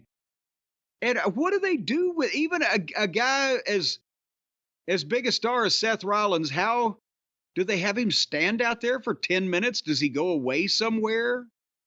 One of the live event members of the Cult of Cornette, please chime in on this. Is he just stand there in the corner like, oh, God damn it, it won't fucking come back to me. What the fuck? So, he had a lot of shit to get off his chest. And he is happy for Jey Uso because he wants to see people get what they deserve. And Jey deserved that. Just like Punk. I love seeing him get embarrassed. He lost the Rumble. And Roman, he lost, and he may not make it to Mania at all because he's hurt, and I'm the one who hurt him. I love people to get what they deserve. And I lost the Rumble. That hurts, but there's still the Elimination Chamber. And old Sami Zayn better take care of his business tonight. As a matter of fact, I need to talk to him. So he brings out Sami Zayn. And Seth gives him the pitch that he needs to beat Punk tonight. And all the reason, he said you weren't on his level, Sammy. But it's your night. He gave him the pep talk. Put his dream of WrestleMania in the dirt for good and go to the Elimination Chamber and fight me. I'm going to be there. And as he's making this pitch to Sammy, who of course is, standing there non-committal, he finally gets to that part, and suddenly you're like a Mussolini coming out early. Because here comes Punk, and he's like, what the fuck's going on? As he's coming down the aisle, Seth says, fuck it, jumps out and goes to meet him, and the referees are in between them, and they're separating them in the aisleway. There's bad blood and horrible feelings. The mixed emotions between these two. But then Punk goes to the ring. Sammy is in the ring. And the first time ever we got Punk and Sammy. But now again,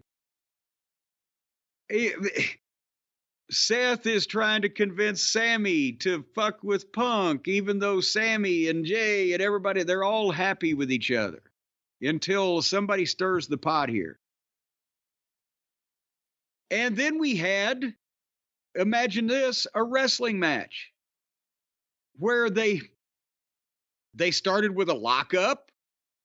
They did headlocks and takeovers. I mean, they did a couple of spots. It was refreshing to see wrestling on a wrestling program. And then the tempers flared and they started pie-facing each other, and then they started laying in the chops, but it wasn't the indie level stand here and you hit me and then I'll hit you. It was, they were blistering each other and they were selling them. And Sammy works well in the environment like Rey Mysterio, where he's selling and fighting from underneath. And then he'll fight back and he'll pummel Punk, but then Punk will fight back. And at one point, they had CM Punk chants. At another point, they had Sammy chants.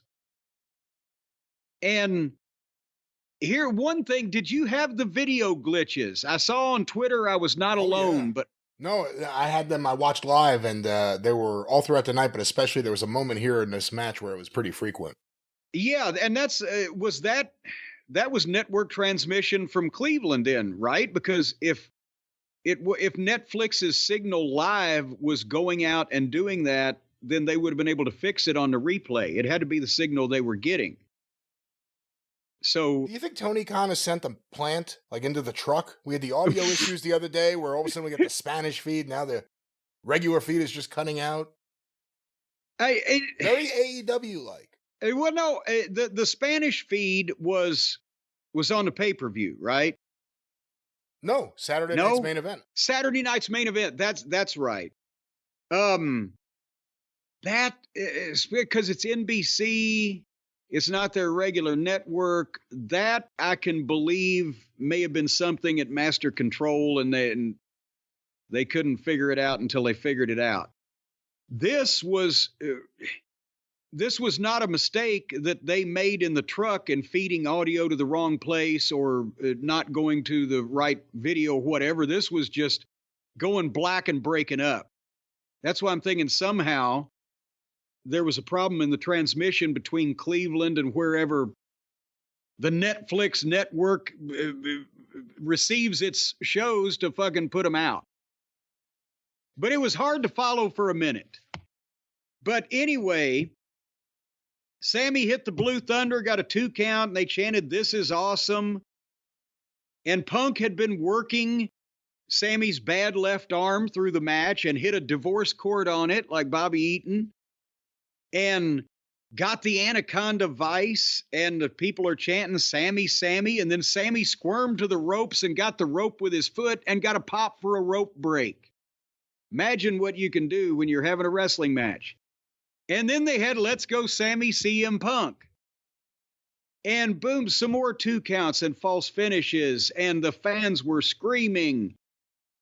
And finally, Sammy hit that, what do they call it? The exploder suplex in the corner and milked the kick. And as he went for the kick, Punk scooped him and hit the fucking go to sleep 1, 2, 3 and got a big pop. And it was a great wrestling match because it was refreshing that it wasn't the same shit that everybody does. And the people were into it. And then we've established that the Elimination Chamber will be CM Punk, John Cena, and 4 other folks to be named. And then, right as Punk is offering his hand to Sammy, and Sammy takes it, like, okay, we're going to put all this behind us. Owens comes from behind, out of nowhere, and nailed Sammy from behind into Punk. And both of them went down. But instead of getting on Punk, he grabbed Sammy and gave him the package pile driver. Boom! And as he landed, folded up, and boop, then we go off the air. So now Owens has turned on Sammy again. Boy, Sammy's a forgiving guy, isn't he, Brian? How many times does a son of a bitch over a 15-year period have to stab you in the back? Isn't this 4 now? It's been maybe more than that if you go back to the Indies. Well, counting Ring of Honor, it's at least 4. We said it a few weeks ago. You got to figure out at some point in their career, and they're not getting younger, they're going to want their crazy WrestleMania match. They've been working against each other their entire lives. They only wanted to work against each other at various times. They came into the business together. The only thing they don't have is a Kevin Steen, El Generico, balls-to-the-wall WrestleMania match. Well, now their balls will be taped up to the wall. I predict that. I predict we're going to see Steen and Generico part 37. And what's going to happen between now and then? Because CM Punk obviously has an issue. Someone bumped into him and knocked him out of the ring. I think he'd be more than happy to be bumped and knocked out of that whole program. If he could just take a bump past the ropes, past the apron, and all the way to the locker room, okay, you guys finish. Well, that was WWE Raw. It certainly was. And this was the Jim Cornette experience. How long did we go today reporting all this news? Officially too long.